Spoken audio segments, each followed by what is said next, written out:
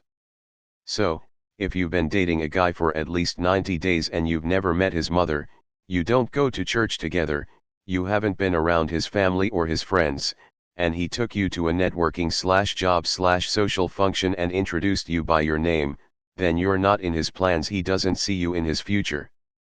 But the minute he assigns a title, the moment he lays claim to you in front of people who mean something to him in his life, whether it's his boy, his sister, or his boss, that's the minute you know your man is making a statement. He is professing his intentions for you and professing them to the people who need to know that information. A profession is key. You will know if a man is serious about you once he claims you. Once we've claimed you, and you've returned the honor, we're going to start bringing home the bacon.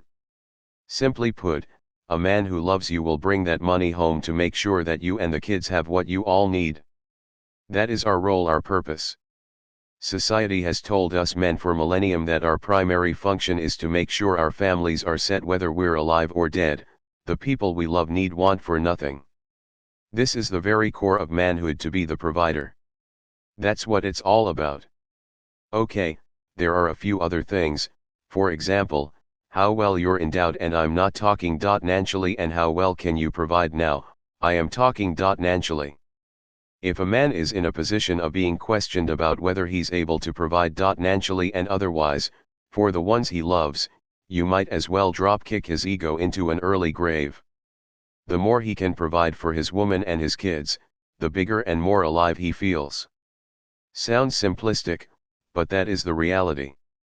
As a provider, a man pays the bills that have to be paid: the rent, the heat and light bill, the car note, he buys groceries, he pays school tuition, and he takes care of other household expenditures. He will not spend his money on try-dotting things and come to you with what's left, and he will not selfishly give you a little cut and take the rest for himself. And a man who truly loves you would never make you ask for money for necessities he would make sure that you need and mostly want for nothing, because every pat on the back he gets for bringing more money into the house, every kiss he gets for handing over cash for school clothes and supplies and toys, every bit of appreciation he gets for keeping the lights and cable on, boosts his prowess as a man. That's why, if he's a real man, he will always put buying something for himself far below his responsibility to provide for his family. His need for another set of golf clubs or expensive shoes or a fancy car or anything else men like to spend their money on will pale in comparison to providing for loved ones, because those golf clubs can't make him square his shoulders the way true appreciation from a woman can. Consequently, everything he does is going to be about trying to make sure the woman he loves has what she needs. Now I know that expecting a man to care for you financially, no questions asked, in an age in which women have been raised to be financially independent of men, gives you pause.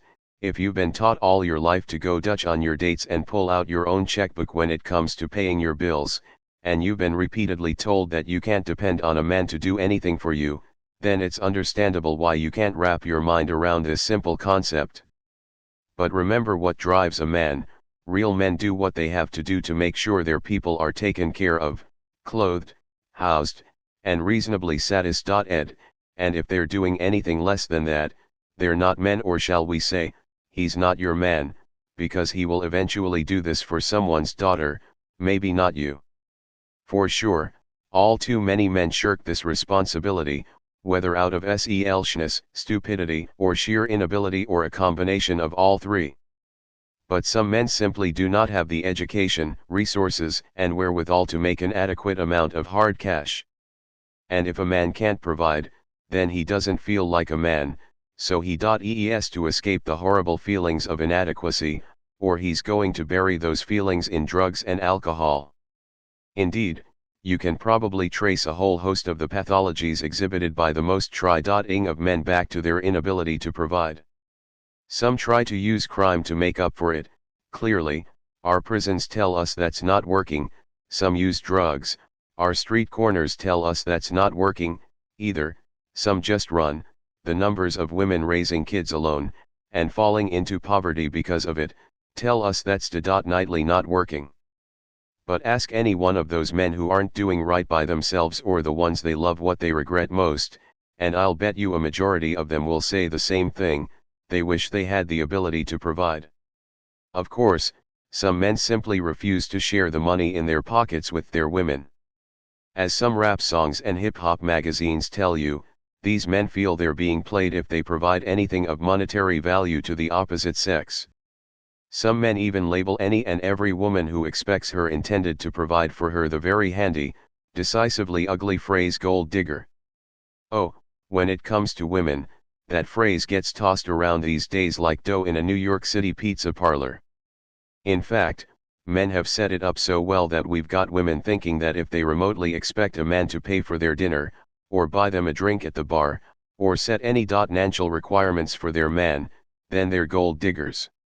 I'm here to tell you, though, ladies, that the term gold digger is one of the traps we men set to keep you off our money trail. We created that term for you so that we can have all of our money and still get everything we want from you without you asking for or expecting this very basic, instinctual responsibility that men all over the world are obligated to assume and embrace. It's a get-over term, ladies, one that has a very legitimate premise.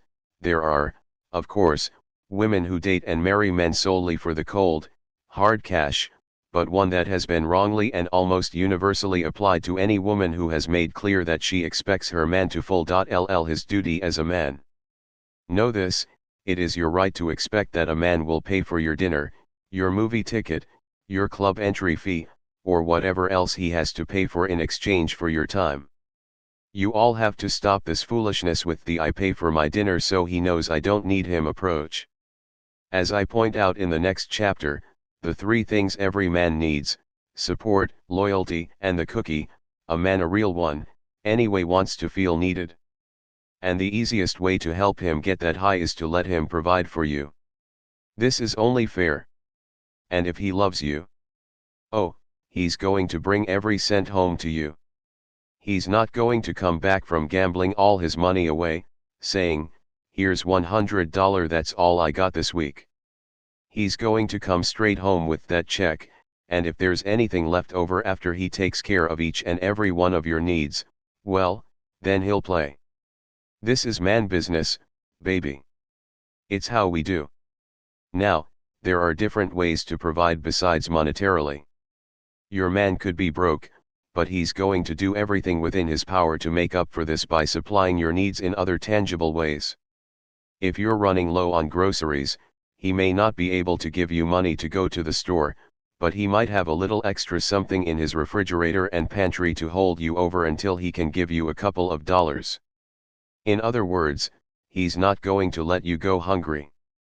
If your car is broken down, he may not be able to pay for a mechanic, but he can call his buddies over to help him move your ride to the side of the road and give you rides to work until he figures out how to pay for your car to get xed.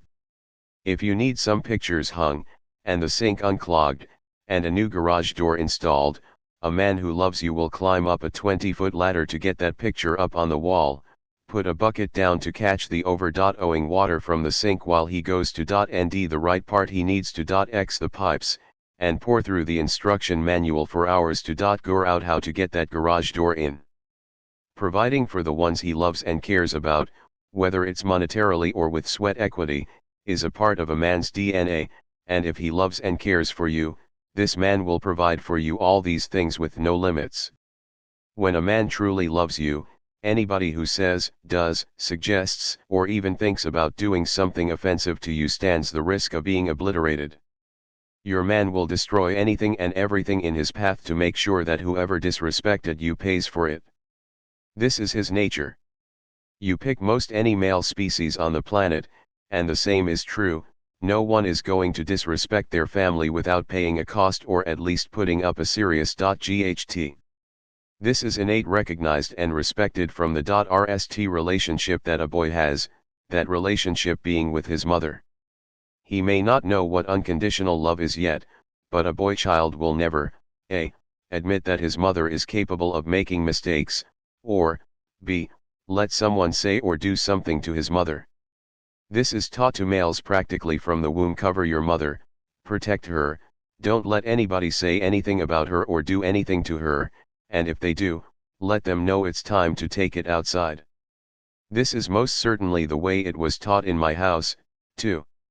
I remember distinctly when I was a little boy, probably around age 8 or so, standing there waiting for my mother to pull on her coat for our bus ride downtown. My father came in the room and said, very simply, "You and your mother are going downtown, watch out for your mother." That was rule number 1 in my father's house: do not come back in this house without your mother and your sisters. You might as well kill yourself or get on a bus and go somewhere else, but don't come back without your mother and the girls. Now, I knew good and hell well that if anybody so much as raised a danger to my mother, I wouldn't be able to do anything about it, that she was really taking care of me on that bus. But, buddy, I'd be on the bus and in the store with my little chest stuck out, swearing I was doing something to protect my family. Because that was what I was supposed to do.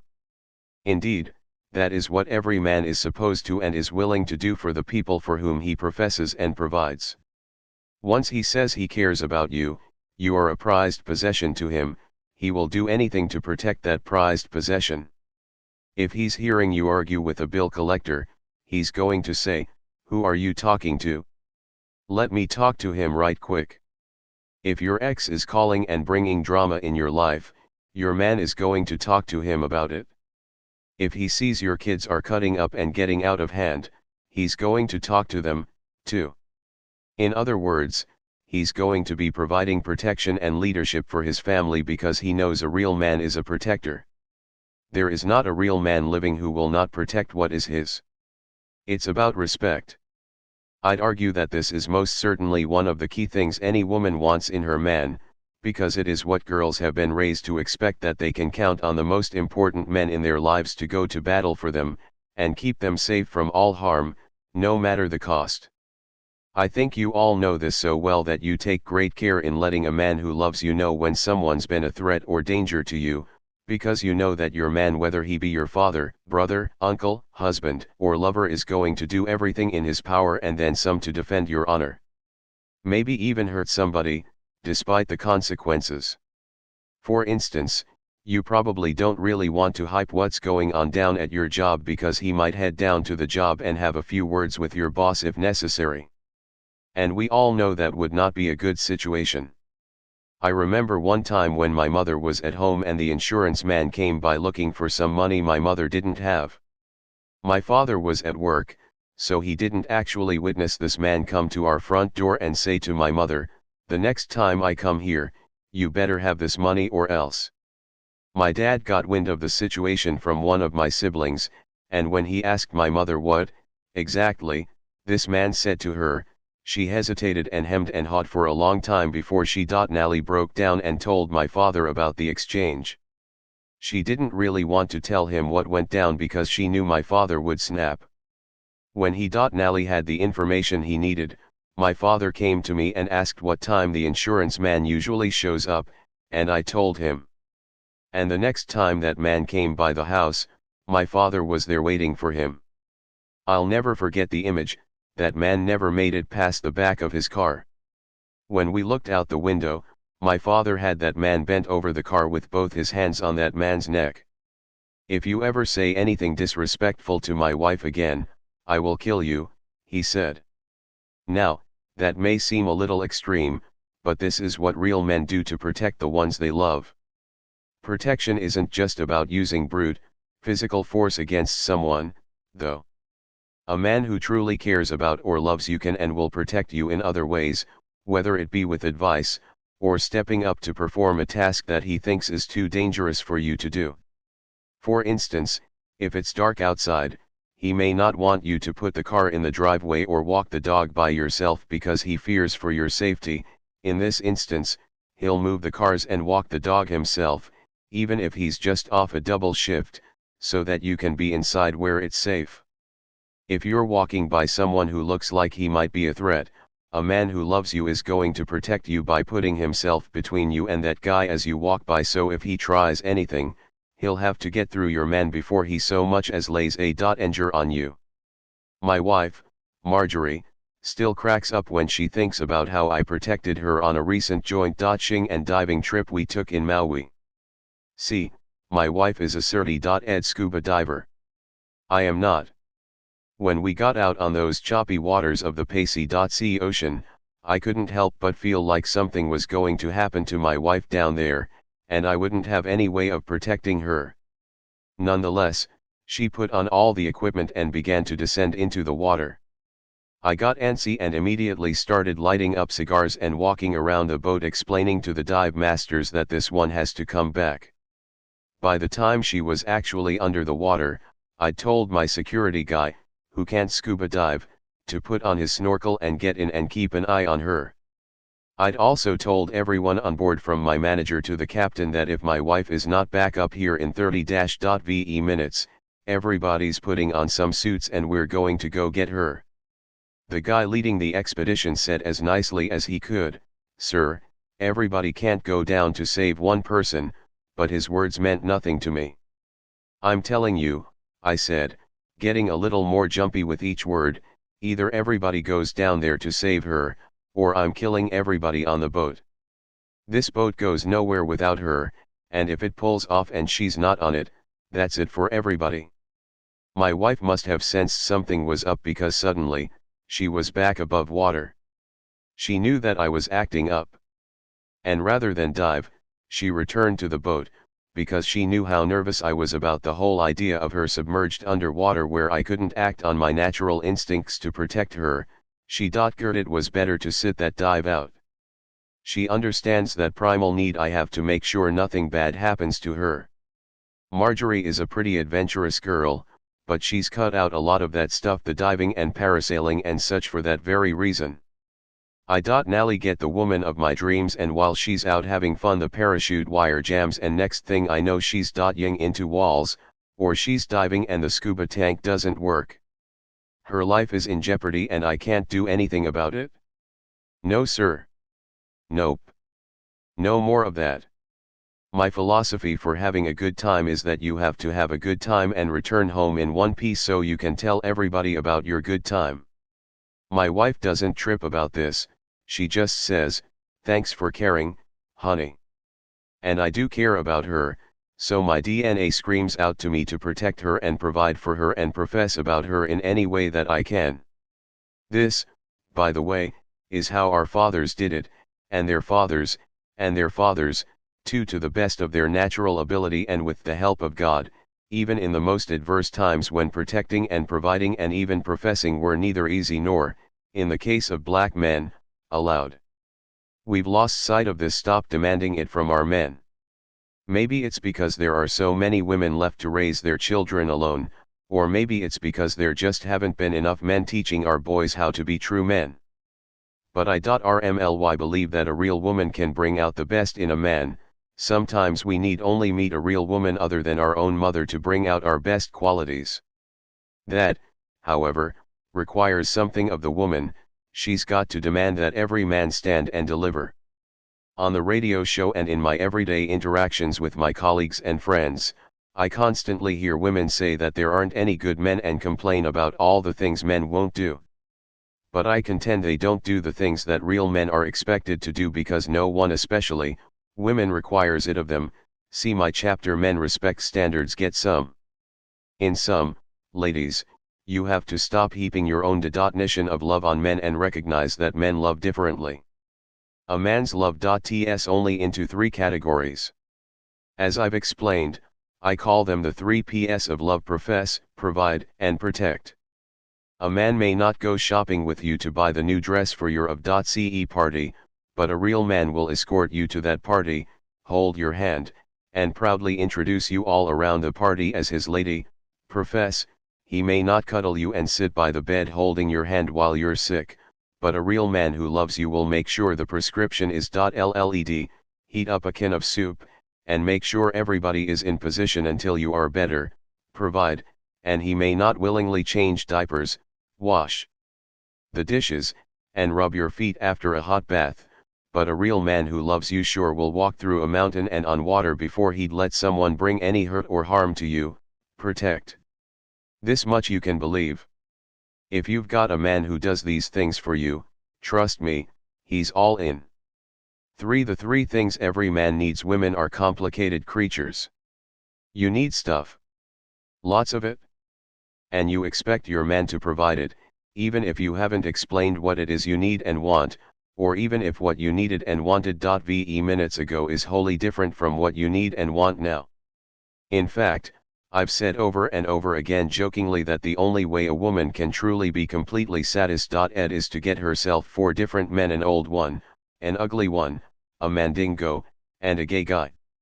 Now the 4 of them combined? They got you covered. The old man, he'll sit around the house with you, spend his pension check on you, hug you, hold you, give you comfort, and won't expect any sex from you because, well, he can't get it up no way. From him, you get financial security. The ugly one? He'll go above and beyond the call of duty to help you out. He'll take the kids to their lessons after school, run you down to the grocery store, wash the car on the weekends, babysit the cat, whatever you need. He'll provide it because he's just happy someone as beautiful as you is paying him any kind of attention. From him, you get me time. He frees you up to do all the things you need time to do. And then there's the mandingo man. You need a big ol' mandingo man. You know what you gonna get from him.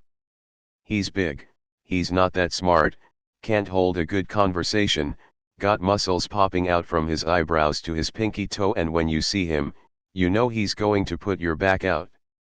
That's all you want from him, and he makes sure he gives it to you real good. Mind-blowing sex, that's what you get from mandingo.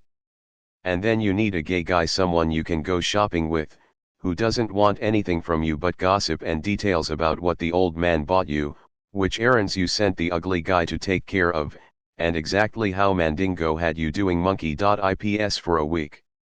See, the gay guy gives you all the conversation you need. Smile. 4 guys, supplying each of your needs should bring you happiness. I say should because for women, happiness isn't guaranteed, even once their needs have been met. We fully recognize that you maintain the right to change at any time the parameters, conditions, and spicy.cs of what, exactly, will make you happy, and we try to adjust accordingly, and usually can't. Now men, by contrast, are very simple creatures. It really doesn't take much to make us happy. In fact, there are only 3 things that pretty much every man needs: support, love, and the cookie. 3 things, that's it? And I'm here to tell you that yes, it's that simple. What we need never weakens or wavers, hardly ever gets more demanding or harder to achieve. In fact, I'd argue that it's easy for a woman to give her man support, love, and sex because it's in her makeup. Support and love are things that women dole out innately and freely. You just call it something else, nurturing. And if you love a man enough to nurture him, then I'd argue you love him enough to be intimate with him. So those 3 things come natural to you. And this is all your man wants from you. Let me break it down. We have to feel like somebody's got our back, like we're the king, even if we're not. You have to understand that when we walk out the door, the entire world is standing at the ready to beat us down. Black, white, yellow, striped, every man leaves the house ready to battle. He might have a job where 3 people can walk by his desk and give him a pink slip at any given moment, change his life in the dash of an eye. The guy in the position beneath your man's may be just searching for a way to undermine him, so he can get the bigger pay, and he doesn't give a damn about whether what he says and does can put your man's job in jeopardy.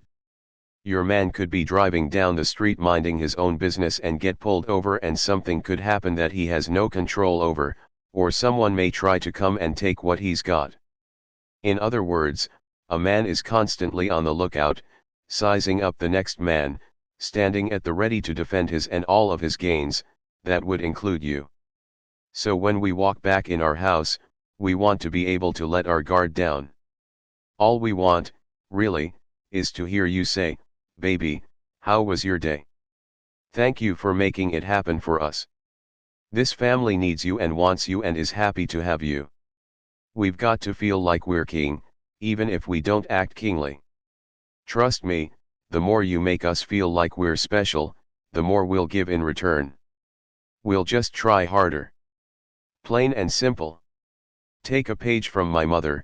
Every Sunday morning, my daddy cut my hair for church, and when I got out of that chair, and lotioned up and put on my suit and my shoes and walked into the living room where my mother was waiting for me, she would take one look at me and say, "Look at that boy's haircut, boy, you clean." Or, "Look at you, boy, you sharp when you go to church." I internalized the message. If I got a fresh haircut and I put on a nice suit, my mother would compliment me, and I would walk out of the house with my shoulders squared and head held high because my mother said I looked good and she was encouraging me to be presentable. And my father's chest was out as far as mine because every Sunday, she reminded him that he made it all possible. She kissed and thanked him every Sunday. A man needs that from his woman. He needs her to say, "Baby, I can't tell you how much I appreciate what you do for me and the kids." Those simple words give us the strength to keep on doing right by you and the family. From working harder on the job, to bringing home that paycheck, to something as simple as throwing some meat on the grill on Saturday evenings or folding up a load of the laundry, we'll do it more often if there is reward in it. That reward doesn't cost you one red penny. It simply comes from the heart. "Thank you, baby. I appreciate you." You don't know how important that is for your man. That little bit of encouragement makes him want to do more. You think because we're hard and we don't want to cuddle that we don't need that encouragement, but we do. And the woman who comes along and says, "You so big and strong and you're everything I need," well, we're going to go get some more of that. Understand that our love is wholly different from a woman's love. A woman's love is emotional, nurturing, heartfelt, sweet and kind and all-encompassing. You can slice a knife through it, it's so thick. And when she's in love with you, she is loyal to you. She can't see herself with someone else, because for her, no one else will do. That's a woman's love. But for men, love is loyalty. We want you to show your love to us by being loyal. That means that no matter what, you're going to stand beside us. We get laid off, we know you're going to stay, even if we're not drawing a paycheck. You get around your girlfriends, you're going to say with great enthusiasm, "That's MYY man. I'm loyal to him." Idris Elba, Denzel, Usher, or the like walks into the room, money dripping from their suit jacket, oating on air and glistening and all that. You're going to hold onto our hand a little tighter and say from the bottom of your heart, "I don't want any of those shiny, rich ne men because my man is the only one for me." We can only hope that's what you'll say. Smile. That's loyalty, our kind of love. To men, they are one and the same. The kind of love you require is beautiful, but our love isn't like your love. It's different, though it's still love. And a man's love is a very powerful thing. It's amazing love. If your loyalty is real and unimpeachable, that man will kill concrete for you. He ain't going no damn where. This planet like it, nothing else. We want that bad on a continuous basis, nothing else. We simply cannot live without. Take our house, take our job, the '69 Impala, our last pair of gaiters, but please police don't hold out on the cookie. We don't care about anything else, we need the cookie. We need to be physically engaged with the woman we love, the woman who is loyal to us and supports us, and the way that we do that is by making love. The emotional stuff, the talking, the cuddling, the holding hands, and bonding, that's y'all's thing. We'll do those things because we know it's important to you. But please understand, the way we men connect is by having sex. Period. It's how we plug in, recharge, and reconnect. I don't know of a man who doesn't need this. Ask any guy if sex is important in a relationship, and the one who says no is lying. I just haven't met that guy yet. When you meet him, let's get him into the Smithsonian. He's that special and rare. But the rest of us men? We need sex like we need air. You got about a good month at best without it. And then he's going to get it from somewhere else, unless you're carrying his child. I'm telling you, gangs are built on support and loyalty, Dudes go out and form gangs built on those two things right there. The only thing missing is sex, and that's where the girl gang members come in. It's the same thing with motorcycle clubs, the country club, the Elks, the Masons, frats. The whole of a man's world is built on these three principles. There's not one day of the week that we are not waking up in the pursuit of it. Let's say you're not a member of Alpha Phi Alpha, Kappa Alpha Psi, or you're an almighty member of Omega Psi Phi, and someone who hasn't pledged their undying support and love to frat on a line for at least 6 weeks. Be that person putting on their colors and let them nd out. You haven't pledged, that you didn't cross over. Do you know what the hell would happen if those boys found out you're not frat? Messing with their loyalty, their colors. Man, not nary a day. Be a Crip and go to a Blood's house and see what happens. Try going into that country club and you're not a member. Loyalty. Support. That's what men are made of. And can't one of them survive without sex? Oh, he'll work with you if you have an off week, if he loves you, that is. If he didn't care, he wouldn't bother to try to get your cookie, he'd just go on and get it from somewhere else. But if he's into you, and you're cutting back, rationing it out, you're not doing what you did when you all started dating, he's going to line up someone who will. Please believe me when I tell you this, he will tell everybody, this is my girl right here, but meanwhile, he will have another woman lined up and waiting to give him what he needs and wants, the cookie. Don't get it wrong, we're not animals. We know things change, the baby comes and the doctor says we have to wait 6 weeks, or your monthly is on the way, your hormones are acting up and you're not in the mood. But the excuses can't go on forever. You can play your man short if you want to. No matter how much a man loves his wife, his family, his house, his role as the man of the house, the one who's bringing in all the money into family account, maybe even putting a little extra into yours, if you mess around and start shelling out the cookie in crumbs, it's going to be a problem. Speaking of my own experience, I recently turned FTY and I'm telling you right now, don't play me short in this area. At my age, I'll work with you for a little longer, because I'm busy, I got a company to run, I got a schedule to keep, I'm on the road, on the stage, on the radio, writing books, acting, supporting my own charity and working with others. I'm on the run. And at my age, I can't afford to mess up mentally, emotionally, or spiritually. Hell is no longer an option for me. I'm doing what I can to get to the gate, and it could be any day now. If I start messing around, I might have a stroke and miss out on my homegoing. But the truth is, if I can't go home and relieve my stress, there is a problem. If I've talked to the Lord and tried to get you motivated to give me some of the cookie and you're still coming up with reasons why you just can't be intimate with me, something is going to change. And I'm ready to bet things aren't so different in your household.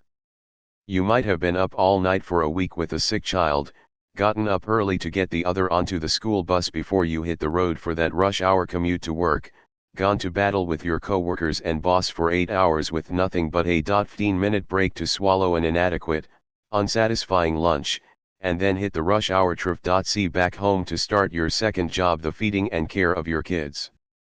There's dinner to be cooked, and homework to be checked, and laundry to be done, and the list goes on.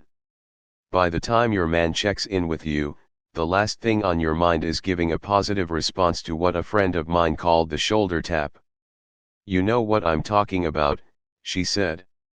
It's when you nally drop into the bed exhausted, and you're halfway through your favorite show you watch when you just want to zone out, and here he comes, tapping you on your shoulder, asking for sex. It's just annoying. What that same friend of mine didn't know, though, was that her husband was tired of the shoulder tap, too. In his mind, he'd also worked all day just as hard as her. And though he may not have done all the exact things she'd done during the course of the evening at home, he, too, put in work around the house, and, like her, needed to wind down from his day. She liked watching television. He liked to have sex. She was always too tired to have sex. He was tired of not having sex. So while she unwound to her favorite shows, he unwound out of the house with another woman. Now, I'm not saying what he did was right. But as a man, I can understand the logic behind what he eventually ended up doing. And if I were in their bedroom before all of the ugliness from his cheating ways went down, I would have given them what I found to be some very sage advice: acknowledge the ones you love. That means that if a man sees his woman had a hard day and she could stand some more help around the house to make the evenings go more smoothly, her man needs to step up his game. If she cooks, he does the dishes. If she gets the kids' clothes ready for tomorrow, he gets their homework ready for tomorrow. If she gets the kids off to bed, he gets his wife off in bed by setting the mood, straightening up, running her a bath, letting her settle in with a glass of wine, whatever it takes to make it clear to her that having sex with the woman he loves is not only a release, but an act of love. And she, perhaps, will be more willing to reciprocate, not with annoyance, but with the sheer giddiness in knowing how it feels to feel wanted. But understand that no man is going to wine and dine his wife every night in order to have sex with her. That's unreasonable. Sometimes, he's just going to want to have you, no frills, without being forced to feel like he's added another chore to your list of things to do. Every man needs that from his woman. Every last one of us. To sum up, we've got to have these three things: support, loyalty, and sex from you, or we're going to go. You can shop for us, cook dinner every night, and make sure our favorite peanut butter is in the cabinet to show us that you're paying attention and you care. But what we really need from you when our day goes bad is those three things. You give me that when I come home, and I'll go back out there and GHT this war for you. The moment a woman isn't doing those three things for her man, I can promise you he'll get somebody who will. We cannot survive without these things, not for 90 days, we can't. You may not like what I'm saying, but ask any man about these words and whether they're true, and that man will tell you this one simple thing: it's true. Support. Loyalty. The cookie. If you supply these three things, you'll have on your hands a man who will do anything you need and want him to do for you, pure and simple. For we need to talk, and other words that make men run for cover: we need to talk. For a man, few words are as menacing as those four, especially when a woman is the one saying them and he's on the receiving end. Those four words can mean only two things to men: either we did something wrong, or, worse, you really literally just want to talk. Now, we understand that we're not the essence of perfection, and there are going to be times when you're mad at us and need to let us know it.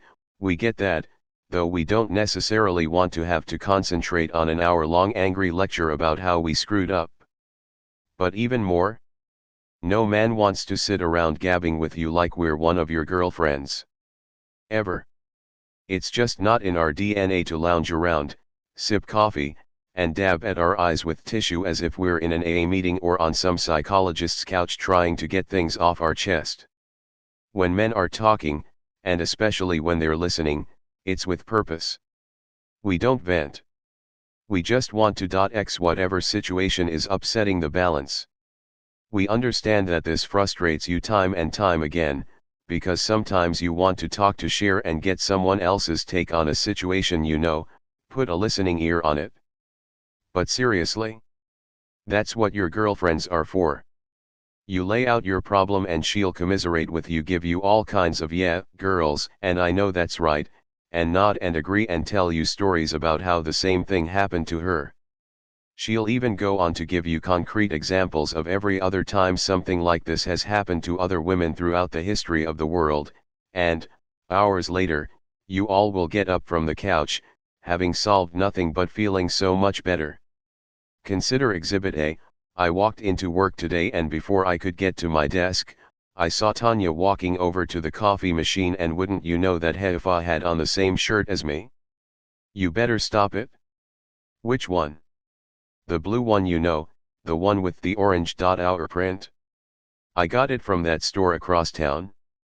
On sale? You mean the one you found on the $29.99 rack in the back? The same day I found those shoes at the store just down the street? That's the one. I wore that shirt to work a few weeks ago and she complimented me on it, and next thing I know, she ran to the store and bought my shirt and is wearing it to work. Can you believe it? Do you know how that made me feel? Ah, hell to the nah. Are you serious? That's horrible. She's got some nerve. For sure, this conversation could go on for hours, morphing into all kinds of side conversations that have absolutely nothing to do with the issue at hand, that some woman was wearing the same blouse as you on the same day in the same of.ce. With a man, exactly 10 seconds into the conversation, he'd arrive at the fix. I present to you, Exhibit B. I walked into work today and before I could get to my desk, I saw Tanya walking over to the coffee machine, and wouldn't you know that Haifa had on the same shirt as me? Really? Don't wear it anymore. End of conversation. It's that simple for us. In this particular instance, and many more examples such as this, we can't get more worked up than that. How you felt at work while you had to sit there with this other woman on the other side of the room with the same blouse on is irrelevant to us. As far as we're concerned, the problem has already been .xed. You came home. You're not looking at the woman in the identical blouse anymore. And if you don't wear that particular blouse to the of.ce again, you won't have to deal with that particular problem again.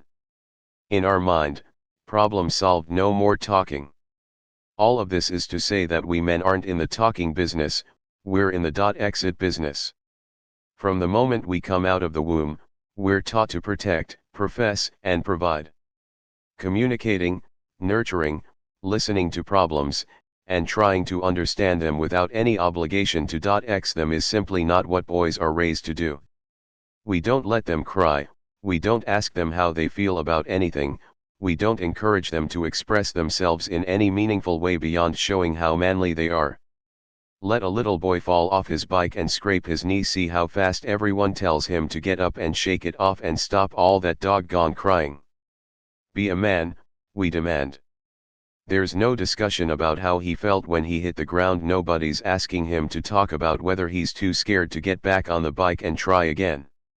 Our automatic response is to tell him to get over it, get back on the bike, and figure out how to ride it so he doesn't fall again. Now that he's grown and in a relationship, you expect that same boy who was told to keep quiet and keep it moving to be a man who can sit and listen and communicate and nurture? I'm telling you now, your expectations are off.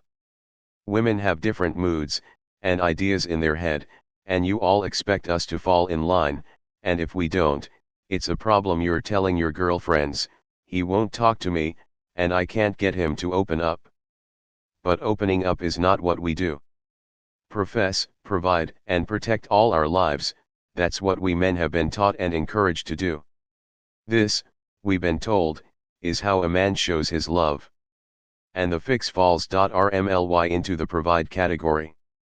For sure, provision isn't just about money, for us, providing also is about righting what's wrong, and figuring out what's going to keep everybody happy. Because any man with sense knows that when mama's happy, we're all going to be happy. And when you're happy, there is a great return for us.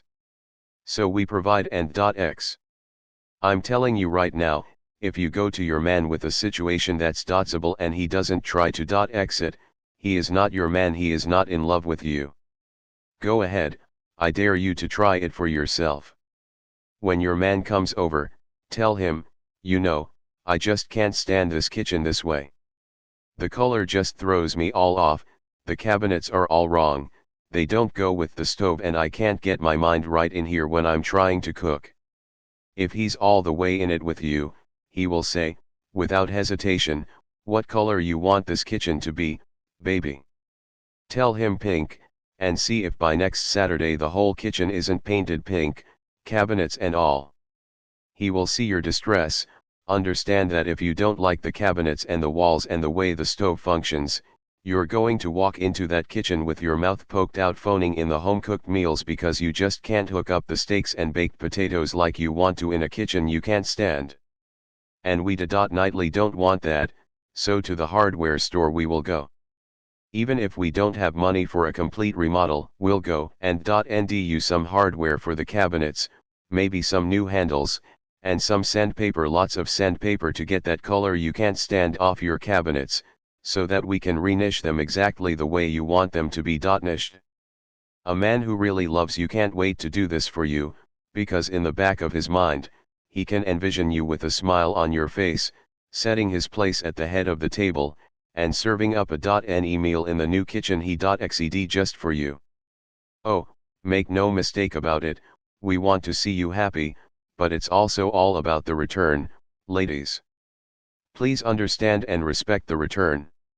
Of course, we operate under the assumption that the fix isn't always going to be on point. We stay off balance because even though we're responding in a way that we believe is logical, our women will inevitably respond emotionally, which always throws a monkey wrench right into the middle of what we're trying to accomplish. Most of the time, it feels to us that your response is determined not wholly by what is rational, but mostly by how you're feeling that particular day, at that particular moment.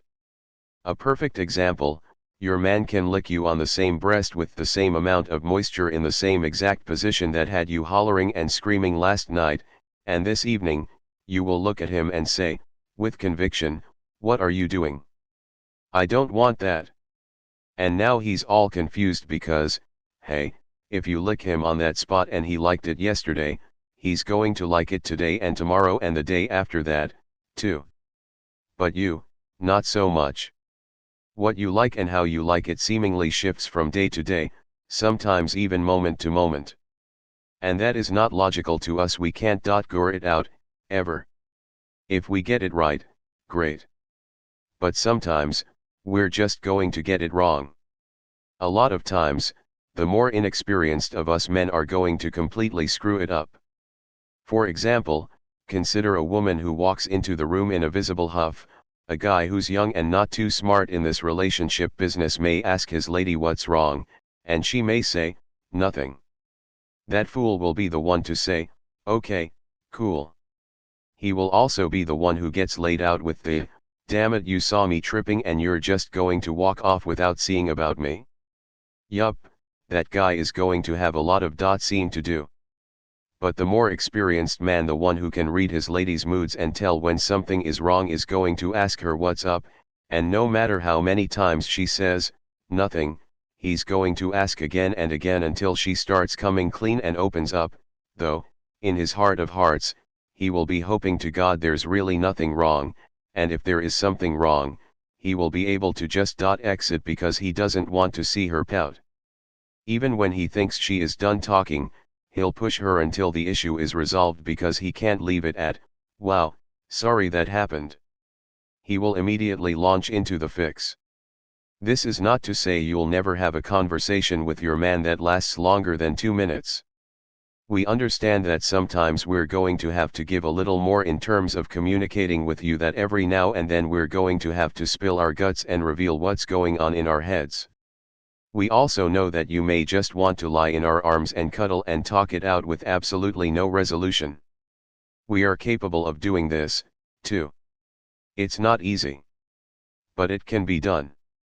We know that sitting and listening and even participating in a long conversation about your feelings is necessary and inevitable.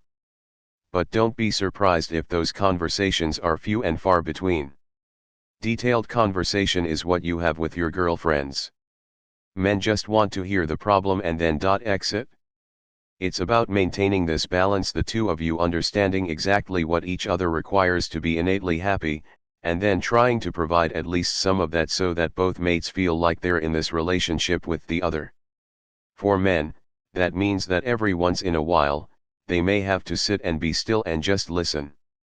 For women, it would go a long way if they respected the encryption of manhood that we're too focused on who we are, what we do, and how much we make to spend a whole lot of time sitting around pondering things that can't be xed.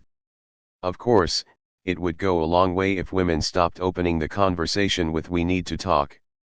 The moment you say that, our defenses go up, the repair tools come out, the sweat starts rolling, and we're sprinting through the events of the past weeks, trying to gore out what we did wrong, when we did it, and how we're going to exit so that we're not in trouble anymore.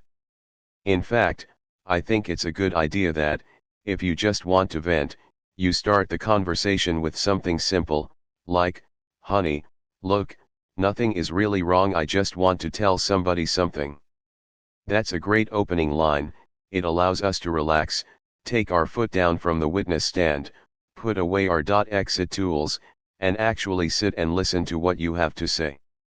Part 25. First things first, we were doing the Steve Harvey morning show live by remote in Detroit, and a woman came up to the podium to say hello to me and the crew, a really attractive girl, nicely dressed, with beautiful dark skin, pretty white teeth, gorgeous body, really put together all around.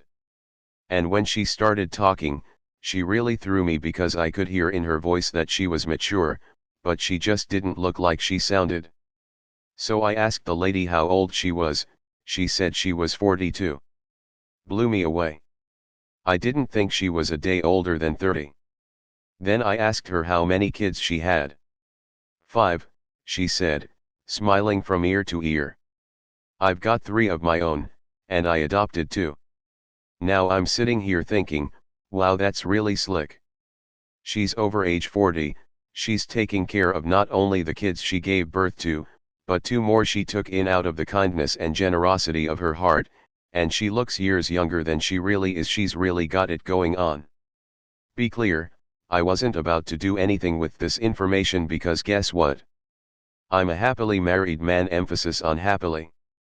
But some years ago, that conversation would have gone down a wholly different way, and it would not have involved me asking her anything about her kids, where she works, how she's living, none of that. But a guy who was all in her space while we continued doing our show, that's another story. He clearly had plans for this lady. You could tell just by the way he was leaning into her, hanging on her every word. Oh, he was talking to her like there weren't hundreds of people surrounding them like my co-host and I weren't in the middle of a show. I knew what he was trying to get to. But clearly, she had no clue. In front of everyone during a commercial break, I asked her, "What does he want?" She laughed and gave me a confused look. "Nothing," she giggled. "We're just making small talk." Mind you, the guy trying to talk to her isn't saying a word. He knows that I know. And after a few more commercial breaks, and a lot more of his obvious moves, I Nally told her he was looking for much more than a simple conversation. "He wants something from you," I said. "I can prove it to you." Now the crowd, full of mostly women, is goading me on. "Here's the deal," I said. "Turn around right now, look in his face, and do not take your eyes off his eyes. Now tell him how many kids you got and watch his reaction." The man seemed calm until she got to the word "ve." He reeled back like a spooked horse, his whole facial structure changed, and even though he covered his mouth, he couldn't keep his surprised "oh" from escaping his lips. He couldn't get away from her fast enough. The next break, he was down on the other end of the venue, fty feet away, in some other woman's face. See, he wanted something from her, but that something didn't include ve kids. He had a good job, he appeared intelligent. He had told me he was making good money. Clearly, however, he couldn't foresee his money split those many ways. When he was flirting with this woman, all he envisioned was he and her getting down to it, no strings attached.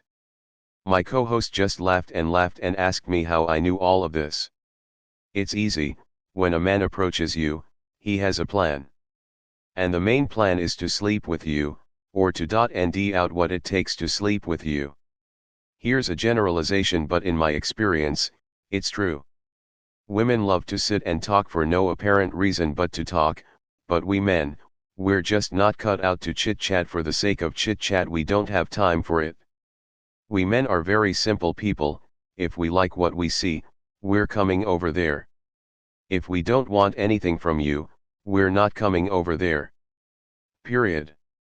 Please highlight this part right here so you can always remind yourself the next time a man steps to you, a man always wants something. Always. And when it comes to women, That plan is always to end out two things: 1, if you're willing to sleep with him, and 2, if you are, how much it will cost to get you to sleep with him. That's his mission in the club. That's his charge in the lunchroom at the of.ce. That's what he's up to when he skips past all those seats at the church and sits down in the pew right next to you. If a man sees you and asks you how you're doing, what do you think he came over there for? He didn't come over to learn anything from you, to end out about your interests and likes and wants. That's what women do when they're interested in getting to know someone.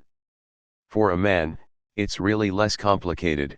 He liked what he saw from across the room and now he's going to go over there and get it.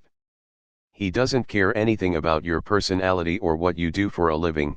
Your friends mean nothing to him, and whether you know Jesus is irrelevant. He just wants to know if he might be able to sleep with you, and he's talking to you to determine exactly how much he has to invest to get what he wants. When I say invest, I'm not talking solely about monetary values, I'm talking about your values, your requirements. He's trying to see if your price is too high, if it's affordable, if he can get it on credit, whether he can get it tonight. If you don't lay out any requirements, then you're free game on. He knows he can get you to the bed with minimal effort. But if you tell him up front you have requirements, that you need his time, his respect, his attention, then he knows you're expensive, that he's going to need to put in work to get the cookie. For some men, that cost may be too high. They're just looking for a good time and have no interest in investing time and respect and a commitment. One man may assess right away, man, I got to go by there 2 or 3 times a week, gas is.ve dollars a gallon, I got this other woman I'm hollering at, I'm going to have to call her and all of that. No, that price is out of my range. For another man, your sticker price may be affordable. This is useful information to you because now you know when a man approaches you, you can cut through the riffraff, lay down your requirements, which I'll talk about later, and determine right away whether he's willing to pay for what it is he's looking for. Okay, so ladies, it's no secret now and you can act accordingly. When you're not aware that all men have plans, you're not placing requirements on him, and if you're not setting any ground rules, then you're essentially telling him that you're open for his rules. You've established that you don't care how often he calls, when he comes by, how often you all talk, and whether he opens your door. This means that he'll call you when he gets ready, he won't be opening any of your doors, and even though you asked him to be there at 7, he won't show up until 8, all because you didn't A. acknowledge that a man always has a plan, and B. act accordingly. This is precisely what was on my father-in-law's mind when one of my daughters brought home her alleged boyfriend to the house for a family dinner. You should know that my father-in-law is one of the smartest men I ever met in my life. He's a man I look up to, and I look up to very few men. The things that come out of his mouth are usually, if not always, on point and make me think. The same was true this particular evening when he lined up this boy on the living room couch and asked him plain as day, "So, what's your plan with my granddaughter?" The young man, about 30, asked very simply, "What do you mean by that?" "I mean just what I asked," my father-in-law said. "What is your plan?" "I don't have no plan," he said. "Then what are you doing?" my father-in-law asked. "I'm just trying to get to know her," he insisted. "But what's your plan? Where is this going?" my father-in-law snapped back. Finally, under the pressure of the questioning, the squared shoulders, and 2 straight-faced black men making it clear we know the game, the boy Nally broke down and said those 4 fateful words, "We're just kicking it." My father-in-law sat there and stared at him for a minute, satis.ed.nally, that he'd gotten to the bottom of it. He tasted blood. "Okay, then cool," my father-in-law said quietly. "Let's share that with her, that you're just kicking it. Let's see how she feels being the kicked one. Let's take that back to her." She looked so crazy when, a few minutes later, we let her know about her man's plans that they're just kicking it. Because she knows from our constant talks and updates and sessions about men that when it comes to relationships, you're either being kicked or you're potential long-term material. It can't be both. Clearly, he had a plan that was different from what she wanted. Luckily my daughter had her granddad and me to help her decipher her man's plan. But not every woman has a father. Go around to hip her to the game. Now, when that man comes smiling all up in your face and talking like he's really into you, act like you know. Because now, you do, he wants to sleep with you. What's your price? If you let him know up front, he will let you know up front if it's too high a price for him to pay. And then you can move on. 6 Sports fish versus keepers. Anyone who really knows me knows about my passion for Sheng. I've always loved the tranquil moments that come with the sport, sitting on the bank or the deck of a boat, out on the open water.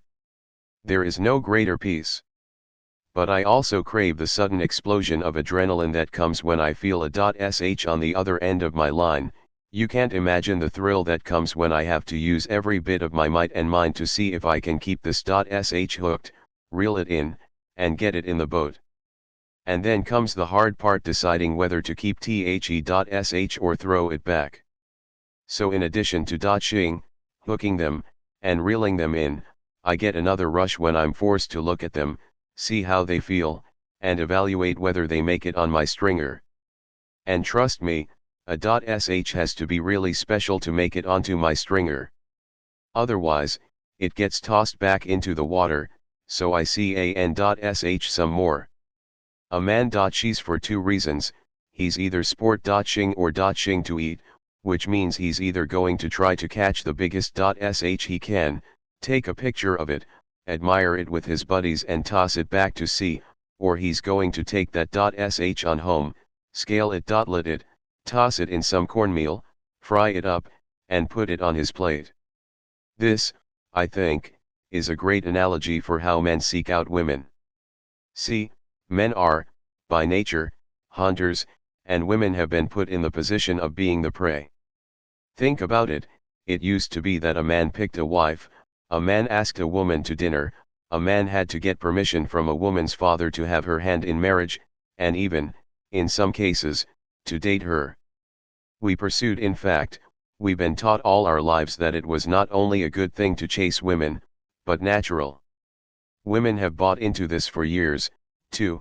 How many times have you or one of your girls said, "I like it when a man pursues me," or "I need him to romance me and give me hours and make me feel like I'm wanted"?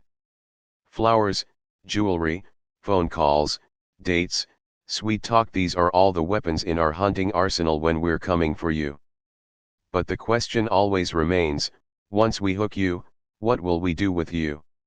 Taking a cue from my love of Shing, my philosophy is that men will treat women like one of these 2 things, a sports sh or a keeper.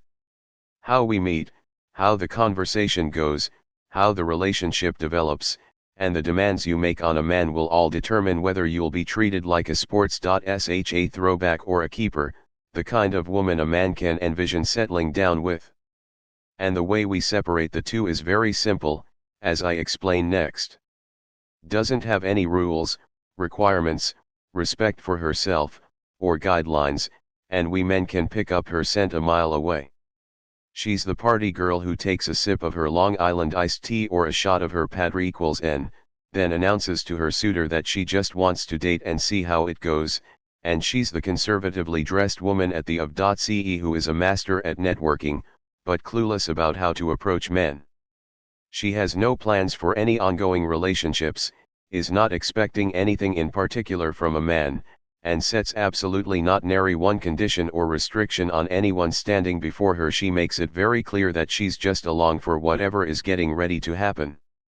For sure, as soon as she lets a man know through words and action that he can treat her just any old kind of way, he will do just that. Men will stand in line to sign up for that, believe me.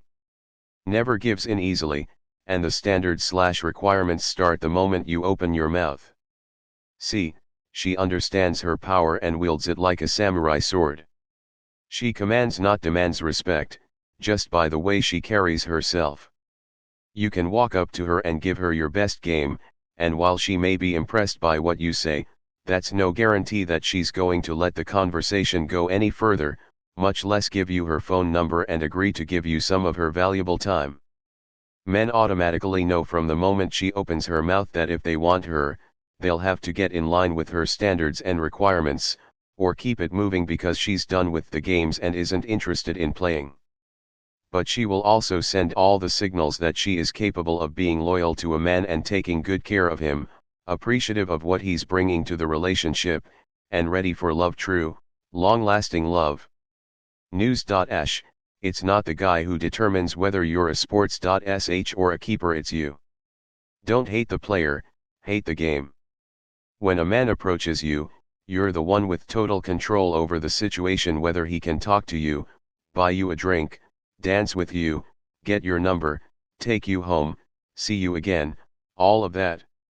We certainly want these things from you, that's why we talk to you in the .rst place. But it's you who decides if you're going to give us any of the things we want, and how, exactly, we're going to get them. Where you stand in our eyes is dictated by your control over the situation. Every word you say, every move you make, every signal you give to a man will help him determine whether he should try to play you, be straight with you, or move on to the next woman to do a little more sport.shing. I like to think that the way you play the situation is much like how you climb the ladder at work. Think about it, dating is a lot like a business. The best way to become successful is to master and control things you have control over.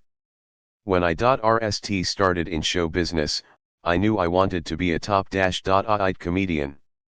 But because the club owners didn't know me well, all I could get was a gig as the opening act, the .rst guy up 15 minutes to do my thing, and then off the stage I went. Still, I knew that if I was on my game, showed up on time, networked, and, most important, gave thought-provoking, funny performances that made the audiences and the club owners remember me, I could get the ultimate job as the headliner, the comedian who gets his name on the marquee and 40-VE minutes to make people scream with laughter. I controlled my 15 minutes by making people laugh hard enough to remember me, and then parlayed it into gigs as the featured comedian, the performer who gets 30 minutes on the stage. And then I did the same thing with my 30 minutes on stage, making people laugh so hard that club owners didn't have any other choice but to make me the featured act. See, my success in getting to be one of the kings of comedy was based on my desire and ability to control my product, my performance, which ultimately made me exactly who I wanted to be. And doing that got me exactly what I wanted: success. The same applies to a woman who wants to be a keeper rather than a sports.sh. You control what you can control: your image, the way you conduct yourself, the way you let men talk to and approach you, and use that to get the relationship you want. Let me bring it home for you. Imagine you're in the health club, and you're on the stair climber, in your tight red athletic bra and matching form-ting spandex gym pants, glistening and dewy with sweat, getting your workout on, looking really tea and sexy.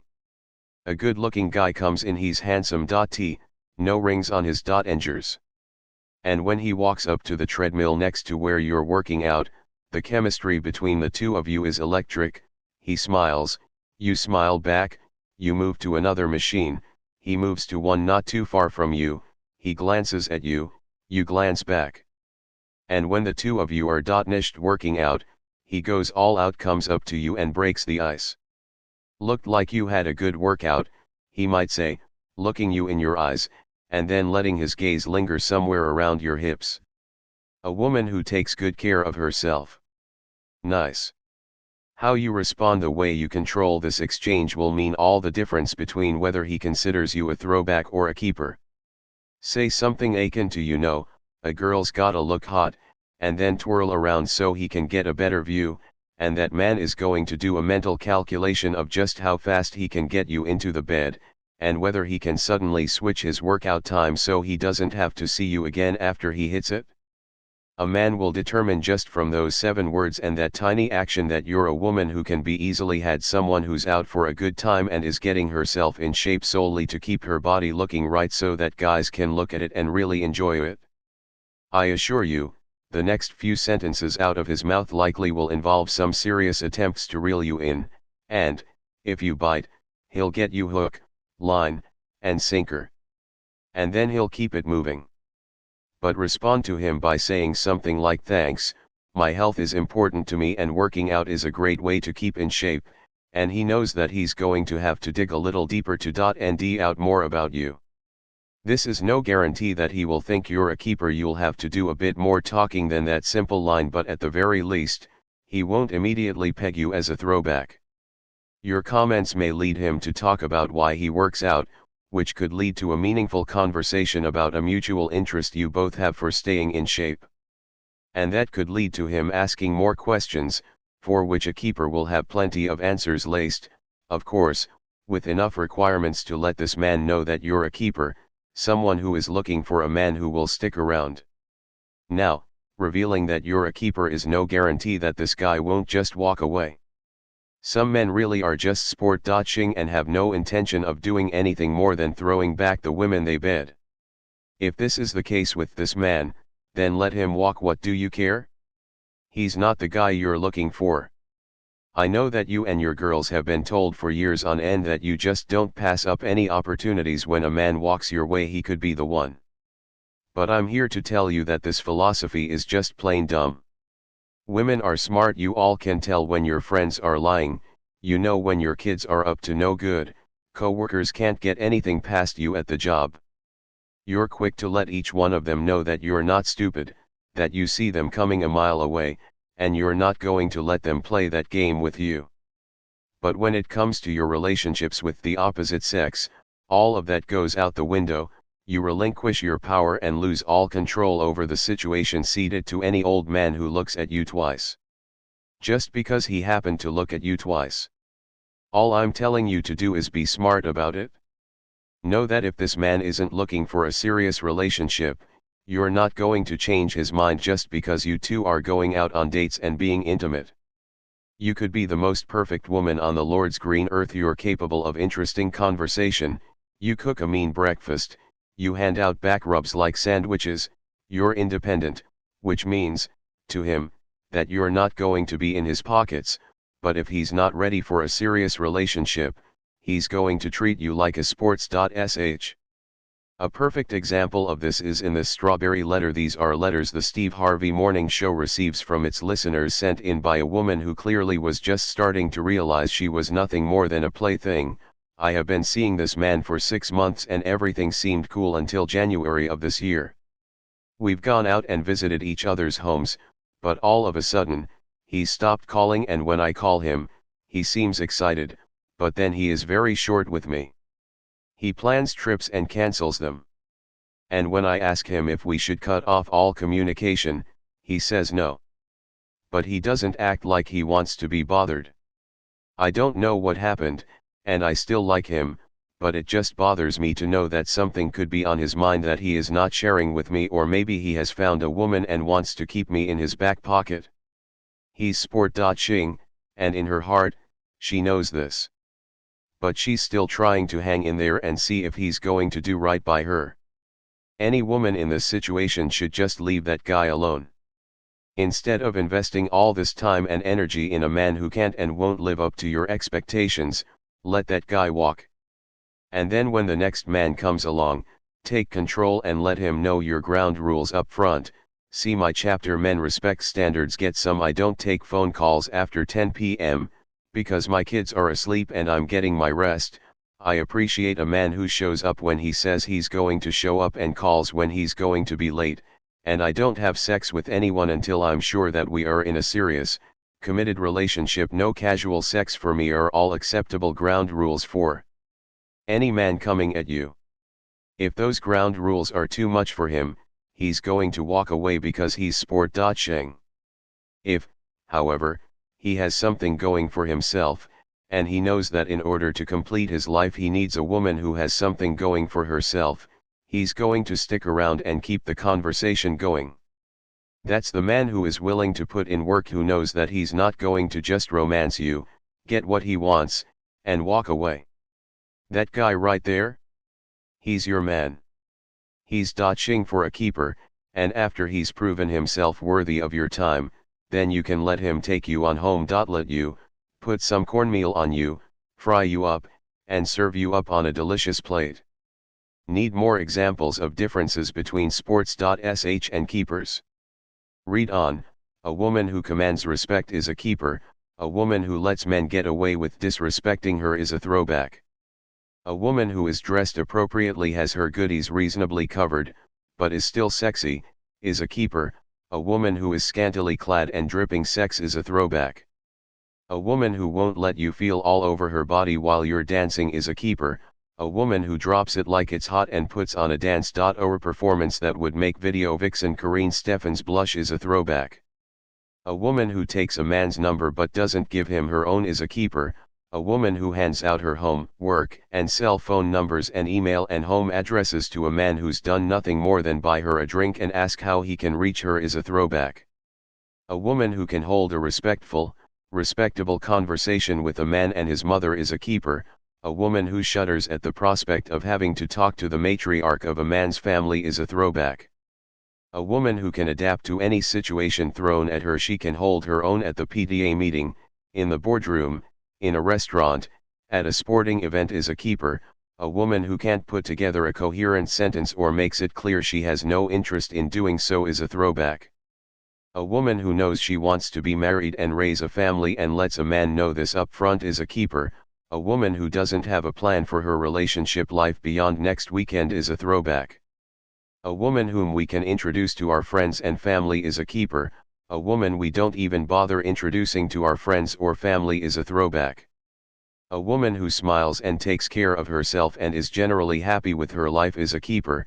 A woman who doesn't take care of herself and is sour all the time, has an attitude wider than all the ocean, and doesn't hesitate to lay somebody out for the slightest transgression is a throwback.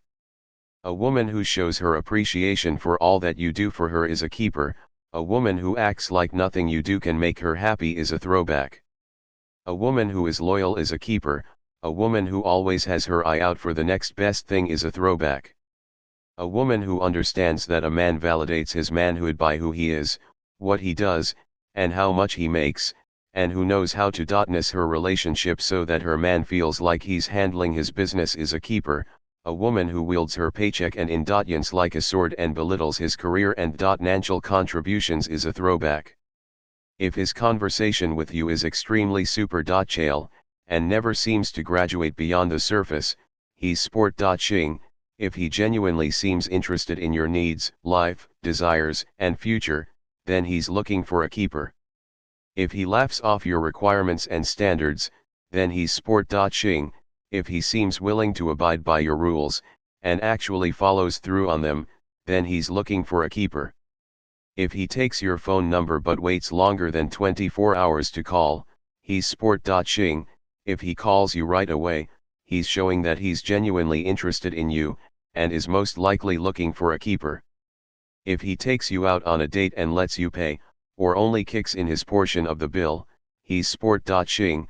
If he pays the bill, he's showing that he's willing to provide for you, which means he's likely looking for a keeper. If he tells you he's going to be somewhere at a certain time, and he consistently shows up late without so much as the courtesy of a phone call, he's probably sport.shing. If he shows up when he's supposed to, he's looking for a keeper. If you never meet his friends, family, co-workers, or other people who are important to him, he's sport.shing.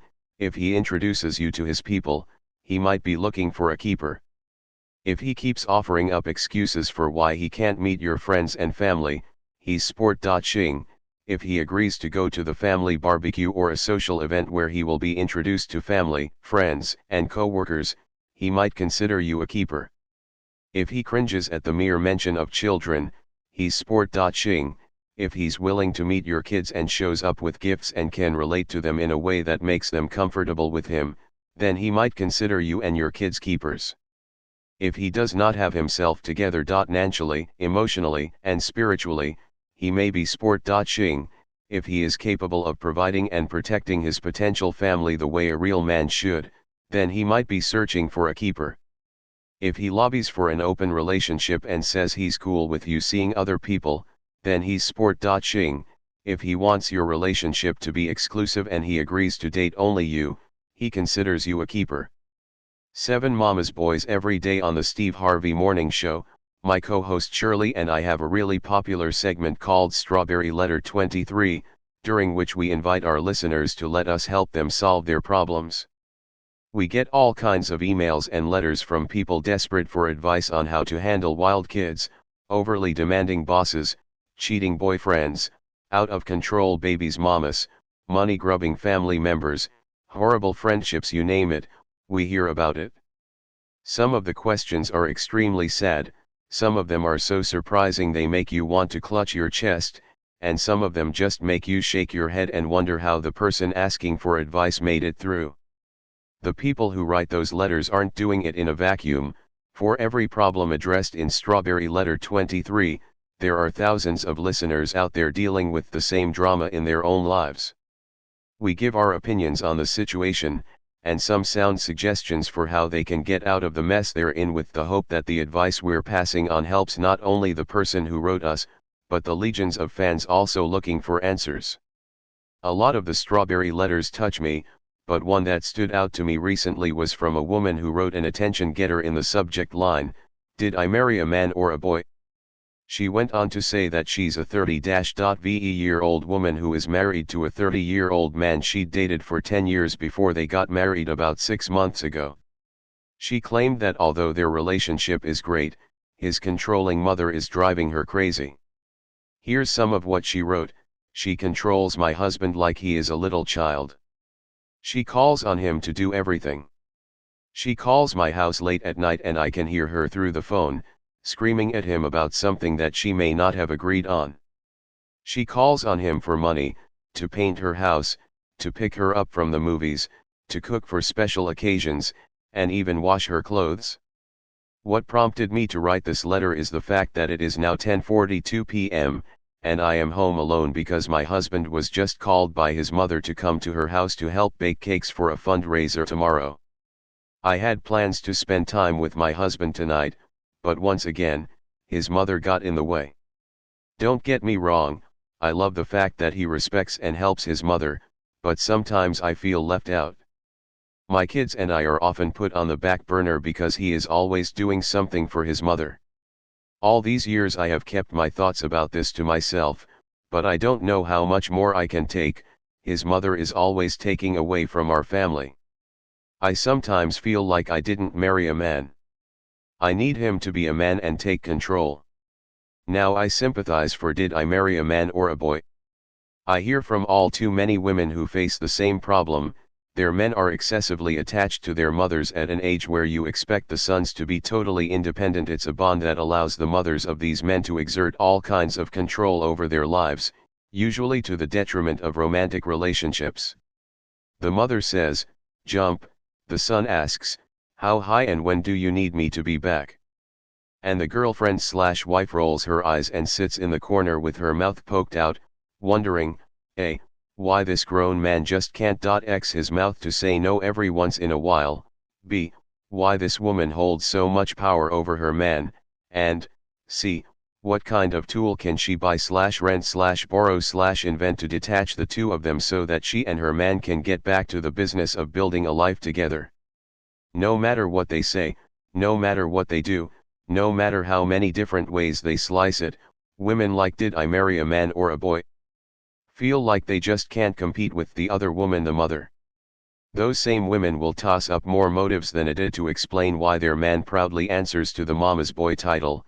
His mother refuses to cut the umbilical cord and let him be a man. His mother doesn't think there's a woman alive good enough for him. His mother has something against his "siny can't other." He doesn't want to grow up. He jumps through hoops for his mother because she spoils him rotten and takes care of his every need. We've heard them all. To "Did I marry a man or a boy?"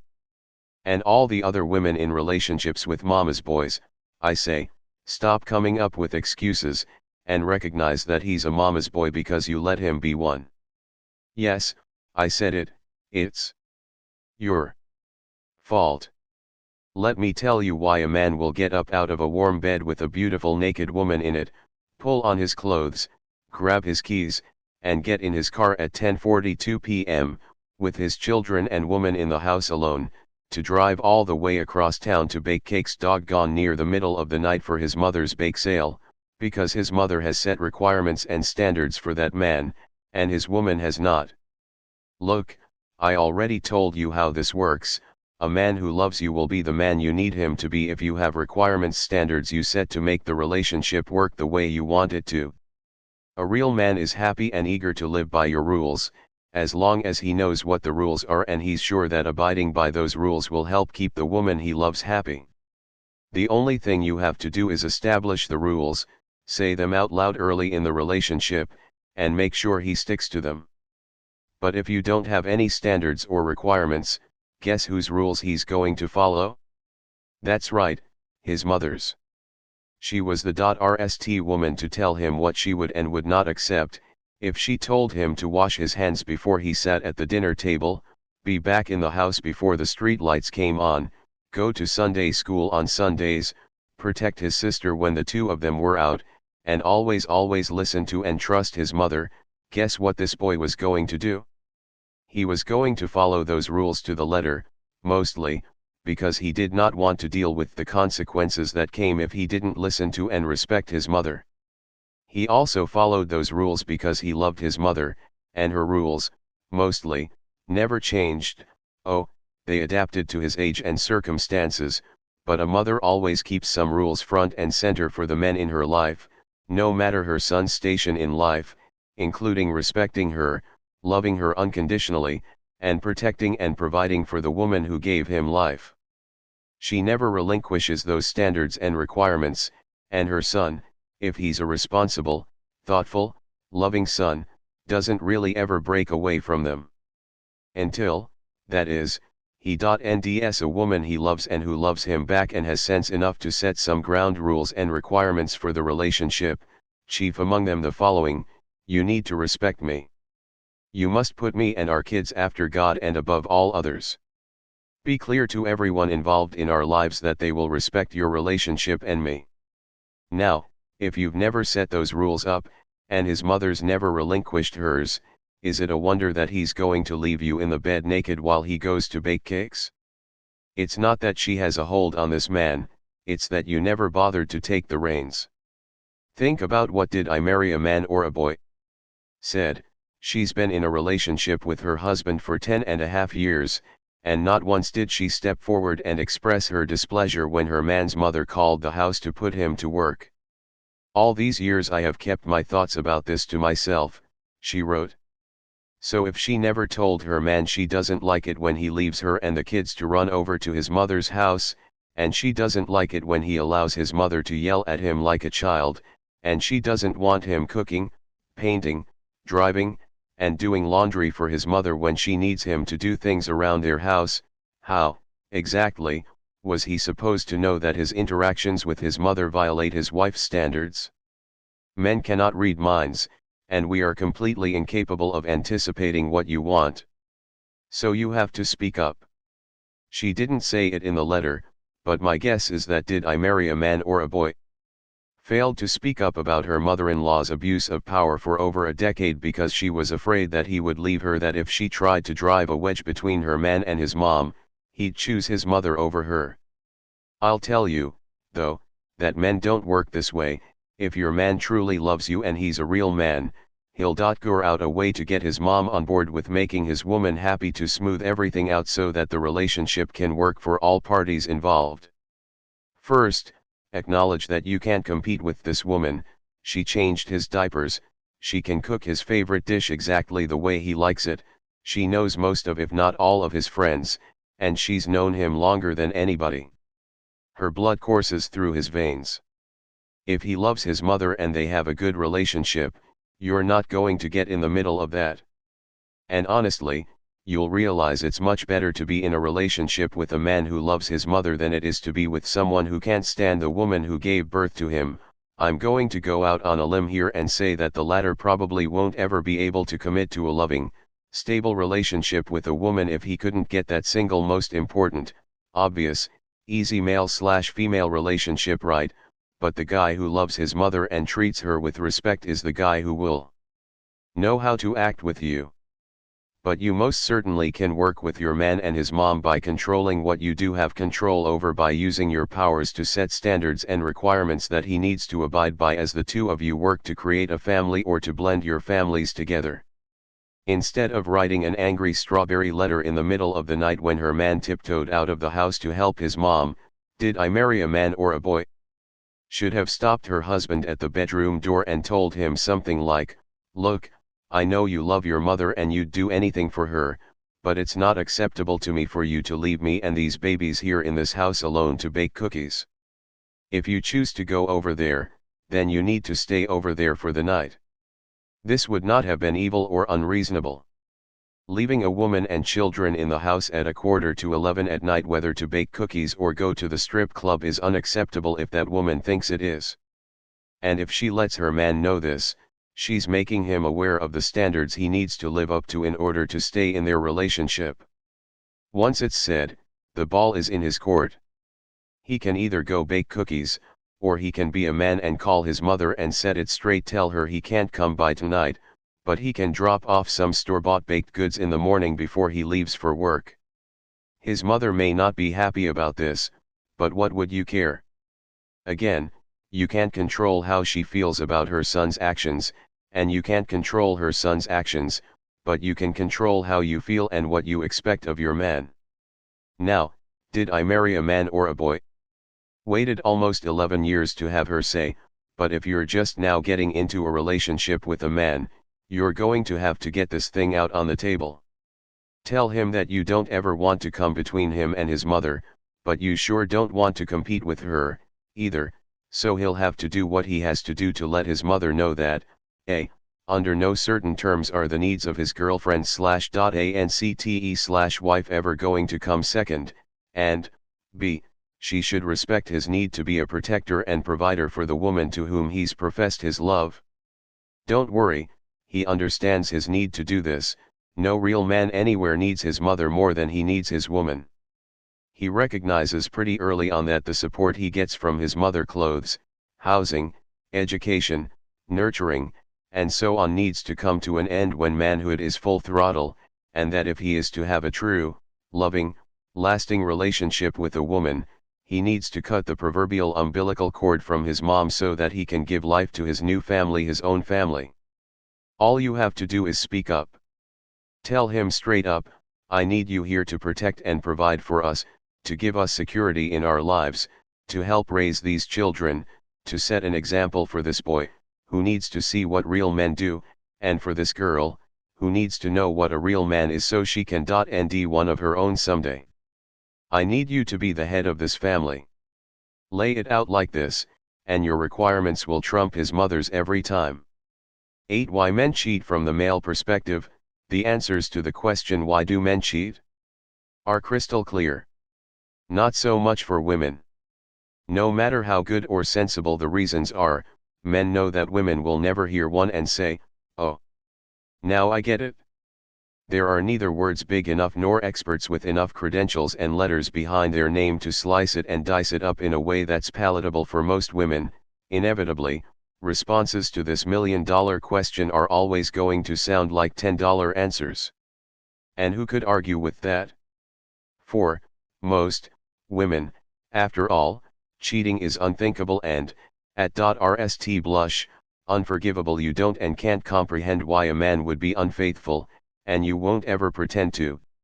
You gur that if you've told him you love him, given him your mind, your body, and your time, moved in with him, shared the bills with him, done his laundry, cooked his food, born his children, and said an enthusiastic, "I do," in front of the Lord, the pastor, your mother, and all her best friends and yours, too, the least your man can do is honor what is most sacred to you, the promise of delighting.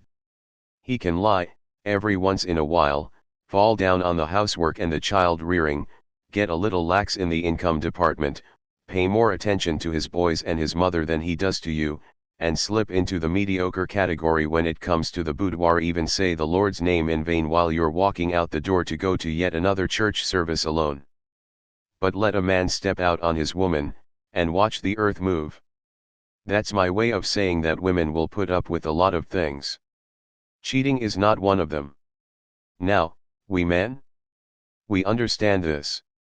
We know what it takes to tip, we're capable of calculating the collateral damage that comes with getting caught, and we know that getting back into the graces of the woman we cheated on and her mother, and her friends, and anyone else who sympathized with her having to resurrect herself from such a devastating life event will require a Herculean effort. Still, we do it. Why? I am not here to justify a cheating man's actions. Rather, this is my humble attempt to explain to you why a man might go on ahead and get a little something on the side, and what you can do to cut down the chances that your man will do this to you. So let's just go on ahead and get right to it. Men cheat because dress it up any way you want to, but men don't view sex the way you women do, plain and simple. For a lot of you, the act of intercourse is emotional, an act of love. That's understandable. Considering the sheer physics of the act, you have to lie back and allow a foreign object to enter your body. You've been taught all your life that you only let that kind of deeply intimate moment happen with someone who really means something to you. By contrast, when it comes to men and sex, neither emotions nor meaning necessarily enter the equation. It's easy, very easy for a man to have sex, go home, wash it off with soap and water, and act like what he just did never happened. Sex can be a purely physical act for us. Love has absolutely nothing to do with it. Consider this strawberry letter from a woman who called herself concerned. During a conversation with my husband of 20 years, I asked him if he would honestly always be satisfied with having sex with me only. He hesitated for so long before answering that I just knew he was going to say no. He then went on to explain that he loved me and would never do anything to hurt me, but if I gave him permission to have sex with other women and not form relationships with them, he would. He said that as he's gotten older, he's been wondering if he is still attractive and sexually appealing, and that attention from another younger woman would boost his ego. Then he asked me if I would be willing to give him permission to have sex with other women if he promised to let them know up front that it's only sex he's interested in and he's not interested in a relationship. He even offered to answer any questions I'd have with his encounters, or, if I didn't want to know about it, to just do it and not tell me what and when it happened. Obviously, he's got a problem with monogamy. Should I consent so that a potential for sneaking around can be eliminated? What can I do to get him to change his thinking, if anything? The answer to that last question in the strawberry letter is, not much. A man can love his wife, his children, his home, and the life that they've all built together, and have an incredible physical connection to her, and still get some from another woman without a second thought about it, because the actual act with the other woman meant nothing to him. It was something that may have made him feel good physically, but emotionally, his heart, the professing, providing, and protecting he saves for the woman he loves, may be at home with his woman. Now filter that bit of information through the lens of, say, a high-powered man who has a wife whose job is equally prestigious and demanding. I don't profess to know what goes on behind closed doors in that kind of household, but by all public accounts, that couple could be perfectly happy, in love, supportive, down for each other. Still, her job could take her overseas, leaving her man at home to run the household, take care of the kids, and keep up his demanding work schedule for weeks on end, without so much as a hot and heavy phone conversation to help him make it through the enormous time period he'd have to go without having sex. Trust me when I say this, under this situation, plenty of men would easily justify their getting some from somewhere else. Neither he, nor any other man, for that matter, is going to go without sex too long. It's not that he doesn't love his wife. But he's there, coming home exhausted from a hard day's work, cooking dinner, shuttling the kids around to all their after-school functions, and checking homework. He's stressed out, and plenty of us men can hear what he may have worked out in his mind. I'm going to go over here and let this other woman tighten me up, and then I'll come back and cook, shuttle, and work until the woman I love comes back to me. This may seem like a cold piece of work to you, but to a man, it's reasonable. He's got to try to feel better some kind of way, and so he's going to get sex from someone if he can't get it from you. You see it as betrayal. Men see it as just a way to get tightened up, especially if, of course, men will consider the risks of getting caught cheating on his lady. But mostly, men initiate affairs pretty confident that they're going to get away with it, and most certainly with all kinds of confidence that if they get caught, their denials will see them through. I used to do a joke where I would encourage men to ride their lie all the way out. I told them, I don't care if somebody got a picture of my butt up in the air in the pump position with my social security number stamped on the left-hand side of my cheek, I'm going to tell my wife, it ain't me, I don't know who that is with my social security number all over his butt, with the same shoes as me, but that's not me. Now, that's my joke, but most men don't consider getting caught a laughing matter. A man who cheats has most certainly calculated the collateral damage that would come from getting busted, potential loss of the woman he loves, his children, his home, and his peace of mind, and he recognizes that this would be a devastating blow to all the things that matter in his life. We all are quite familiar with the saying, hell hath no fury like a woman scorned, and men understand its meaning much better than you do. We know the hell is coming and there will be plenty of scorn if we get busted. Still, men don't really ever think they're going to get caught. Basically, we think we're slick and we go to great lengths to hide our infidelity from you, always with this in mind, if you don't know about it, it can't hurt you. We're pretty confident that your willingness to be in a relationship with us supersedes all the things we do that look suspicious, because we know you'll work through the suspicion that it's more important to you to be with us in our imperfection than to leave us and be alone. At least that's what we're hoping. And in the beginning, mostly, you will.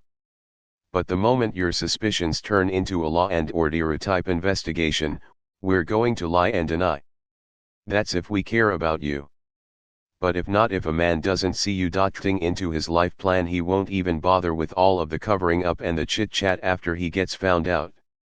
He'll simply tell you that he was sleeping with someone else because. You may think this is a cop-out, but it is the reality. It goes back to the way men judge themselves against each other. I told you in the introduction and have reiterated elsewhere in the book that we are defined by who we are, what we do, and how much we make. And if we haven't gotten to where we want and need to be, then we're not going to be ready to go out how settling down with one woman ts into our plans for becoming a truly independent, mature, well-off man. I mean, how many times have you seen or been in a relationship where the man says over and over again, when I get my money right, I'll think about commitment, or, I just need to get that promotion rst, then I'll settle down. That guy is still trying to complete himself, and while he's working toward that, he's not organizing his life to include a committed relationship. He tells himself he simply doesn't have time for it, it's simply not a priority for him. And so creep he will. The same can be true, even, of a man who is married with children. The man who is mature and has figured out who he is and is happy with what he does and how much he makes probably has his life ordered up correctly.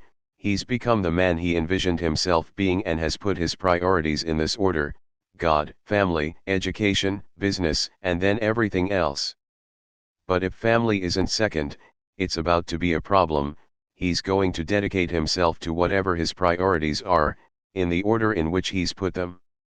Even if he's already said, I do, and held his babies in his arms and done everything a man's supposed to do to protect and provide for them, if he's decided that it's more important to him to full.ll that hunting Jones, then that's going to be the priority for him. He's not going to sync up with your demand that he be faithful.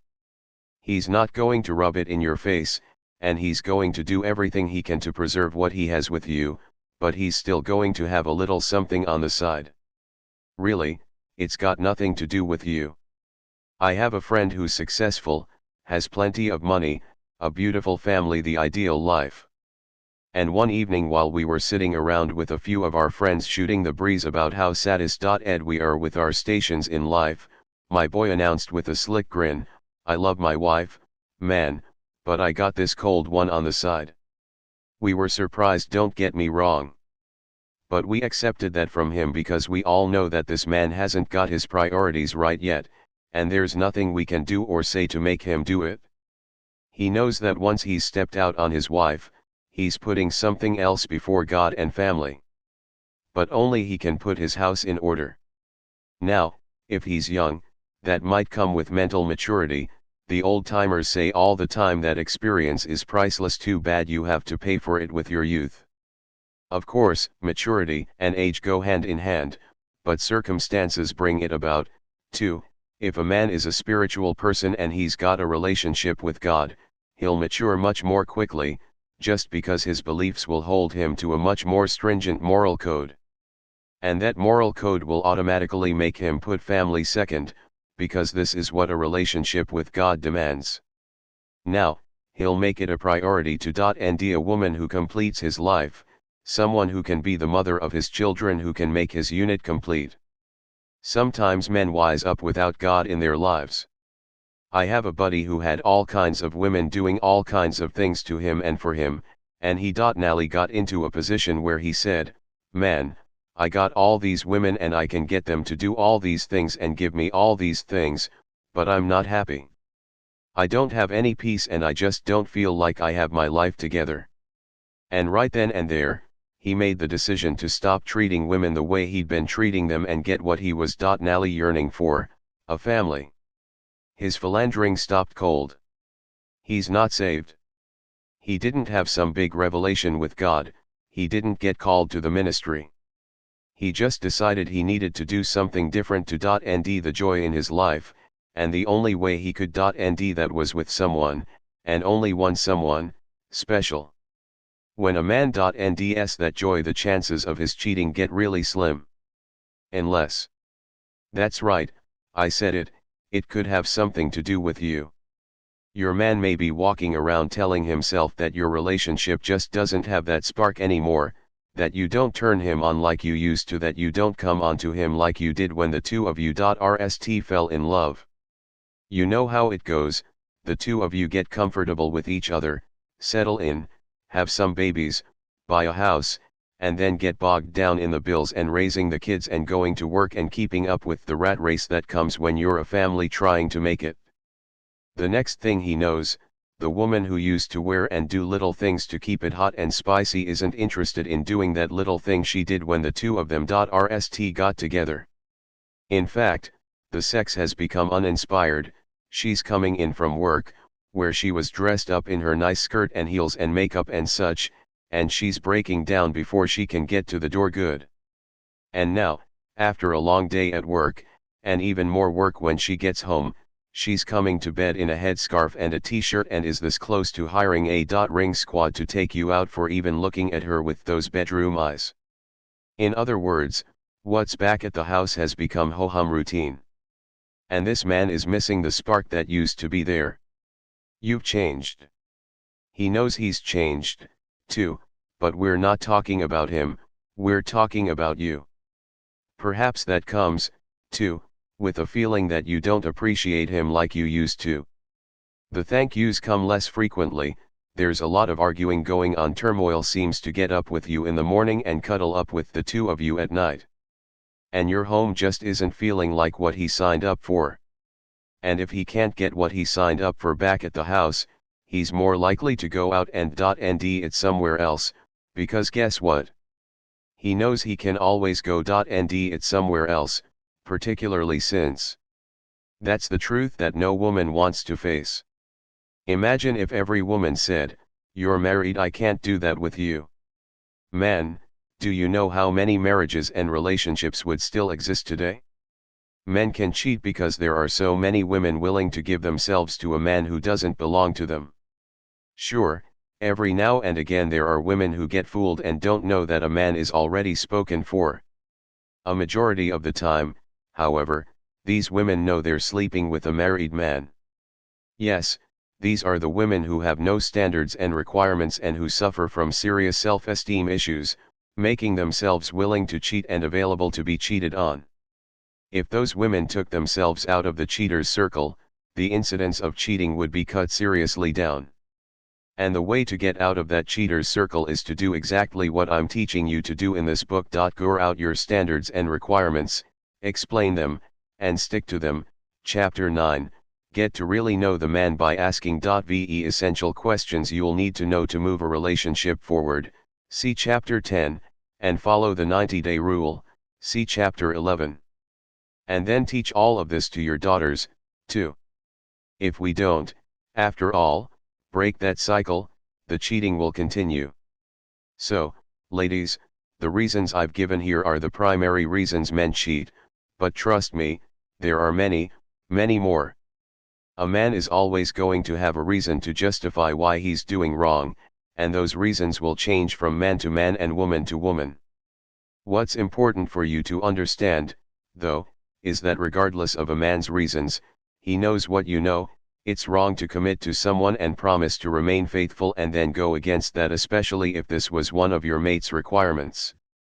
Women can go over it again and again in their minds, ending all kinds of sighs in themselves. I didn't do this right, I wasn't good enough, I didn't love him the way I should, she came in here and outperformed me, but the fact still remains that he didn't have any business cheating.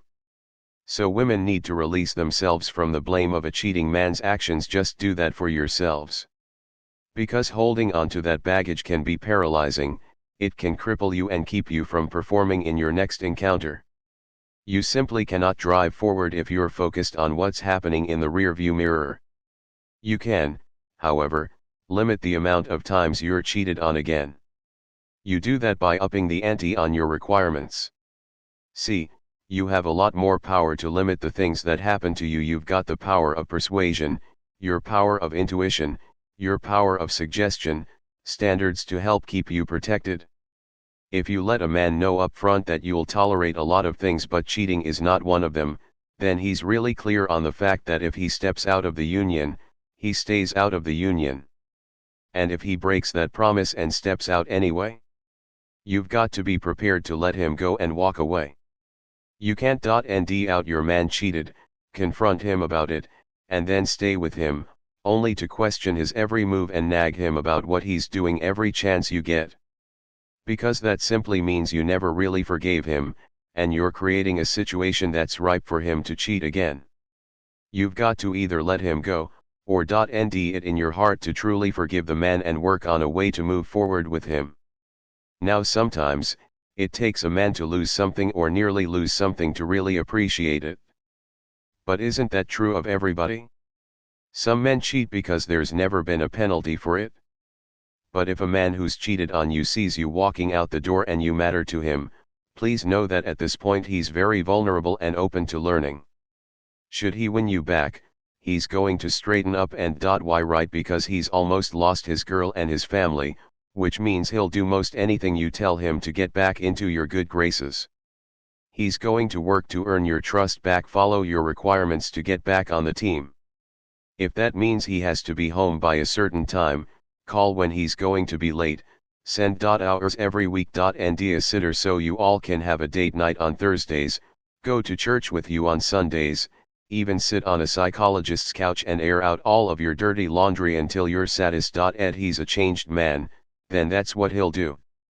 Once there's a penalty and he's forced to say to himself, wow, everything I've ever loved was about to be lost, he may very well come through a better man. Is that to say it's going to be easy to forgive him and not be suspicious? No. But he may eventually earn your trust back and be willing to work through it with you. He's not going to like being asked questions about where he's been, he's going to hate not being able to be intimate with you while you work through your anger, and he's going to be really reluctant to carry his butt down to the psychologists of .ce with you. But in his heart of hearts, he knows that's a part of working his way back into your heart. He knows he created this, he knows what he did, and he understands the consequences, Rami.cations, and repercussions way better than you think he does. We understand penalties, and we know it's going to be straight hell. Trust me, I know. Because it's happened to me. It happens to a lot of men. You can't be a man of power and not step outside your house. I don't know one man of power who has not stepped outside his house. Such a man may exist, but I have not met him.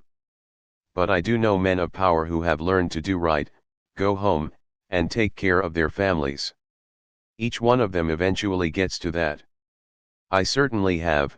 Now, I carry my behind home. I had to come to this, though. And guess what? I know a lot of those same men, entertainers, ball players, executives, and so on, who have turned into some of the best husbands and fathers in the world, because they've lined up their life responsibilities in the right order: God, family, education, and then business. And their wives? They've become better wives in the process, too, by trying to create a little bit of that magic they had when their relationship was fresh and new. She might come home from work and, instead of kicking off those heels, keep them on and whisper in his ear to meet her in the bedroom for a pre-dinner snack. Or she might smile a little more, act a little bit more happy, be a tad bit more spontaneous, appreciate her man more, and show it, too. This was certainly the story of one of my really good friends. His wife found out about his woman on the side, and she left him, went to her mother's house for 7 months, and took his son with her. Dude was miserable. I mean, he was losing weight. We would go by to get him and say, "Let's go out and have a good time," and he would tell us, I don't feel like it." We even offered to take him to see the woman he had on the side, in hopes that at least getting some from her would make him feel a little bit better, but he refused her, too. "I'm through with that," he insisted. "I lost my marriage, my boy is gone, the people who mattered most to me are gone. And I want them back." It took him a year and a half to get this woman back. I don't know what's going on behind their closed doors, but I'll tell you one thing: she's got the ideal husband now. Any married man can look at him and see how to get it done. But two things had to happen to him. Rst, he had to nd out what was important to him, and what it was like to lose it. And second, he had to come to the realization that he needed to restructure his priorities: God. Rst, then family. And you know what? He goes home every night. He's making money, he's extremely happy, and their family has nothing to worry about.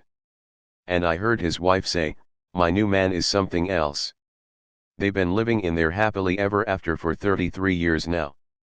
He's a hell of a dude, man, and she's a lucky lady. Part 3. 9 Men Respect Standards. Get some. There are a few things you should know about my wife, Marjorie. She is incredibly talented and supportive. She is just as beautiful on the inside as she is on the outside. She loves the Lord. She is a Terry.C mother to our children. She's classy and smart. And she cares for, respects, and adores me deeply. You should also know that my wife has a set of standards that I have known about and respected from the Rst day I met her. It started while I was doing a show in Memphis. She walked in with another attractive woman. I couldn't help myself. I stopped mid-joke and said, "Excuse me, I know you don't know me, but one of these days, I'm going to marry you." She laughed and said, "You don't know me." But I didn't care, and I told her as much. I knew right then and there we were going to be married someday. Of course, this was really more of a hope than a certainty. Smile. Maybe she knew it, too, or at least liked what she saw, because even though she disappeared the night I informed her of my plan, she showed up 2 nights later at another show of mine, and this time, I asked her to come backstage and talk for a while. She agreed, and we became fast friends, and even dated for a spell. But eventually, we both went our separate ways. Still, Marjorie and I always remembered the friendship we had together, and we reached out to check up on each other from time to time. Finally, Marjorie and I reconnected and started dating again. We got serious pretty quickly, both of us realizing that we had missed out on a great relationship once, and we didn't want to risk losing out on it again. But, even though I knew I was in love with this woman and that she loved me, I was still connected to some women friends I had developed after my divorce, when I had really started dating again. Well, one particular night when Marjorie was visiting me at my home in New York on Valentine's Day weekend, one of those friends called my cell. I didn't talk much, said hi, told her we'd chat another time and that I'd stop and see her if and when I was back in town, and then hung up. I didn't even think Marjorie heard the conversation, at least she wasn't acting like she did. I should have known better, though. She's got that mother hearing, doesn't miss a thing. And sure enough, late that night, when I got up to go to the bathroom, it was about 3 o'clock a.m. There was Marjorie in the hallway, standing there in her fur coat with her suitcase in her hand. She was going to leave us. "Where are you going?" I asked her. Her response made me realize right then and there, in the middle of that hallway, in the middle of the night, that she was the one. "I'm not trying to be anybody's plaything or anybody's woman on a string," she said matter-of-factly, her suitcase still in her hand. "I don't think you're ready for what I have to offer. I got these kids, I have a good life, and I want a man who will come in and complete my family. If this is what you want, too, I'll be in Memphis." After I picked up my jaw, I asked her to give me one more chance, took her bags, and immediately found my phone and snapped it in half. I'd lost her once, this beautiful, smart, sweet woman, and no other woman could be as loving and dedicated to me, to us, or to my children. I realized right then and there, in that hallway, that I wanted no other. In other words, I became the man she needed me to be because she had sense enough to have requirements, standards that she needed in her relationship in order to make the relationship work for her. She knew she wanted a monogamous relationship, a partnership with a man who wanted to be a dedicated husband and father. She also knew this man had to be faithful, love God, and be willing to do what it took to keep this family together. On a smaller scale, she also made clear that she expected to be treated like a lady at every turn. I'm talking opening car doors for her, pulling out her seat when she's ready to sit at the table, coming correct on anniversary, Mother's Day, and birthday gifts, keeping the foul talk to a minimum. These requirements are important to her because they govern how she will be treated. They are important to me, too, because they lay out a virtual map of what all I need to do to make sure she gets what she needs and wants. After all, it's universal knowledge that when Mama is happy, everybody is happy. And it is my sole mission in life to make sure Marjorie is happy. Men can't accomplish this mission for you without your help.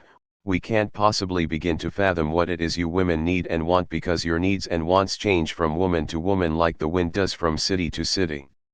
Men are very simple, logical people.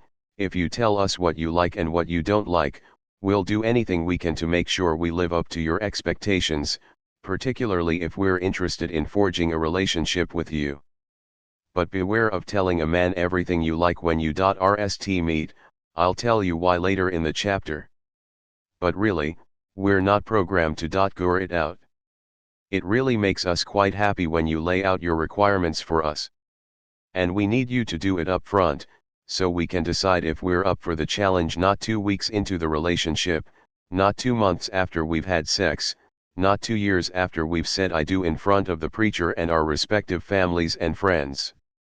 Heck, we'll take them while you're standing there at the bar, sipping on the peach martini we just bought you, so long as you're laying them out. Because now you've given us a road map for how to conduct ourselves, especially if we're truly interested in a relationship with you. Understand that this chapter is not a license for you to start running down your list of I can'ts and I won'ts, and you better not navaz as soon as a gentleman approaches you. We do like some kind of decorum. You've got to ness the situation, tell a man what you require without making it feel like you're ticking off a list of demands. It really is all in the delivery. If you tell him your requirements in the midst of conversation, and they sound attainable, and you shape your standards in soft language, it'll be easier for him to understand, and, more important, act on them. Think about how crazy he's going to look at you if and you're wagging, you just come out your face and say, I will not tolerate a man who does not understand my role as a mother. If you got a problem with my kids and the rest of my family, you got a problem with me. It'll be the equivalent of the needle scratching all the way across the record. He's going to think, at best, that you're angry, at worst, you're crazy, and perhaps your family is, too. But imagine how he'll feel if you ip the script and say something pleasant like, oh, you know, I have kids and they're number one in my life because my parents raised me to understand the importance of family. Now, he knows you're one of those good girls, sweet, responsible, and family-oriented. If he's not that guy, he'll move on to the next woman, the one with no requirements who's down for whatever. But if he's a man who shares your belief in the importance of family, he's going to keep talking to you, and listen for more of your standards. Here are a few more examples I've laid out for you so you can see how to wrap up your requirements in one of those pretty bows. Instead of saying you can't stand it when a man shows up late, say something like, "Everybody is so busy these days, time sure is precious, isn't it? I go out of my way to make sure that if I say I'm going to be somewhere at 7 o'clock p.m., I'm going to be there at 7 o'clock p.m., if not earlier, so that we can do what we need to do in a timely manner, and if I'm going to be late, it only takes a phone call to be courteous."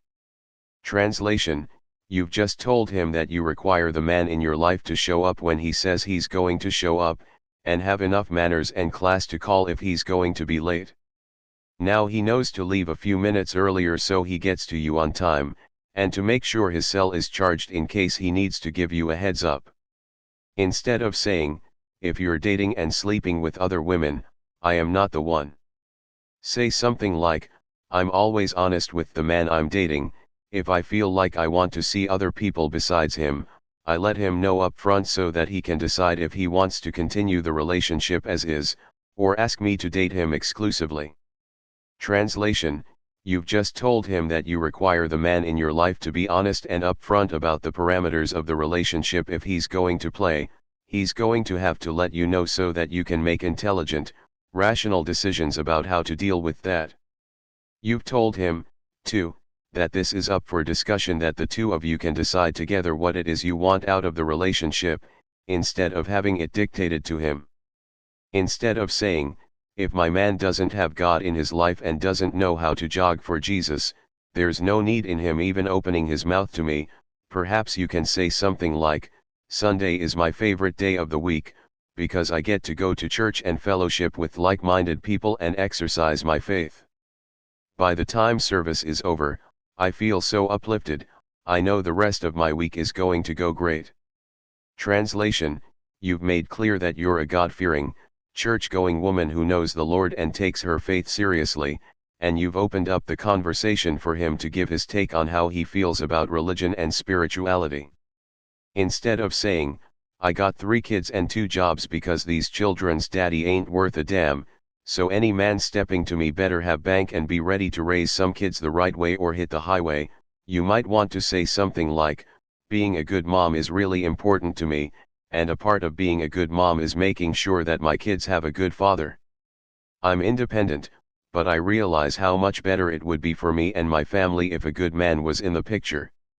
Translation: you will have made clear that while you're quite capable of taking care of your own children, you recognize the importance of having a good man in the mix, something that will make a man who's willing to put in the work understand that he will be appreciated for being a good husband and father. And that's really all a man wants, a little appreciation every now and again. Get the picture? Now, you've given us what we think is valuable information about the woman we're interested in. But more important, you've told us what your standards are, though you've done so by disguising them in a whole lot of pretty talk. It's like grape-ave or cough syrup, it's still medicine, but it's just going to taste better going down. Now, I should add that while men appreciate it when women let them know up front what they require in a relationship, I believe women need to step back every once in a while and let the man show you what he's made of, prove that he's worthy of your time.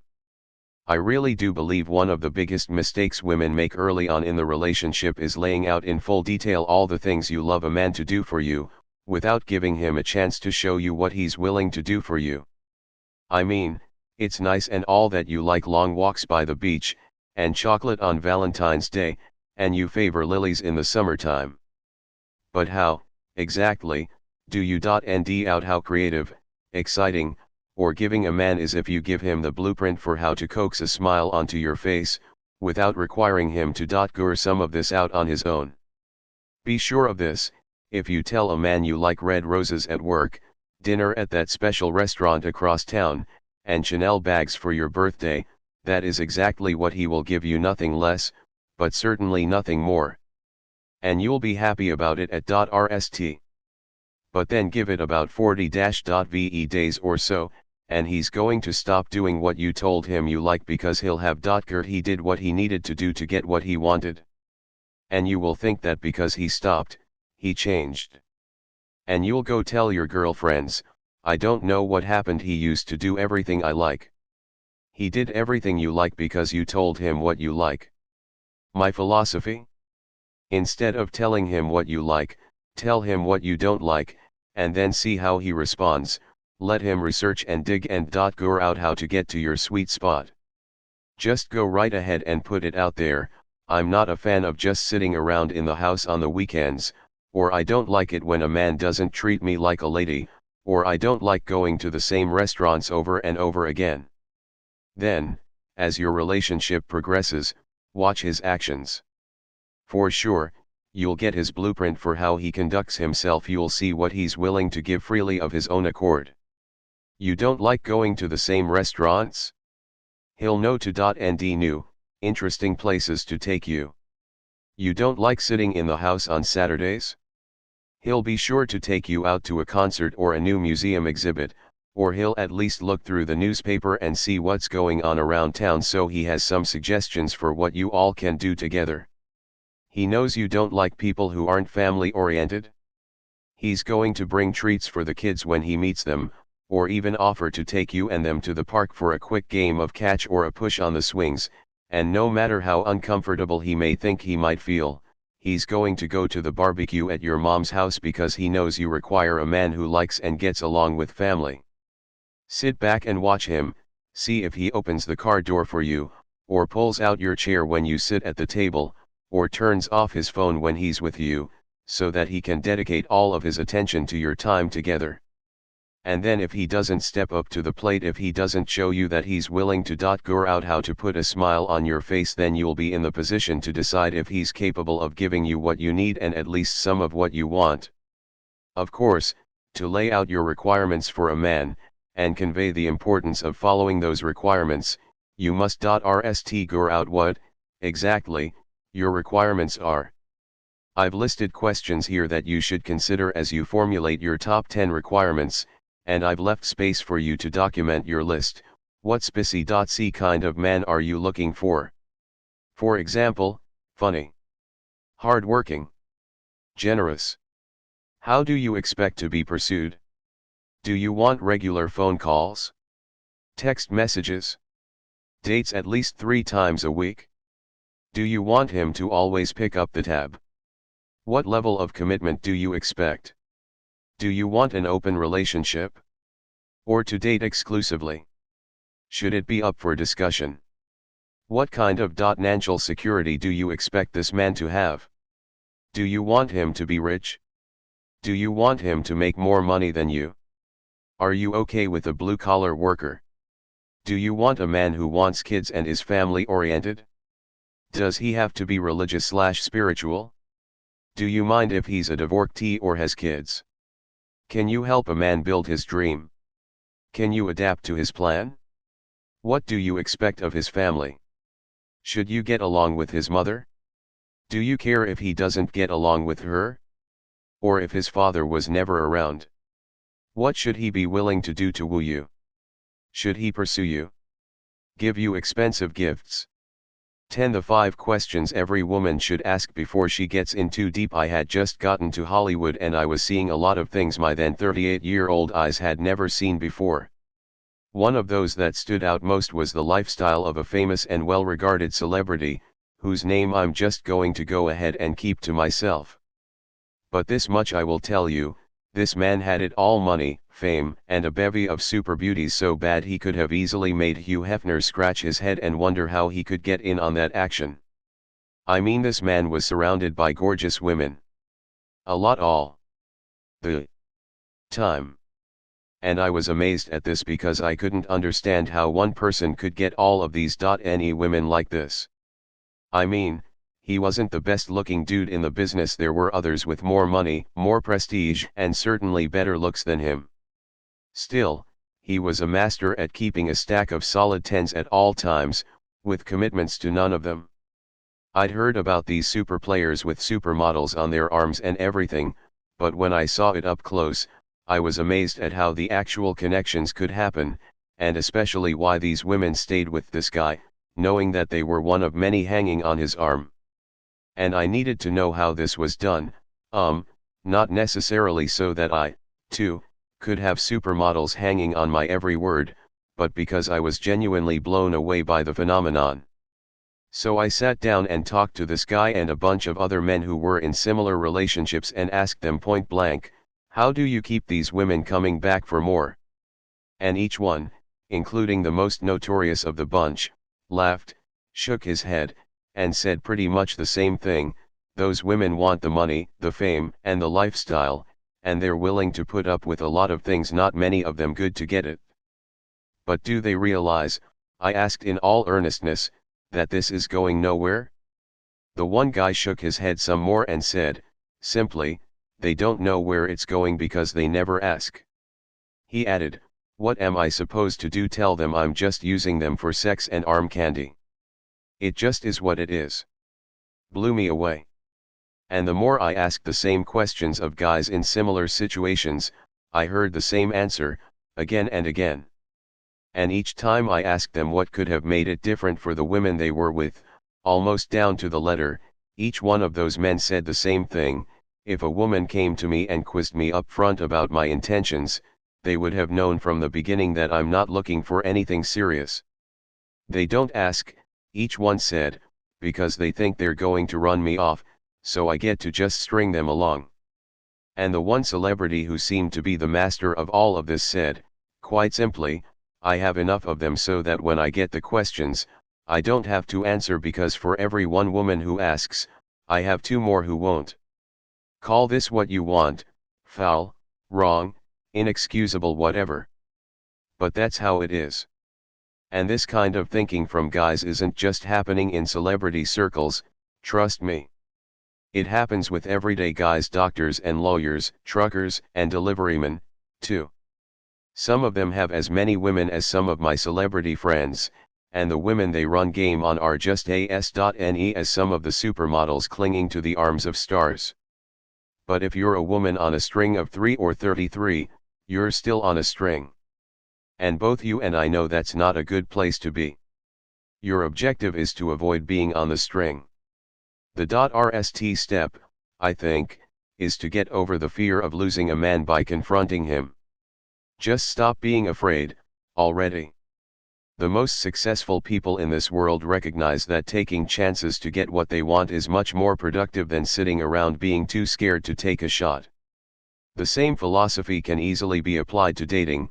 If putting your requirements on the table means you risk him walking away, it's a risk you have to take. Because that fear can trip you up every time. All too many of you let the guy get away with disrespecting you, putting in minimal effort and holding out on the commitment to you because you're afraid he's going to walk away and you'll be alone again. And we men? We recognize this and play on it, big time. Know this, the game is old, and it's not ever going to change. My sons will do it the same way because they can, and there will be women who allow it to happen. But you can certainly know the rules up front, and change up your strategy, so you don't get played. How do you do this? Start by making the man be really clear up front about what he wants out of his life and his relationship with you.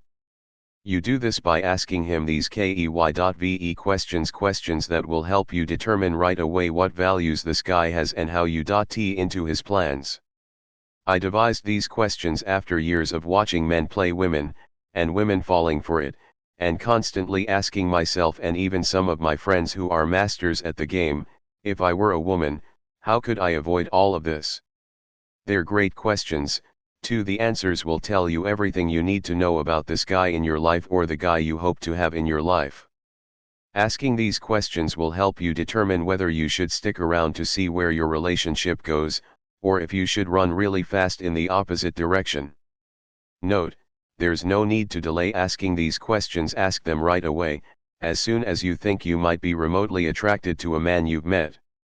If he's turned off by the questions, so what, you have the right to the information. And if he isn't willing to answer them, well, you know from the gate he's not the one for you. So let's just get started with the questions. Remember, no fear. If you're going to get into a relationship with a man, you should know what his plans are and how they tie into the key elements that make a man who he is, what he does, and how much he makes. These three things, as I've already told you, are extremely important to any mature, grown man, and you have every right to know what he's doing right now, and what he's planning over the next 3-ve years, to be the real, grown man he wants to be. His answer also will help you determine whether you want to be a part of that plan or not. You'll know to throw up your much needed red.ag if he doesn't have a plan at all. If he's got a plan, well, great. Act like you're super interested and ask follow-up questions. Be the inquisitive, enthusiastic detective that you are. Men love to talk about themselves. We do this because we know that in order to catch you, we have to impress you. So allow us to impress. The more inquisitive and interested you are, the more information he'll give you. Say things like, wow, how did you get into that .eld? Or how interesting, what does it take to make that successful? And listen carefully. The whole time he's talking, you should be evaluating whether he's actually working hard to meet his goals or if he's a lazy dreamer just talking a whole lot of nonsense. You should also be gearing out if you see yourself in that short-term plan. If you know what his plan is, you can immediately assess if you want to be part of it and what role you can play in it, or if you need to remove yourself from that equation. For instance, if he says, I'm a technician for the cable company, but I'm going to college at night to earn my BA in engineering so that I can move up the ranks at my job, then you know this guy has a plan and he's executing it. Maybe you can even see yourself helping him study or being there for him at graduation and giving him suggestions for how to transform himself from the blue-collar worker who installs the cable to the engineer who helps build the technology for the cable company. The point is, he has a plan and he's working toward it, which means that he's trying to be the man he wants to be, the kind that just might be in line with what you're looking for in a good, solid mate. But if you ask him what his short-term goals are, and he tells you something crazy, like I'm in street pharmaceuticals, and right now I have 1 block but my goal in the next few years is to have 10 blocks on the west side from Henry Street to Brown Street, well, then you know right then and there that you can go on ahead and keep it moving. The same applies to the man who states his short-term goals, but clearly has no plan to implement them. For instance, if he says his dream is to be a producer, but he's not doing anything in the .ld to actually become one, he's not interning or working for a .lm company, he's not writing or reading any scripts, he's not making any connections in the industry that might open some doors for him, he hasn't worked for 4 months and has no prospects of a job in the .ld he says he's interested in, then you know this man doesn't have a plan. And if he doesn't have a plan, he's not going to achieve his short-term goal, or it's really not a goal, he's just talking out of his behind. Either way, you may not want to sign up for his plan. Just stick to your own. Sure, there's a chance that he might get it together and make it in the industry, but why do you have to sign up for that? If he's got this whole pie-in-the-sky dream, go out if he's lying there looking at the stars, or if he's got a jetpack strapped to his back and he's about to take off to go grab that dream. Trust me on this, a man who really has a vision for where he wants to see himself in 10 years has looked into his future and seriously considered what it'll take for him to get there. It means he has foresight, and he's plotting out the steps to his future. If he says something silly like I'm just trying to make it day by day, run. If his long-term plan is the same as his short-term plan, get out immediately. Because his answer tells you that he hasn't thought his life through, or he doesn't see you in it, and so he has no reason to divulge the details to you. All he's got for you is game. If he doesn't have a plan, why do you want him to stick around, anyway? The man you should consider spending a little time on is the one who has a plan, a well thought out plan that you can see yourself in. Because please believe me when I tell you, and like I told you in an earlier chapter, a man always has a plan. I know I did when I rst started working as a comedian. I knew before I even told my rst joke in front of an audience that within the next ve years, my goal was to become a headliner and make at least $2,500 a week. With my eye on that prize, I was soon making $2,500 a week, and happy about it, too. Still, I wanted to become a headliner, and I upped the ante. Now I wanted to make $5,000 to $7,500 per week. It took me about 8 years, but I managed to meet my financial goal, and I was happy about that, too. And then I met Sinbad. Now at the time, Sinbad was working at a comedy club in Birmingham, where he'd become so large, he was making $50,000 to $70,000 a week at this one particular club. Every 7 days. And I knew I wanted a piece of that action.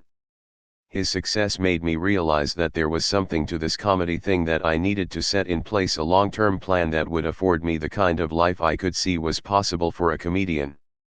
I wanted to get on television to provide a lifestyle for my family that would make them proud. I envisioned my life this way, and then created a plan for how I was going to get it. Now, I knew it wasn't going to be easy, that it would take time, because there were very few comedy clubs where you could make that kind of money, and you had to have the right connections and a great team to help get you there. But the point is, I had a long-term plan, with steps on how I was going to get there. Eventually, I reached those goals and then some.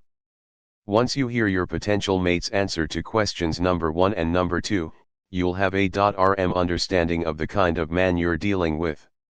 Do not tie your life together with a human being who does not have a plan, because you'll end out that if he's not going anywhere, sooner or later, you'll be stuck, too.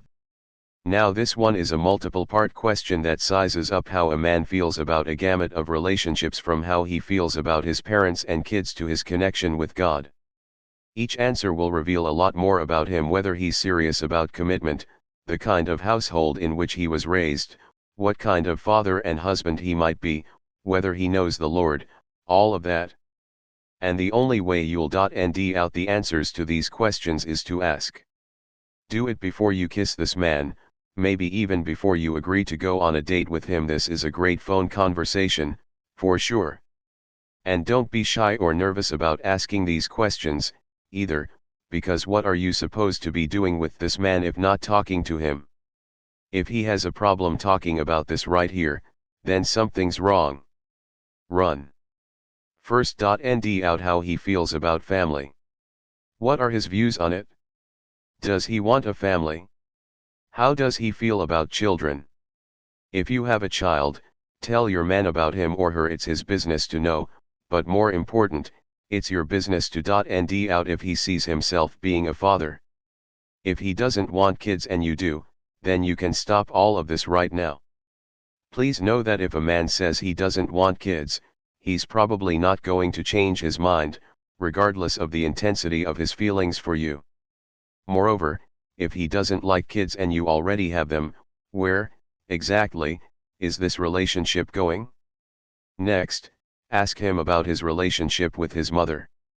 It's the rst relationship a man has with a woman, and if he has a good track record with her, then chances are he knows how to treat a woman with respect and has some kind of idea of how to profess, provide, and protect not only a woman but a potential family, too.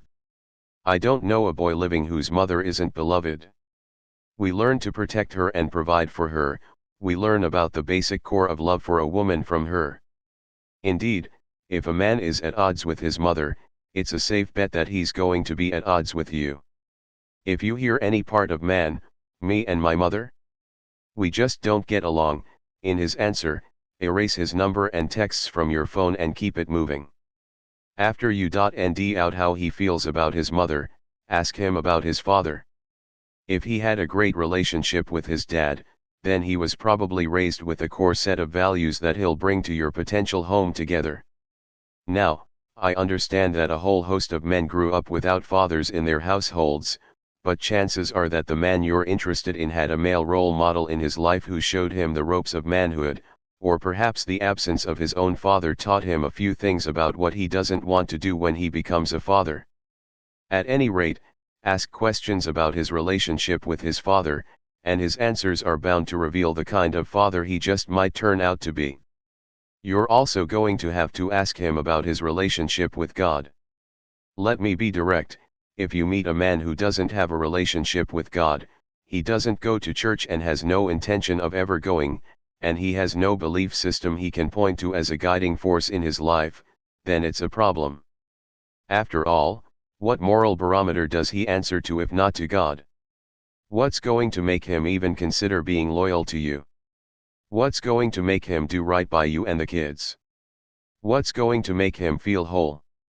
I'm not saying that you shouldn't date a man who doesn't go to church, or who has a different belief system than you. But if his core beliefs don't match up with yours, you're likely to have a problem.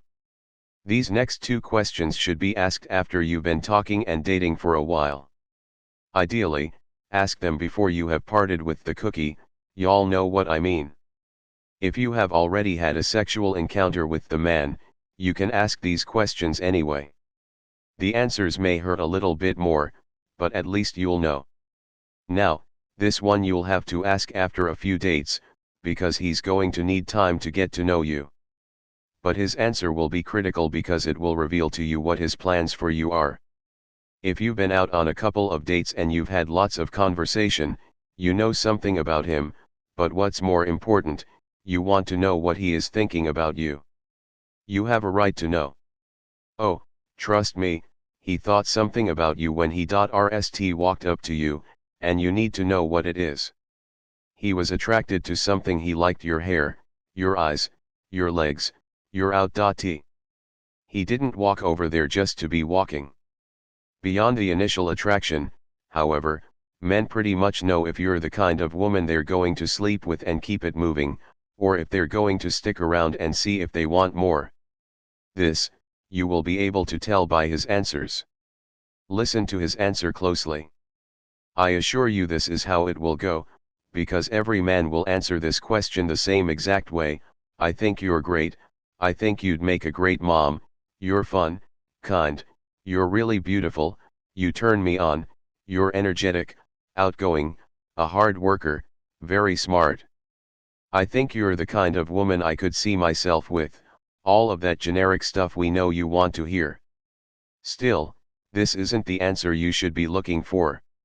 You want spissy.cs. You want to know that he's really thought about you beyond the surface. So do the follow UPS. Oh, you think I'm kind?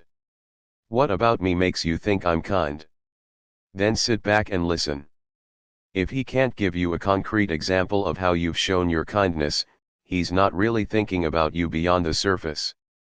But if he says, you remember that time when it was my mom's birthday and you called me and reminded me to pick up a card for her? That was really nice. If he tells you he thinks you're a great mom, make him tell you what it is about you that makes you a great mom.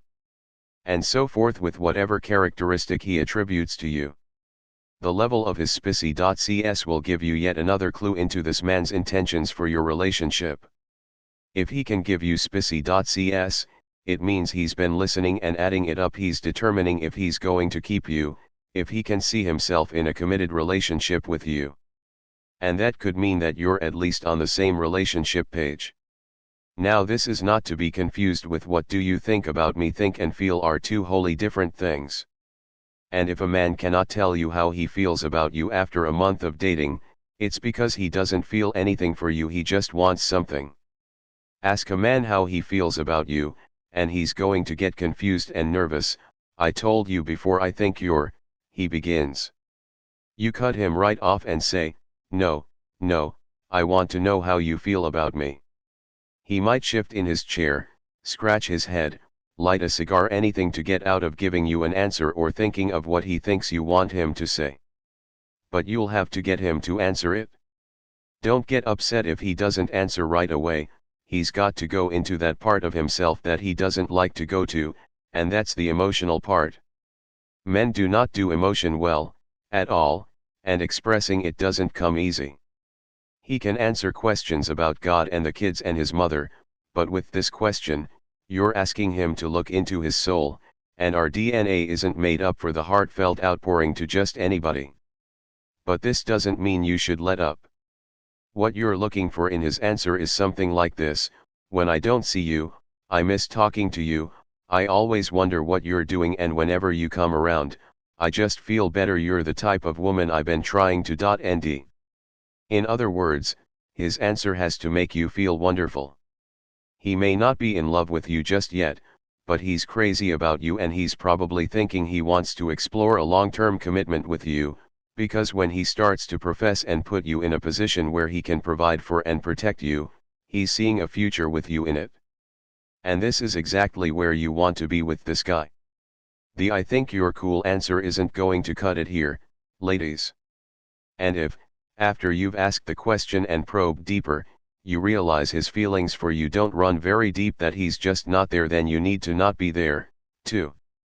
Pump the brakes until you start hearing and feeling from him the things that you think are important to hear and feel from a man with whom you're willing to forge a relationship. We men are fully aware that we have to answer these questions, and any real man is going to answer them. You may not necessarily like the answers, but he's going to answer them. If he refuses, then don't bother with him. Don't think that you're going to work it out later, that you'll wait him out until he gets more comfortable with you, because that would be nothing more than blind hope. Before you know it, you'll be ending out the hard way that this isn't the guy for you, and you'll be starting all the conversations with your girlfriends like this: you know, I slept with him and he's not about anything, I don't even know if he likes kids. Don't let this happen. Empower yourself. It's your right to know all of these answers up front. Per my 90-day rule, which you'll discover in the next chapter, you need to ask these questions within the rst few months of a courtship. If you're already in a relationship with someone, these questions are still valid if you don't know the answers. You can ask them for clarity. Or you may need to ask them with the hope that they'll solidify what you may already know, either that you need to get out of your relationship or that you are headed in the right direction. His answers may help you cut your losses, before you invest too many more years in a relationship that isn't going the way you want it to go. Or they may make you say, wow, I'm glad I'm with this man. Know, too, that though we'll answer the questions because we like talking about ourselves, our answers just may make us consider the woman who's asking the questions in a different light. We nightly want to know where our women stand on these issues, too, but we're not going to bring it up, especially if our intentions for you aren't pure. But in your conversations around these issues, your man just might learn something about you, too, something that makes him know he's got a pretty solid woman on his side. Say, for instance, he tells you that he wants to be an engineer and he's going to night school to get his degree, and you tell him that you have a few friends who are engineers and you can offer to introduce him to them so that they can give some helpful advice as he works toward his new career. When you offer that helping hand, he starts to think, wow, this woman is interested in my goals and ambitions.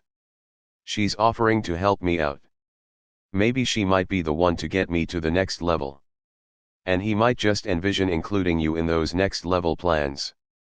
See, you're getting information from him and plugging yourself into all these slots. Do I see myself in his short-term plans, his long-term plans, as a part of his family, having babies with him, helping him continue a solid relationship with his mom, being a role model dad for our kids, the whole picture?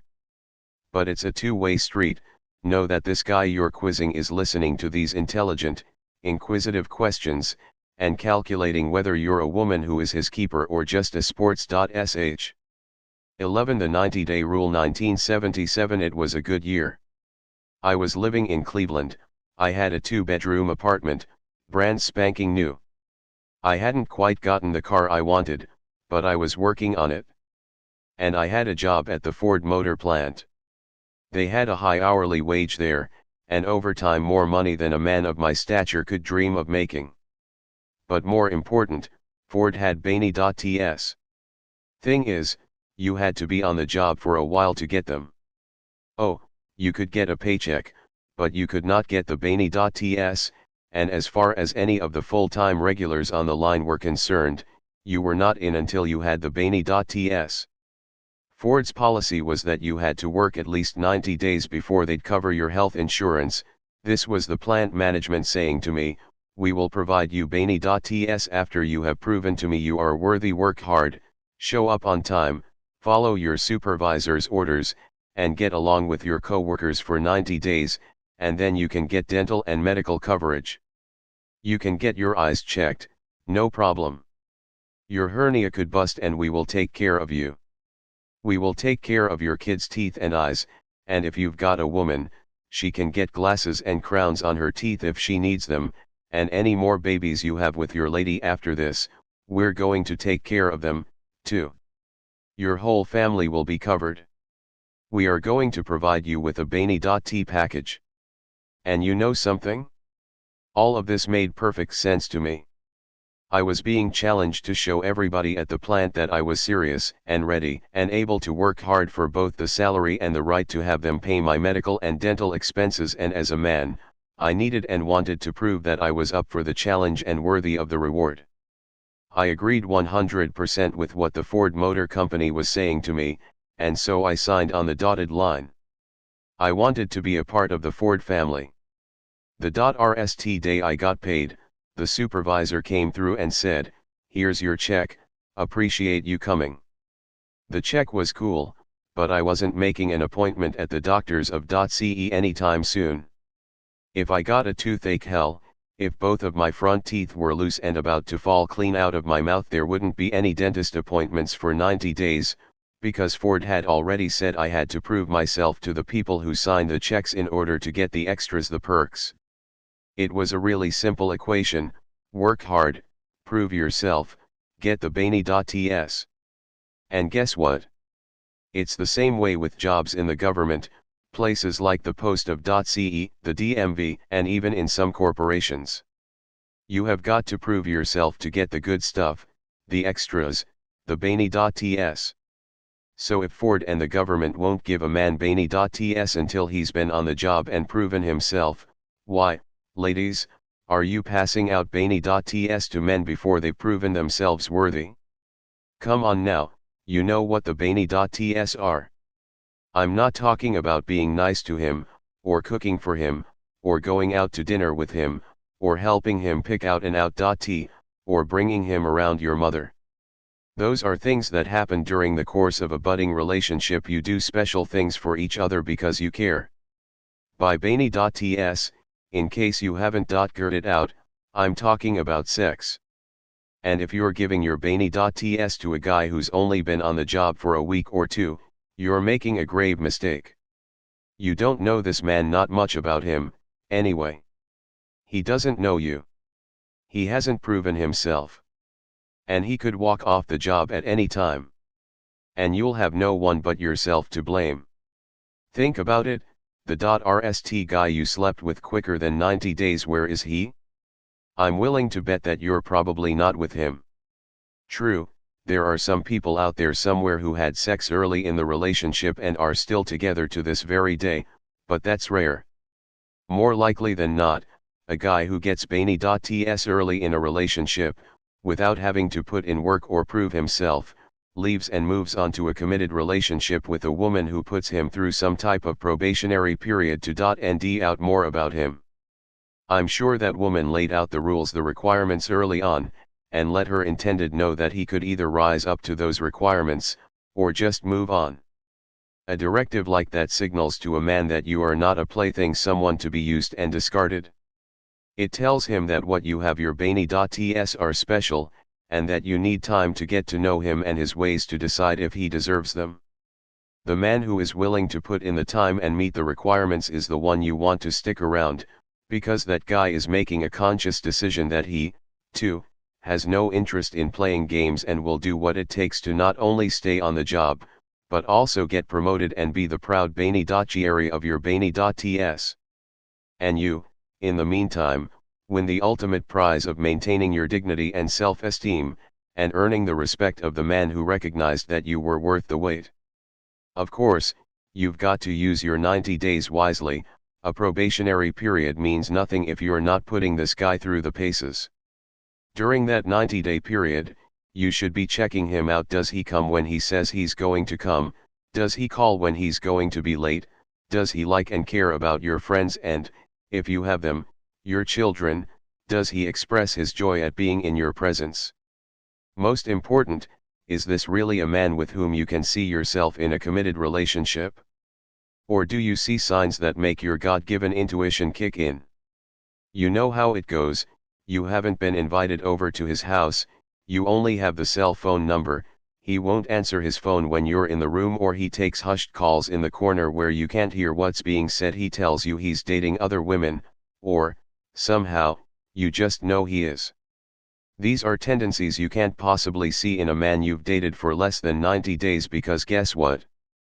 The guy who is dating you just to get the Bainey.ts up front is going to be on his best behavior in the beginning, spissy.cali, so he can make you think he's worthy.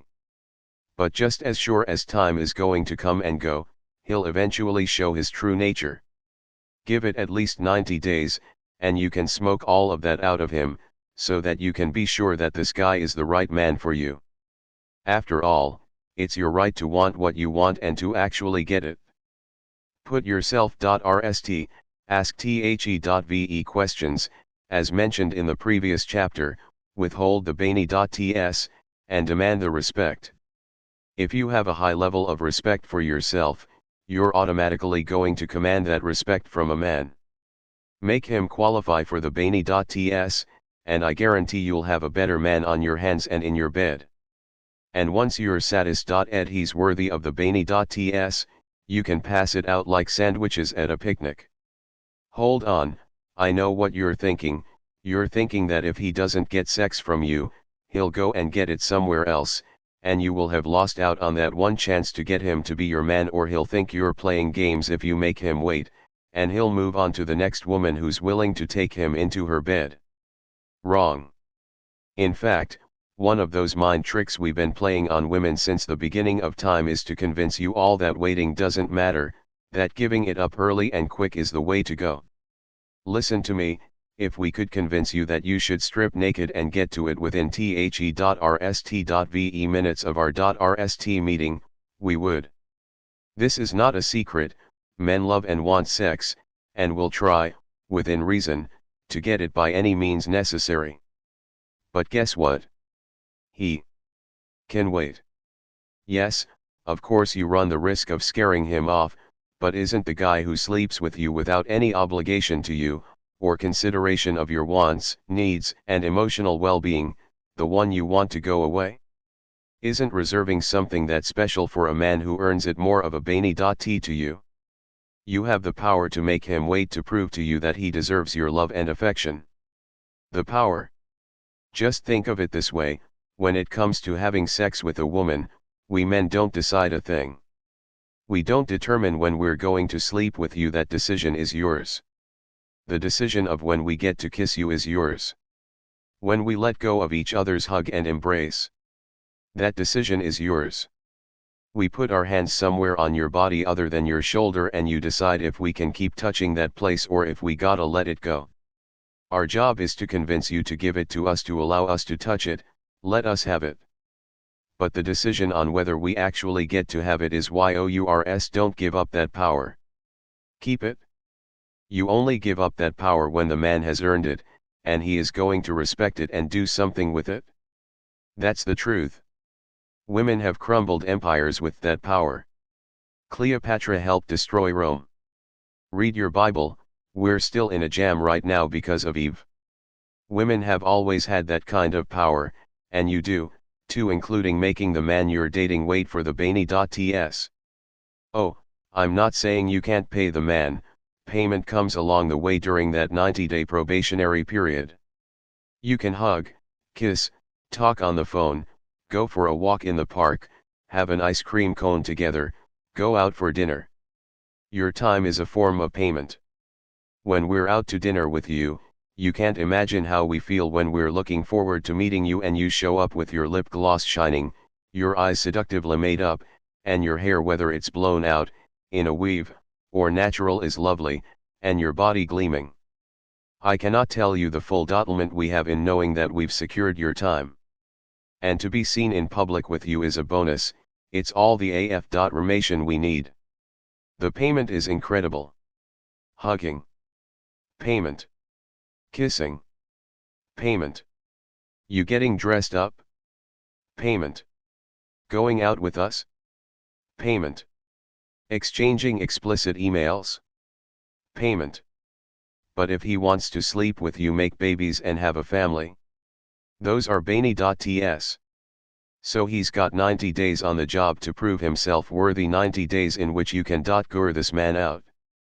You're an investigator, can't nobody.nd stuff out like a woman. Y'all put the police to shame, make the little investigative tricks they show on CSI and Law and Order, SVU look like counting lessons on Sesame Street. You know how to .nd stuff out about a man he may not have even known about himself. So get to it. Create some scenarios so you can gur out just who this guy is, and whether he's good enough for your Bainy.ts. Here are a few things you might want to .nd out. Maybe your car broke down, or the water heater is about to give its last breath, or your kids are acting up and you can't get a handle on them. You're exhausted and the stress is showing on your face, he can hear it in your voice. If he asks you, "What's the matter?" That's a good start. He's been around you long enough to know when you're not your normal self. That's progress.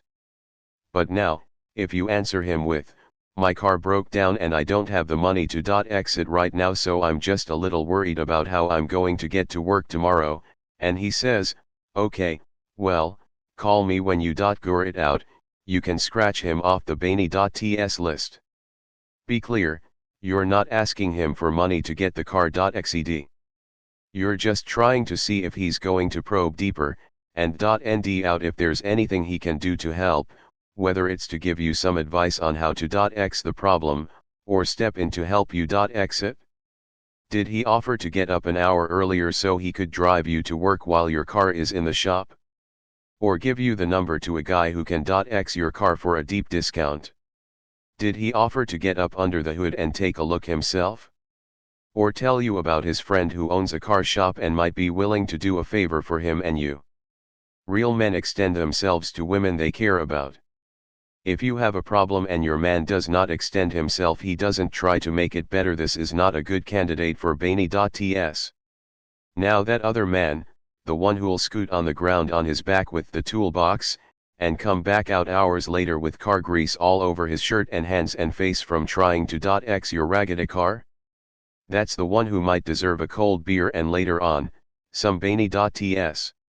Let's say an ex of yours is starting to call again, and it's making you uncomfortable because the breakup was particularly nasty and you just don't want to go down that road with him again. You tell the new guy you're bothered by this and are not sure how to make the ex just go away. A Bainy.ts worthy man will immediately launch into exit mode. He will see what he can do to A. Stop the guy from calling, and B. Get you to feel safe again. He might tell you something like, "Next time he calls, let me talk to him." That's a little extreme, but there are some men who will get on the line and let the last ex know to mind his place. Or your new man may give you suggestions for how to deal with the unwanted phone calls. He might tell you to block his number or put a special ring on the phone so you know who it is when the phone rings, maybe even give you a few words to say to this guy to make him stop calling. This is a pressure situation, it doesn't require an action, but a reaction. If the new guy says something like, "I just can't get into all of this," then he's not a good candidate for Bainy.ts. You're going to be in pressure situations in your relationship time and time again, and you should know up front, right now, if this guy is ready to handle it. If he goes into protect or exit mode, then he envisions you as his woman. And he just might be worth the Bainy.ts. Say you lose a loved one, someone really close to you. A man who has plans for you will immediately offer some form of comfort and help so that you can take the time to grieve. He might ask you if he can take your kids out for a couple of hours so you can have some time to yourself, Or he might ask you if he can go with you to the funeral home to be with you while you see about the funeral arrangements, and so that he can express his condolences to your family. Note, ladies, he's probably not going to want to sit there and let you retrace your childhood and reminisce about the rst time your deceased loved one pushed you on the swing. That's not about to happen. It's not what men do. But a real man will respond with some kind of solution. He will do what he can to help you stop crying, because no man wants to see his woman crying. If this man is not comforting, if he's not coming up with some solutions to help you feel better, then he needs to be read. He has no rights to the Bainey.ts.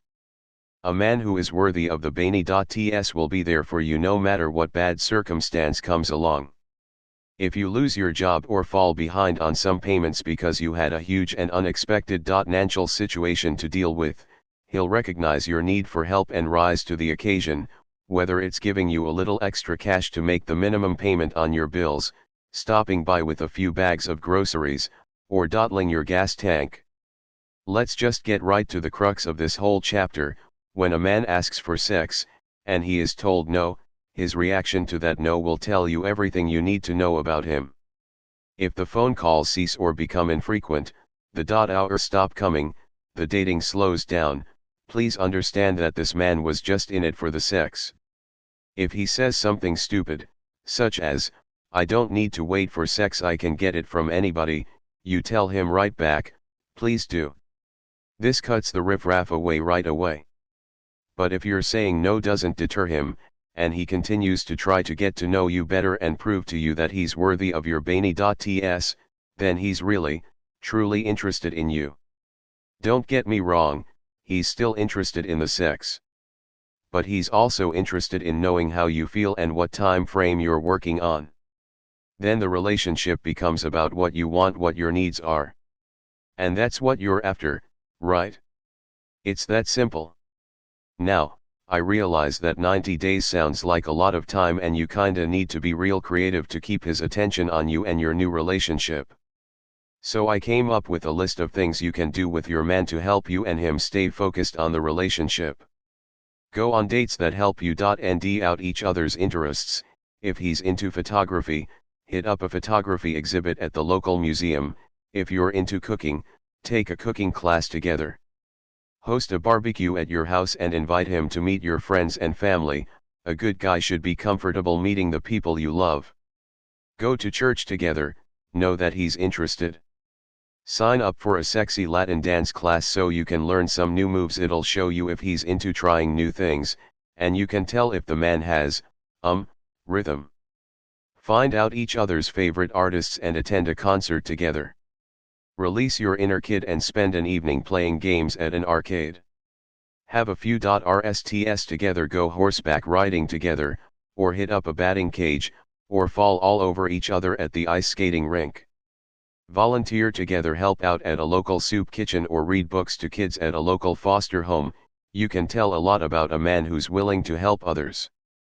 Rent a convertible and get lost cruising in your city. You'll have plenty of time to talk on a long drive. Find a quiet place where you can watch the sunset together. Play a board game. Go for a long walk under a starlit sky. Send each other naughty emails, so he can be sure that when he does get it, it's going to be good. And you can make sure he's literate while you're at it. Read a passage out of each other's favorite books. Have a movie night in which you both bring your favorite DVDs. Go to a record store and listen to each other's favorite artists. Challenge each other to do something silly, like build a sandcastle at the beach or a game of jacks or marbles. Hit up a comedy show. You can learn a lot about a person by what they nd funny and what they think is offensive. Go out for a picnic in the park with the kids, see if he's comfortable with them. 12 If he's meeting the kids after you decide he's the one, it's too late. Let's get one thing straight. When a man approaches you, he doesn't see anything except what's in front of him, how you're fitting into your jeans, what the shape of your leg looks like in those heels, how your lips look with that lip gloss shining, how beautiful your eyes are with all those colors around them. We don't care if you use MAC or Bobbi Brown, Maybelline, or L'Oreal. We don't care anything about where you live, who you used to be with, what kind of car you're driving, how much money you're making and spending, or even who you're spending it on. And we especially don't consider whether you have kids and what that would mean if we were in a relationship with you. In fact, if we're about game and our game goes right, we never make it to the kids. We're going to have dinner a couple of times, maybe catch a movie or go bowling, and be in a room with a bed frame and a mattress in it in a matter of days if our game is proper, or a few weeks if you're playing hard to get kids. Please. Some men don't care any which way about your kids. The guy you're trying to hook up with won't be any more interested in your life as a mother than what color toenail polish you'll ask for at your next pedicure appointment. In fact, if a guy is in it for one thing, if he's a game runner looking for nothing more than your cookie, then the plan is to never meet the kids. And once he gets what he was looking for, oh, you can believe he'll be plotting how to move on. What's most likely to happen is you'll follow the time-honored single mom tradition of dating a guy, all the while keeping him as far away from your home life as possible, partly because you want to get clarity on the relationship and the direction in which it's moving, partly because you don't want to introduce your kids to any man unless you're absolutely, 100% sure that he's in it for the long haul. Once you've convinced yourself there's long-term potential with the guy in question, then you invite him home to meet the kids. Stop right there. I'm here to tell you that you're going about this all the way wrong. You can't become emotionally attached to this man and make some kind of verbal or, especially, physical commitment to him, and then nally drag him to the house only to end out he doesn't like your kids, and your kids don't like him. You've gone and got this guy all hot and bothered thinking you're some sexy vixen who's fun and interesting and wild and willing and able to swing from chandeliers, and once you walk into your living room, he's tripping over Tonka trucks and mashing crayons into the carpet while your kids are begging for potato chips, crying loudly, and telling you the baby's diaper needs changing. This is not a good situation, ladies. Not a good situation at all. In fact, the introduction is late, much too late. See, a man needs to be able to see what all he's going to be responsible for up front. If he sees you in the role as a mother, he's going to immediately try to go out if he sees himself in the role as a father. He's going to evaluate if he can afford those children, if he wants to be bothered with the drama that comes when a baby's daddy is likely lurking in the background, whether he can handle any animosity that might come his way when the kids get wind of him, and nally, if he wants to play second to the children, whose needs you surely will meet many moons before his. All of these things and then some will be taken into account. And if you hold back key information he needs to assess his potential life together with you, and pop it on him when he's not expecting it, he's not going to receive the information well, plain and simple. In fact, he's likely to think he was duped into thinking he had one woman, when clearly he's involved with someone who comes with a whole different set of obligations, responsibilities, and potential requirements. Note, telling him you have kids is not good enough. Besides that, the longer you hold off introducing him to the kids, the more he's going to think there's something wrong with them, that you're hiding the kids for a reason. And that will only make him more apprehensive about that initial meeting. In his mind, you will have elevated the get-together to the level of a G8 summit, giving the introduction way more power than it needs or deserves. He's meeting the kids, for goodness sake, they're not sitting down to a state dinner at the White House. So, to avoid all of this, you need to get the kids in the game early. A natural, casual introduction early in the relationship will set all of you up for a much healthier connection. He should be sitting across the room or at the park or at the ice cream parlor with those kids right around the time you start developing emotional feelings for this guy beyond "I'm attracted to him." If you're starting to wonder whether this guy is right for you, then you might as well see if he's right for the kids. Let him see you and them in your natural setting in a mother-child capacity. He should see you feeding oatmeal and fruits to the toddler, and braiding the 7-year-old's hair, and folding the 10-year-old's laundry, and cheering the 15-year-old on during football practice. He'll be looking at all of these things to determine what kind of mother you are, and whether he'd like to have you be the mother of his children. This is hugely important, Ladies, because we men recognize that some women aren't cut out to be mothers, that there's no automatic mothering gene that kicks in for women just because she has the equipment to carry and birth babies. Just as some women can't drive, just as some women can't do math, just as some women can't cook, some women aren't good at mothering. And a guy wants to see that the potential mother of his children is at least decent at it, that she can be kind, compassionate, creative, and stern. He wants to see that you can handle matters without unraveling, that the stress that comes with marriage and family is something you can handle with decent skill, because the one thing we men do know is that marriage and family equals stress. So we're looking to see if you can handle having to make dinner for the kids, while helping one with the homework, tending to the other who's had the .u for a week, helping one get on the internet, and kicking the other off the internet's inappropriate sites, all at the same time, without strangling anybody. More important, you should introduce the kids to the man you're dating so that you can see him in a fatherly capacity. Walk him into your house, introduce him to little Taylor and Brianna, and then sit back and observe. You will get the purest and truest reaction from him when you do this.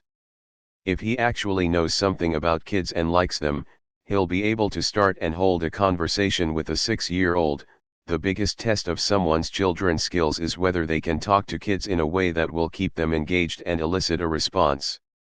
If he freezes up and acts like he's on the witness stand, he just can't think of anything to say or ask, then chances are his intense reaction is a sign he's just not all that good with children.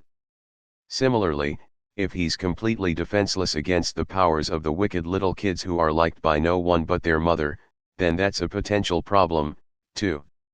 The guy who can't hold his own in those situations, who can't use humor or compassion or square his shoulders in a take-charge way to ect any attempts by the kids to do damage or harm to him, may have some issues, too. After all, you want your potential man to be able to be, well, a man around your kids, someone who can take charge when the kids act like fools and they need a man to set them straight. Kids, after all, respect authority. All of this, of course, will tell you a lot about this guy, about the kind of father he'd be. If he's comfortable with the kids, can entertain as well as give them advice, and give you solid advice on how to troubleshoot, too, then he's showing you the traits of a potentially good father. Good for your child. Likewise, when he sees you with your children, nurturing them, feeding them, and keeping all of their needs satisfied, you're showing him not only that you're a good mother to your own children, but that you're potential mother material for any children he already has, and any babies you two might make together. Sure, how your kids feel about this guy should count for something, too. Children have an uncanny ability to pick up on when human beings mean them well or harm. If they're younger, they have no ulterior motives about not liking someone, especially if you introduce him as my friend Mr. So-and-so, just like you would any female friend of yours. But know, too, that if your child's father is in your kid's life, your child may not necessarily have the most warm and fuzzy feelings about the new guy, and that's natural. In these cases, your child isn't exactly going to make it easy for the new man to get close quickly. But this isn't necessarily going to scare a man off. First off, how would a grown man look being scared off by a child? If he runs, let him. Oh, the new guy might raise an eyebrow or two if he keeps running into problems with little Chucky. If on the .rst date, Chucky forgoes a handshake for a swift kick to the shin, and on the second date, the little monster purposely rides his bicycle up the side of the new man's ride, and on the third date, he accidentally spills his fruit punch all over your man's nice white linen suit. But if you're worth it, he's going to stick it out and see if Chucky is truly insane, or if he simply keeps catching him on his bad days. He'll try harder to win Chucky over, and give the relationship more time to assess whether Chucky is bearable. And teenagers? Oh, men don't even see them as a problem. No man walks into a situation thinking they're going to be best friends with the teenager in the house. Even their biological parents can't stand teenagers, and vice versa, sometimes, so the odds are low that the new man is going to have a kumbaya moment with a sulking, hulking, attitudinal older child. The beauty of teenagers, though, is that they tend to make themselves invisible. As a result, your new man might actually be able to focus on your relationship without the distraction of a misbehaving kid. But a man who genuinely wants to be in your life will try to be a part of your teenager's life. He won't be deterred. He's expecting that a teenager will be a jerk to him. What he'll try to determine is whether the jerkiness is an act to be mean, or if that's truly who this kid is. Now, we all understand your need as a mother to protect the emotions of your children and your reluctance to let them get attached to someone you can't guarantee won't disappear and take your kids' hearts with him. Likewise, we understand how important it is for you to not look like you're fast and loose, running men all through the house like your living room is a bus stop.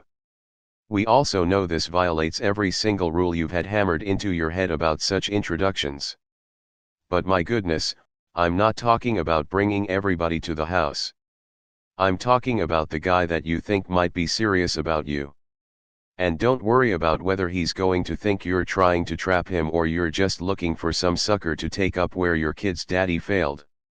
Single moms all over the planet have convinced themselves, with their natural instincts as nurturers and protectors in full gear, that bringing men they've just met around the kids is unsafe.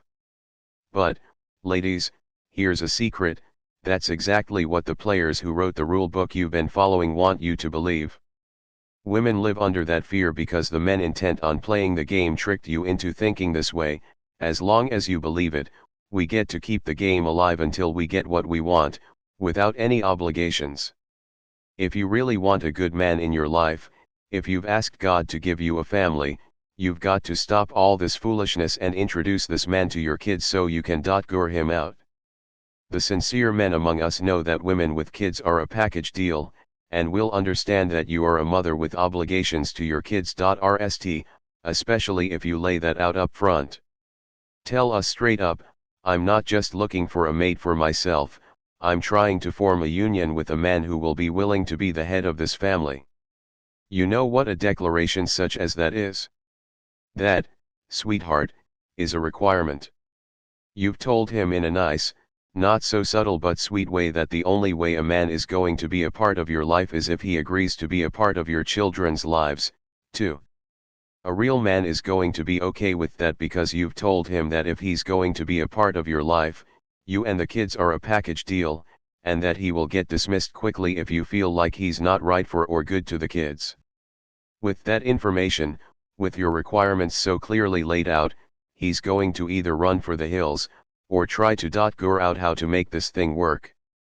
Go ahead, invite him to come with you and the kids to the zoo, or invite him over to your mom's house for a family barbecue.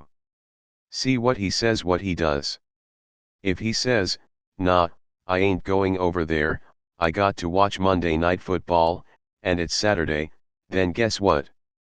He's probably not the one for you.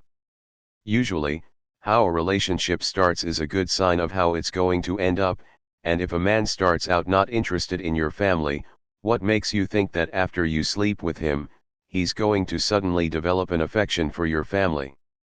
But if he brings a game of Scrabble or Monopoly over to the house and sits down on the hour and plays for an hour, or he invites you and your family to join him on an outing, then he just might be a keeper.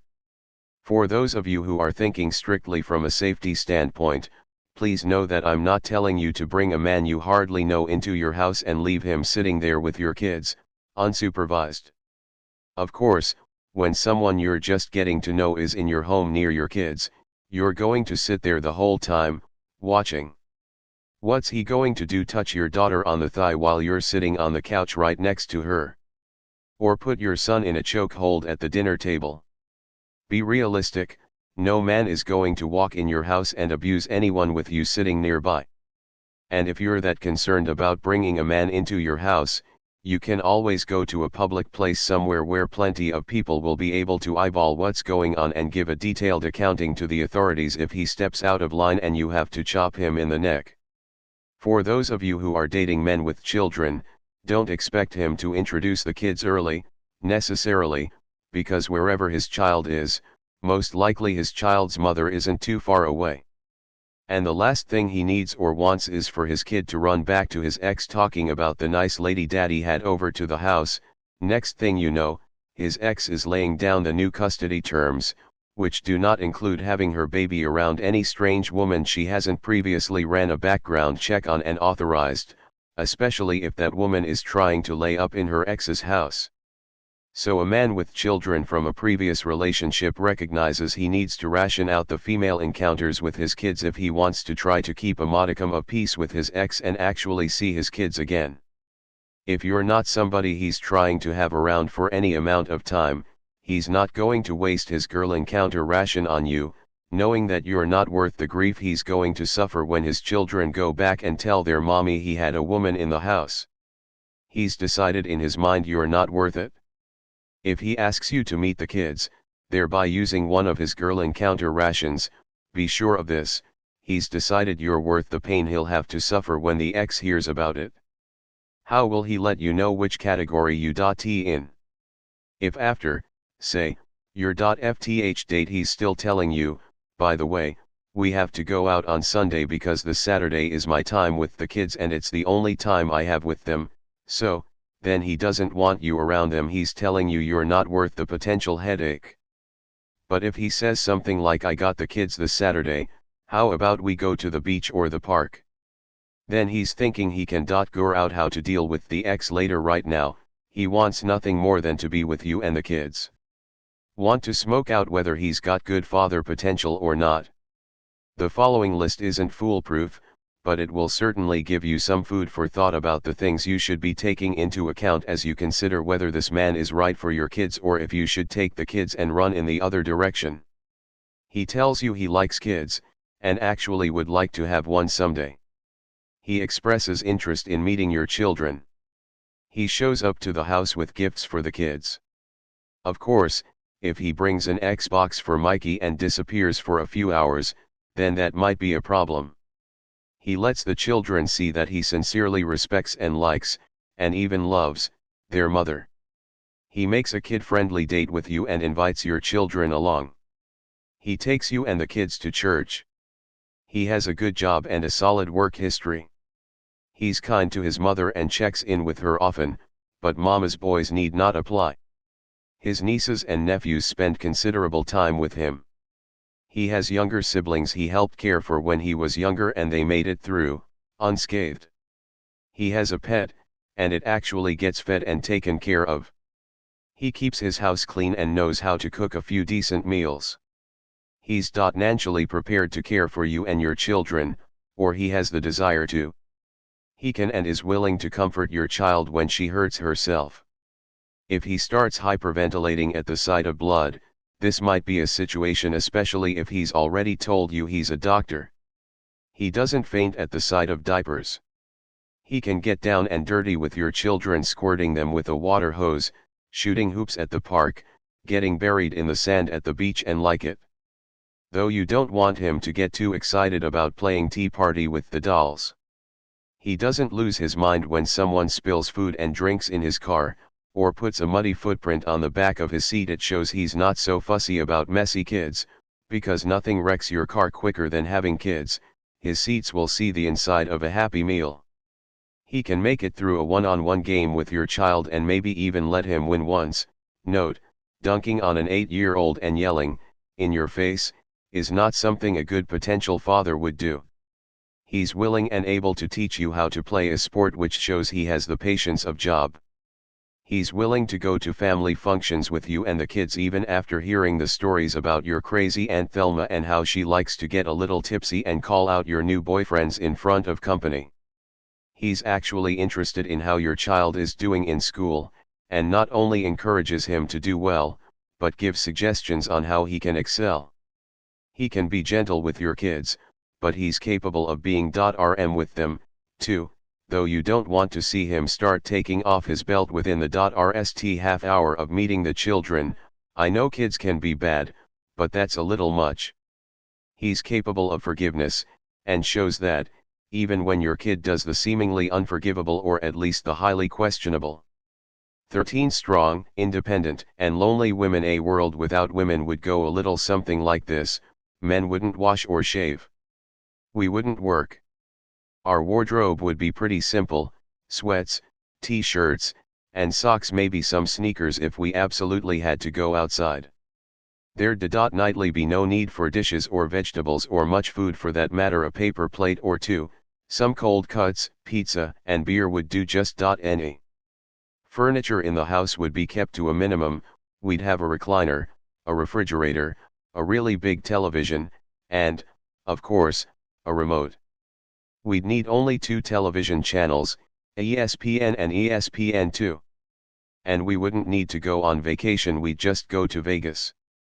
They've got everything we need in Vegas. You can gamble there, smoke cigars, eat steak, play golf, and go to the strip club, and really, you wouldn't need that. What happens in Vegas stays in Vegas slogan, because men wouldn't go blabbing about what they did, anyway. This is all to say that men are very simple creatures who would be prone to doing some very simple things if not for the women in our lives. After all, you all are the masters of handling it. You work full-time, then come home to the full-time job of being wives and mothers and everything to everybody. You're raising kids, all too many of you without any help from the men who helped create them. You're making most of the major purchasing decisions in our households. You're taking over key positions in the corporate world and bringing home the bacon, some of you more than the men in your lives. You're excelling in college, where you outnumber young men at a ridiculous rate, and you're holding up our churches and educating our children in the school system, in effect, nurturing and protecting our minds and spirits. We men welcome and appreciate this more than you ever will know, mainly because we're a little too proud sometimes to fess up to it. Still, the strength it takes to handle it is not, in a man's mind, where a woman's power lies. To us, your power comes from one simple thing: you're a woman, and we men will do anything humanly possible to impress you so that, ultimately, we can be with you. You're the driving force behind why we wake up every day. Men go out and get jobs and hustle to make money because of women. We drive fancy cars because of women. We dress nice, put on cologne, get haircuts, and try to look all shiny and new for you. We do all of this because the more our game is stepped up, the more of you we get. You're the ultimate prize to us. This may be a hard pill for you to swallow, and some of you may be offended by what I'm about to say, but I say this in truth and an abiding love for the opposite sex. Somewhere along the way, women lost sight of this. Maybe in part because we men have played so many games, pulled so many tricks out of our hats, just plain done so much wrong in our quest to get women, that we've convinced you all that you are not important to us. Perhaps it has to do with how women are raised these days. There's been the constant encouragement from your mothers and aunties and grandmas and female mentors to educate yourselves and get great jobs and to be independent women, no matter the cost, even if it means putting off having serious relationships. Or maybe you all have just been worn down by the constant media obsession with perfection, with everything from magazine covers to television shows, to commercials, and blogs, and everything else telling you to nip it and tuck it and suck it in and dress it up and look like Halle Berry and Beyonce if you want to attract a good man, knowing full well that all of you possess a great beauty all your own, and only Halle can look like Halle, and only Beyonce can look like Beyonce. Whatever the case, we men are no longer connecting with that special part of you that makes you a woman, that thing that makes you so very beautiful to us, and that also happens to make us feel more like men. As I've already explained, the 3 ways a man shows you he loves you is by professing, providing, and protecting. Which means that if you've got your own money, your own car, your own house, a Brinks alarm system, a pistol, and a guard dog, and you're practically shouting from the rooftops that you don't need a man to provide for you or protect you, then we will see no need to keep coming around. What in the world do you need us for if you have all of that? Don't misunderstand what I'm saying here. We don't mind it if you have yourself totally together. You can have your own house, you can have your own money, you can own your own car. You can have the Brinks alarm system, the guard dog, and the pistol, too. But if the man who is pursuing your affection is never allowed by you to exhibit his ability to provide or protect, then how can he possibly see himself professing his love to a woman who has not allowed him to feel like a man? The things you've acquired and gained financially and educationally can never be bigger than the relationship with the man. His DNA will not allow for that. Translation: we appreciate it when women treat us like men, when you let us know that you need us. The need to feel needed is way bigger to us than we've let on. We have to feel needed by you in order to fulfill our destiny as a man. Of course, I've heard women say, I'm not going to belittle myself to make him feel more like a man. If he can't handle my money and my success and my independence, then he can't handle me. We understand and can handle strong women. In fact, we're the products of strong women, women who handle it. It's no secret that you allow us men to believe we're the head of the household, but it's you who makes all the key decisions in the house and with the kids. It's no secret to us that no matter who's bringing in the most money, it's you who ultimately handles the finances and allocates how the cash is going to be spent. It's no secret that when we argue, we may act like we're right, but we know that ultimately, if we want to restore the peace, you're going to get your way. We're cool with all of this. But if you say things to this effect without keeping up the charade of our being essential to the household, or you handle our egos with anything less than great care, then we're not going to want to be involved with you. In our minds, if you've got your own money, you don't need ours. If you know karate and can knock somebody on his behind by yourself, then you don't need our protection. And if we can't exercise two of the major components that make up who we are as men, providing and protecting, then we're not about to profess our love for you. We absolutely will not say, I'm your man, if you don't let us fulfill who we are. What will end up happening instead? We'll sleep with you and then walk away. It's the hard truth, but that's real. When I was a young man, I was in a relationship with a woman who I thought I loved. I had dropped out of college and was in between jobs, just starting to end my way as a comedian. She was an enormous help to me. I was struggling, and she was holding it down for us financially, I admit, but I thought I was more than making up for my lack of cash by being all I could be around the house, doing what was necessary to keep our home in order.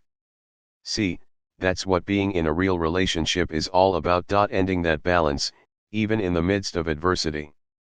And adversity will come. Those wedding vows they make you say? The preacher makes you say them because he and everyone else who's ever been married knows what's coming. For better or for worse. Worse is coming. In sickness and in health. Somebody is going to get sick. For richer or for poorer. Somebody might end up broke, temporarily laid off. Hard times will certainly come. The question is, how are you going to deal with it? This was made clear to a friend of mine one particular day when he went grocery shopping. His woman was loading up the cart with everything she needed for the house: the meats, the vegetables, the fruits, the drinks, and everything. And then they turned down the aisle with the pineapple juice. Now, one thing you need to know about my friend: he loves pineapple juice. Steak with pineapple juice, I can't tell you which is better to him. And when they turned down that aisle, the rst thing he put his hand on during that entire grocery store trip was a bottle of pineapple juice. He didn't think anything of it, just grabbed a bottle and dropped it into the cart. She had her back turned when he did it, but when she turned around and saw the pineapple juice in there on the pile of groceries, she snatched it out and said, "What is this?" "Pineapple juice," he said simply. "And who put this pineapple juice in the basket?" she asked. "Well, I did," he said, a little confused. "Who else in the world would have put a bottle of pineapple juice into their cart?" "You," she practically spit, "don't have any money." And then she did the unthinkable. She took that bottle of pineapple juice and purposely dropped it on the it hit the tile with the loudest crash, and broke into what looked like a million little pieces of shiny glass shards and yellow liquid, all of it just inches away from their feet. She glanced at it, then gave him the eye, and pushed the grocery cart on away from the mess and him. He walked out the store and waited for her. When she nally came out, he loaded the groceries into the car with tears in his eyes. You just can't imagine how that hurt him. He knew he didn't have any money, but all he wanted was a damn bottle of pineapple juice, and in that singular act, in that one moment, his lady shoved into his face that she didn't consider him to be a man. It was more important to her in that moment to prove what he already knew, that he wasn't full-throttling his role as a provider. I'm not suggesting that she didn't have the right to have a man who was pulling his weight. But if she knew him and men, she would have understood that making him feel less than a man wasn't going to get her what she needed and wanted out of her man. Her actions were only going to drive him away. Not long after, he left her. And that is pretty much the reaction you can expect from men in similar situations where a woman makes more than her partner and she rubs that fact in his face. Will he be intimidated by your money and your success? Of course. Because you're taking him out of his role as a man to be the provider. It's what society expects of him, and really, what you've been taught to expect of men, too, that he be able to sweep you up and take care of you. Sure, when a man is young and doesn't know any better, he's busy being all this other stuff he thinks ts into what it means to be a man, dating an excess of women, recklessly spending his money on things he doesn't really need, much less can afford, using his muscle instead of his brain in his quest to appear tough. But most of us grow out of this eventually, and when we do, we recognize that a real man provides for the ones he loves. Even a male convict will sit behind bars and tell you, the rst thing I'm going to do when I get out of here is take care of my family and get a job. That's all I want to do. Most every man comes to that realization. Some men never come out of the ignorance and die fools alone. But for the most part, when we get around other men and try to validate our manhood, it's not about how many women we've got, but who we're taking care of. We are trained to be providers for you, and you are trained to look for that in us. So the moment that order of things is thrown off, the relationship is out of sync. If a woman also has the bad habit of throwing a man's size in his face, then he has a problem of a whole different magnitude. He's going to struggle with not being the provider, and she's going to feel like his ego is getting in the way of her happiness. And everyone involved is bound to get and be miserable. So how do we get through this situation? Don't give up your money, or your job, or your education, or the pride and dignity that come with all of that. Just be a lady. Oh, I can hear the collective teeth sucking. It's as loud as a police siren and helicopter were in Compton. I can see the universal arm folding and eyebrow raising as well. But you're getting hot and bothered by what I'm saying isn't going to change the fact that men, no matter what their financial situation, background, social status, or backstory, want their women to let them take care of them. And I say to you and ones, go ahead and act like this isn't important if you want to, but the women who accept that it's okay to let the guy take the lead sometime are going to win. So do you want a man or not? You can do this. We know you're strong enough to move the television set.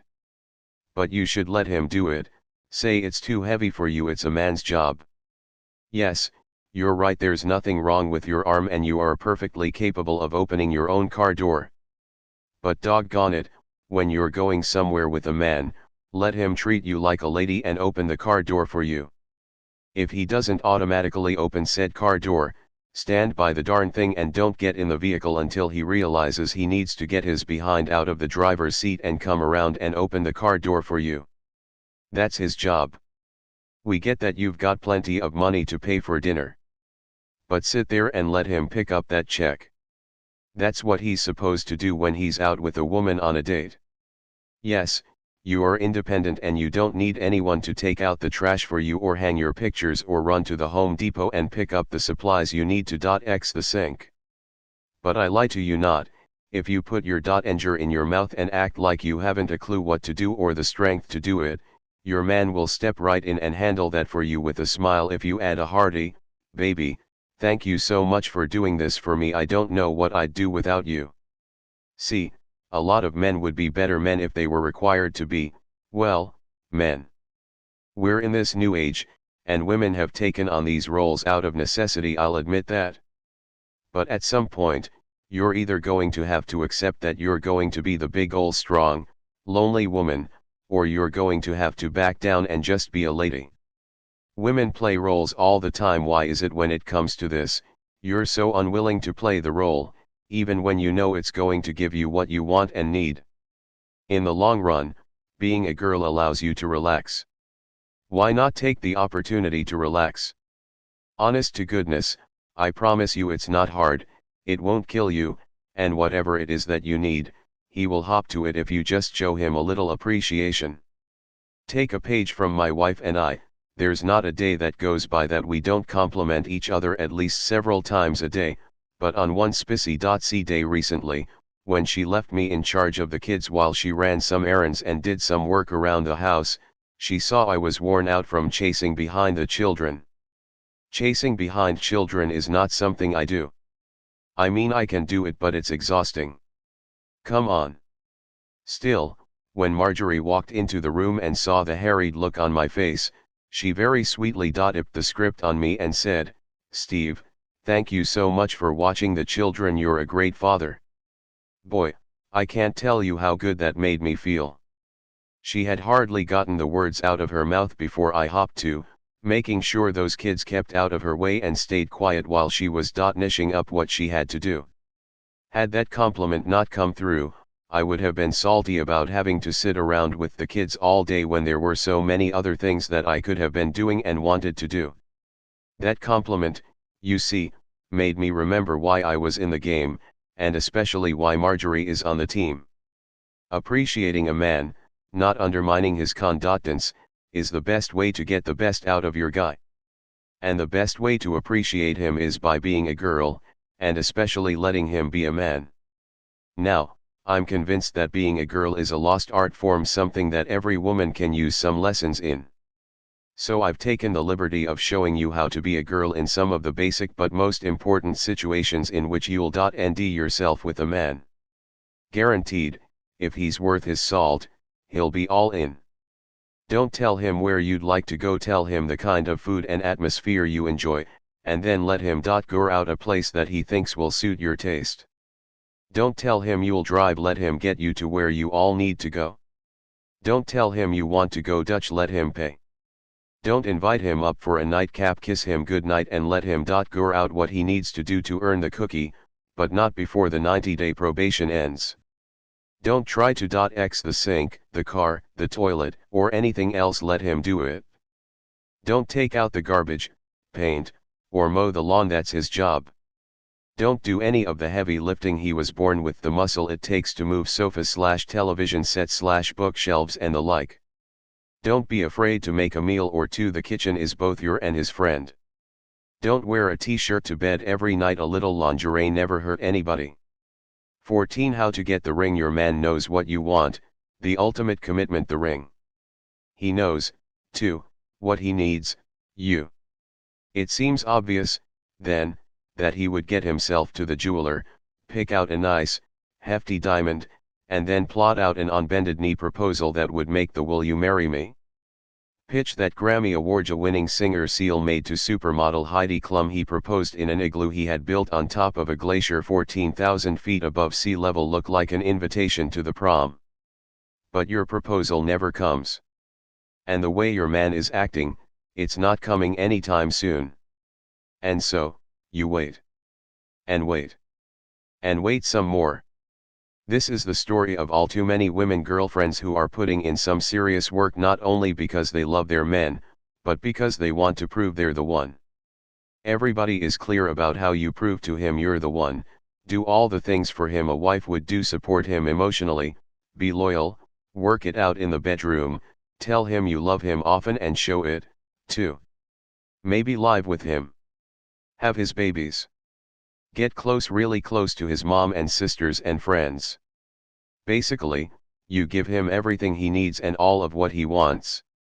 Check out this strawberry letter from a listener who called herself Biological Clock Ticker, a 31-year-old single, childless woman in a relationship she said feels like a 3-year-long booty call. He tells me he loves me and wants me to have his children. My biological clock is ticking like crazy, and we have been trying for the past year to get pregnant, to no avail. I believe that this is a sign. The problem is that he says he does not want to be in a committed relationship or marriage because he doesn't want to answer to anyone. As long as I have known him, I have shown him that I am not at all like the other women that he has dated. I was there for him when he injured himself, quit his job, when his father died, and when he was unemployed for months. I have been encouraging him, and am there for him financially and physically. I've been waiting and hanging in there, hoping he'll marry me because I don't think that I will get anyone else that would want to have a child with me. Am I being a fool for waiting for him? Should I just let it go? She and all too many women in similar predicaments can't understand why, after all of this hard work, he won't give her the one thing she needs and wants. Well, let me break it down for her and you. Your man hasn't asked you to marry him because of one or more of the following reasons. 1. He is still married to someone else. 2. You're really not the one he wants, or, the real answer you don't want to hear. 3. You haven't required him to marry you or set a date. In fact, I know of a few guys whose ladies are smack dab in the middle of this predicament right now. One that stands out is a couple that dated for a year before she ended up pregnant. To her credit, the single mom, she has a son from an earlier failed relationship, knew she didn't want to have a second child with a man who wasn't there to help raise her kids, so she made it simple for him. I'm only going to have this child if you're willing to be a father for real, not this part-time / every once in a while / when I feel like it kind of dad. And, faced with the prospect of losing her and his baby, he stepped up to the plate. He agreed to be there for their child, and gave up his apartment, and moved in with his girlfriend while they prepared for the birth of their son. Oh, she thought the proposal, the ring, and the wedding would follow shortly after the baby was born. To his credit, her boyfriend did come through with the ring. But she's been wearing it for 7 years now, and though she's been hoping, waiting, and praying for a wedding date, they're no closer to walking down the aisle today than they were the day their child was born. They share a home. They share parenting responsibilities. They share bills, schedules, car notes, church pews, and most certainly a bed. But they don't share the last name or a marriage certificate. She can't understand why they're playing house instead of making an of-child home together. He feels as if they've got a home, and really, there's not much more need to go any further than they already have. And this is the dilemma. See, to some men, marriage ts into the same category as eating vegetables. You know it's something you should be doing, but you don't really want to because, well, the greasy, fat lled, salty, juicy burger and fries is just so much more satisfying.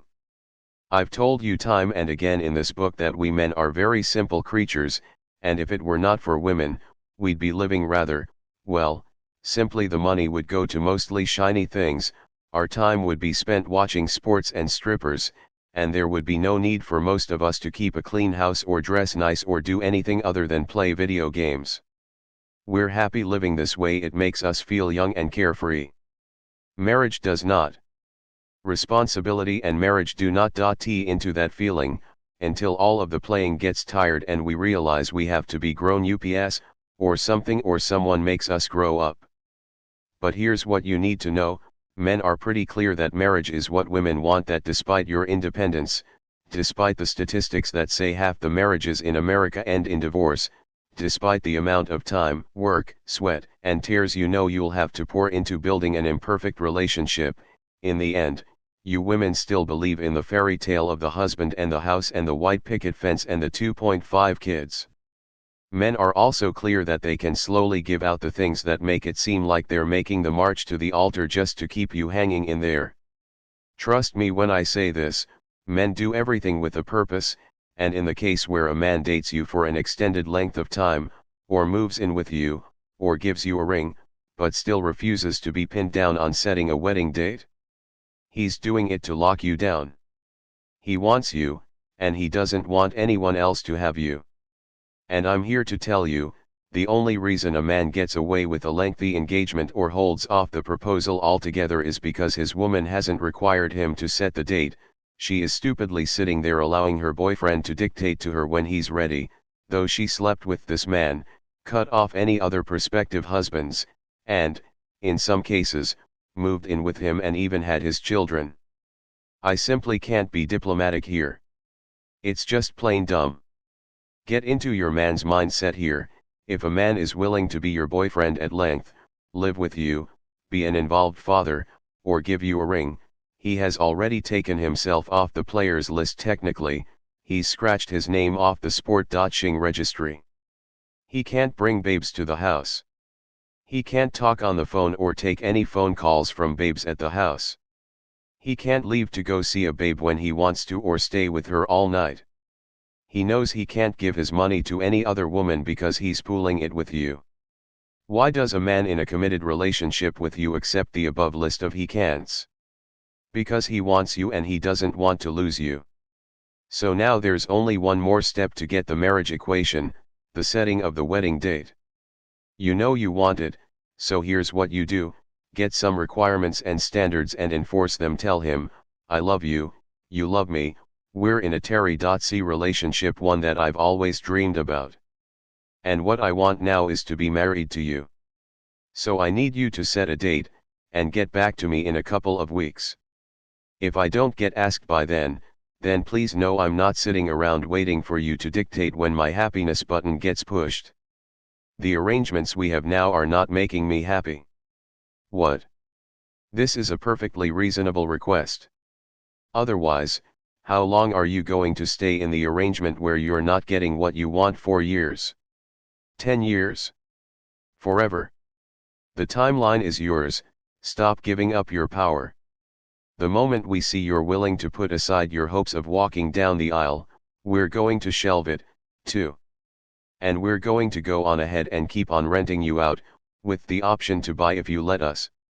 Don't be the Baltic Avenue on the Monopoly board game, the one that anyone can just roll the dice, land on, and pay a couple of dollars to chill on without any obligations or worries. You've got to go to Broadway on the game board, make your man round the corner and land on that high-end property. Recognize that you're prime real estate that's for purchase only. Note, this is not about asking your man to marry you. It's about taking yourself out of that 1945 mentality, where you stand around waiting for some guy to beg you for your hand in marriage. You've had it drummed into your head so cold that I'll never ask a man to marry me thing that you've lost all sensibility when it comes to getting what you want. But it's not 1945 anymore. Back in the day when my parents and their generation were courting and getting married, women could afford to wait around for the man to get it together because really, the options for men were limited. If a guy lived in a farmhouse, the next farmhouse was 2 miles away, and that one might not have a girl in it, just 2 more boys, so he'd have to walk another 2 miles to actually see a potential mate, much less nd the one. And when they courted, he had to walk over there, write little messages on rocks on the way over so everybody knew his intentions, leave a note by the tree and send up smoke signals so the girl knew what was up. Oh, the courtship was far more romantic, because the men knew they had to behave properly, not just for their intendeds, but their intendeds' daddies. The boys had to go over to the house, ask permission to sit in the room together, and the adults were present because there weren't any extra rooms for them to sit in alone. And that courting culminated in the men pulling the fathers aside and, with their shoulders squared and chins up, asking the fathers for their daughters' hands in marriage. And whatever the father said is what went. Now women have been taught all their lives that if a man loves you, he will court you and ask for your hand in marriage. The problem with this is that you've been trained to use 20th century logic in 20th century situations. There's no slim pickings of women out here. Women are at every turn, working with men, living in apartment buildings with them, riding the bus and trains with them, hanging out at the clubs with them.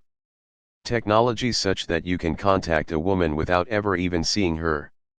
It's not 1945 anymore. You can't hang on to those old ways. This, if he wants to marry me, he'll ask me thing has got to stop. Because we're not going to ask you when you're ready, we're going to play with you until you give us your requirements and standards, and stand by them. I'm not telling you to get on bended knee. I'm telling you to set a timeline for the ring and the date, and tell the man you want to be married to what it is. I recognize that this is hard. But let me tell you what's really hard: dating/living with/having a baby with a man who has no intention of marrying you, and 8 years up the road, he walks out and you're left to end a new man/pay all the bills after years of splitting them with someone else/raising those kids on your own. Oh, it can be done. But recognize just how hard that will be. All I'm suggesting is that you get the little uncomfortable moments out of the way early. Let him know now what you want and expect. Make clear to him what you're worth, and that you come at a cost. Tell him how much you're worth, like you're about to list yourself on eBay for $1 million. Break down your value. Say, I respect you, I adore you, I'm affectionate, I pay attention to you, I'm punctual, I'm kind, I'm loyal, I'll have your children and love them madly, and all of this is available for a handsome sum. I need your time, loyalty, support, affection, attention, punctuality, kindness, gentleman ways. I need the doors opened, chairs pulled out, your respect, and above all else, your love. I also expect a diamond ring and a walk down the aisle. Now when a man hears this, he's going to pay attention, because you've placed a high value on yourself. He'll see that and question the situation: is she worth all of that? If your cost is too high, he will move on. But you don't want that guy anyway, right? He's just looking to rent you. People who rent don't care anything about the property they're with. They let it get run down, beat up, don't care what it looks like. They use the space, and when they need something better, they decline the new lease and they move on out and on to the next rental. You want the guy who is ready to make the Broadway purchase, the one who's looking to move in, stay a while, take care of the lawn, make sure the plumbing is right, paint the walls, add furniture, pay the mortgage faithfully. You know, make your house a home. That guy right there? He's the one who will take responsibility and pop the question, like you need him to. After all, boys shack. Men build homes. Demand that he be a man about it. If he's not in love with you, he's not going to go for any of this, so now you know. But if he loves you, he will profess it, he will provide for you, and he will protect you. If he really loves you, the ultimate profession is, this is my wife. You can start with, this is my girl, or this is my baby's mother, or even, this is my ancte. But after a couple of years, you need to move beyond this ancte title. At the very least, you deserve clarity. Because women do not do well without clarity. The thing you all want to know is, where's this relationship going? Do you love me? Am I the one? What do you see for us? That's it in a nutshell. Every man knows this is coming up the road for him. He may not be ready for it now, but if he's not ready for it now and you are, then you don't have a good match, do you? So why waste all of your valuable years on something that's not going where you want it to go? Instead, you should seek out someone else who wants to go where you're going. I truly believe that's why there are so many women in their mid-30s unmarried, because somewhere along the line, they just didn't put their foot down and move on. But I can tell you from personal experience, put your foot down, set some standards, and watch how fast he falls in line. The reason I'm married to Marjorie today is because she had a timeline, some requirements, and some standards. I saw them early in our relationship, I saw them on the night our relationship was about to end, I saw them when I got her back. I'll tell you this much: if I still had the factory job at Ford and she needed $400 of my $600 paycheck, I would have given it to her. I want to protect her. And she makes me proud to be her man. You can have this, too. Don't be another heartbreak story. Start putting yourself rst, get where you want to be, and make your man be all that he can be. Remember this: the number one cause of failure in this country is the fear of failure. Fear paralyzes you from taking action. Don't be afraid to lose him, because if a man truly loves you, he's not going anywhere. 15 quick answers to the questions you've always wanted to ask. If I've told you once, I've told you a million times, men are really simple creatures. And there are some subjects we're just not going to spend a whole lot of time thinking about. We're just going to answer your questions, straight, no chaser. So I asked a bunch of my female coworkers and associates to.re some questions at me, things they've always wanted to know that their girlfriends just couldn't answer for them in a satisfying way. They asked, I answered. Here it goes. Men have different aesthetics, so what might be a turn-off for one man may be a total turn-on for another. Rest assured, though, that no matter the awsu.nd, when you look at yourself in the mirror, somewhere on God's earth, you are really doing it for someone. Someone out there is attracted to you exactly the way you are. A con.dent woman is incredibly attractive, no matter what mold she ts in. Men are also very visual people, so there is no question men will check out a woman's clothes, the way she walks, her makeup, her feet, her hands, her daintiness. Little escapes our notice. Make yourself look beautiful while you're hanging on his arm is cool by him. Boob jobs, tummy tucks, breast reductions, nose jobs, if it makes you feel beautiful, we're good. But if you're telling your man you want a nose job and he sees nothing wrong with the nose you already have, then maybe you ought to think about leaving your nose alone. Why run the risk of something going wrong when your man is already happy with the way you look? Why lose the extra weight if your man is happy with you the way you are? Sure, it's .ne for you to do it if it's something you want to do for yourself. But a man isn't going to care about it one way or the other if he's already happy with what you have. A lot of men in their 40s and 50s start trying to validate themselves by going out with women who are cantly younger. It's the equivalent of those same age men going out and buying itty-bitty sports cars with big engines that make a lot of noise. They do this because their engine doesn't make a lot of noise anymore. This is especially true if that man doesn't have his life together. This isn't a reaction on women at all, it's his problem. But guess what? There's a younger man looking at you right now, saying to himself, wow, I sure wouldn't mind validating myself with her. There's a lot of that going on, too, you know. Like I said before, there's somebody for everybody. Men like all kinds of women. There's a man out there for every body type. There are men who like them big, there are men who like only small, petite women, and there are men who prefer women who t between those sizes. It runs the gamut. It does not matter what size you are, there is a man somewhere for you. I wouldn't, and most non-smokers wouldn't, either. The skin of women who smoke ages prematurely and their lips are stained. It ages them internally, too. And for me, it exhibits a weakness and a lack of understanding about their own health. Once we non-smoking men see that a woman doesn't care about her own health, we immediately equate that to her inability to care for her man and her kids. Most non-smoking men will not tolerate a smoking woman, not on a permanent basis. We'll sleep with you, but we're not taking you home. A man who loves you is going to love you regardless. As we ourselves get bellies and love handles, we certainly understand yours. We get that you're not going to look exactly like you did when we rst met you.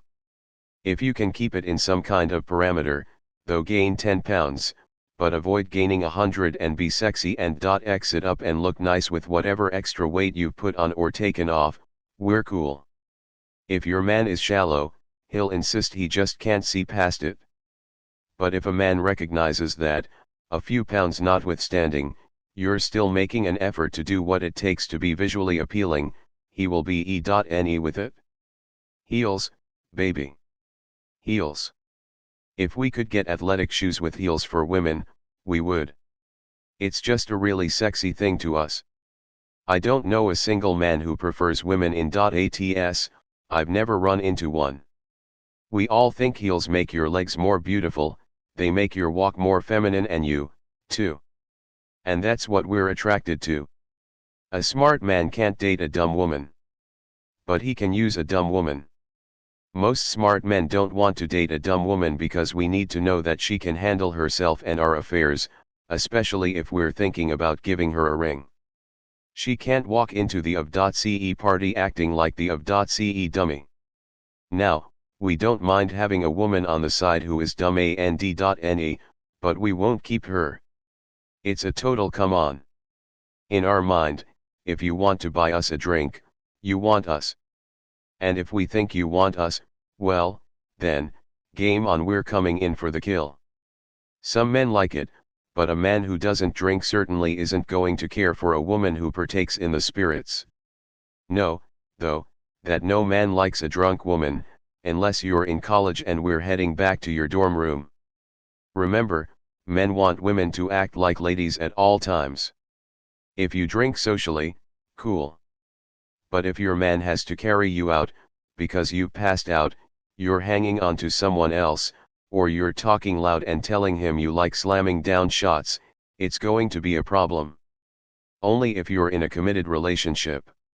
Other than that, all he'll think is, A, you're trying to trap him, and, B, you expect something in return. Just wait and see what he's going to bring to your table. Rst let him be the man and spoil you. Real men like to do this for the women they care about. Note, be thankful for the gifts he gives you, but don't take it as the end-all/be-all sign that you're going to get a ring next week. A gift is just that, a gift. Not a sign of things to come. Only his actions, the way he professes, protects, and provides for you, will give you a true sign of how this man feels about you. Don't do it in the beginning of the relationship, unless you're perfectly comfortable with the title gold digger. But if you're in a relationship, just you and him, and you're really in a financial pinch, mention it and see how he reacts. Say, I'm really in a crunch, and I'm embarrassed to ask, but I really need your help. Do you think you could loan me $100 to meet this payment? I'll pay you back as soon as I can. Most men who really care about you won't think anything of it if they have it. Without a doubt. If you're dealing with a man whose life isn't on track, who isn't at peace with who he is, how much he makes, and what he does, you might have a guy who'd be reluctant to help because he's still struggling to reach his goals and won't have time to help you with yours. But if he has his act together and he's really secure in his manhood, he'll help. Not at all. These days it's almost a necessity for both the husband and the wife to work to make ends meet. But if a man is in a position to provide everything his family needs, most men would not have a problem with his woman staying home. This is the 20-RST century, so most men don't have a problem with women drivers. But there are still some old-fashioned, chauvinist men who think women should leave the driving to the opposite sex. I don't know what cave they're living in. Matter of fact, I haven't met any of them yet. No. Some guys like that, but mostly what they like is enjoying the game in peace. If you're not into it, go and something else to do. We'll go if you make us, and it's the only way we can spend time with you. But it's not what we want to do. Think about it, the men's department is almost always on the .rst or, by the door, and always one of the smaller sections in the store. There is no juniors department, no couture department, none of that. It's so we can get in and get out. You never walk in and see men rummaging through the sales racks and holding shirts up to their chests and openly asking if they'd look better in the blue or the green. We go in knowing exactly what we want, and come out with it. Rarely anything more. In and out, that's what we like about shopping. Getting in, and getting out. It depends on the man. But really, who cares these days? It's not the big stink that it used to be. Personally, I don't care. Love comes in every color, and if a person nds love and that person is of a different race from him or her, it shouldn't matter because the two of them found love. And isn't that what counts the most? Women have to make sure, though, that that's what they're doing it for. If she's doing it for some kind of status, then that's a horrible reason to get married to someone from a different race. But if she's doing it for love, more power to her. Because we're hot. We're exhausted. We put in a lot of work, We're sweaty and burning up and we just need you to hold on a minute before you come climbing over to the side of our bed talking about holding something. It's not a good idea to break that news at the kitchen table or on a long car ride. Nothing good can come from that. When you question our sexual abilities, we get really nervous and really self-conscious really quickly. I suggest you break the news while you're in the act. We're a little bit more open to it then. Say something like, "Oh, I like it when you do this," or "That's nice, baby, now do it this way," and watch him go to work. We'll put our backs into it then, because it makes us feel like we're pleasing you instead of absorbing complaints. During the act, we're open to any and all suggestions, as long as we think we're getting it. Whatever you do, don't open this conversation with the dreaded 4 words, "We need to talk." Our defenses immediately go up, warning signs start ashing before our eyes, and now we're pretty dent whatever good time we had planned is about to be ruined. Instead, try telling your man spontaneously something like, "I just can't get enough of you." That will make him know that the bar is up there. He'll be more than willing to jump over it because you've made him feel like you want him, instead of like there's something wrong. One day is more than enough punishment for us if we're talking about some kind of argument. You're mad about something he said about the kids and you don't want to have sex tonight. Okay. But tomorrow, if you're still mad about the kids and he's tapping you on the shoulder and you're shaking off his hand, that's a problem. Men are not going to hang in for that too long. But we'll go without longer if we violated your trust in some kind of way, and we need to gain back your respect and trust. We understand that much. I haven't a clue. Only gay men, or women who've dated men on the down low, can answer that question for you. I don't fall into either of those categories. If a man goes along with an open relationship or he offers it, he's doing so because you are not in his long-term plans.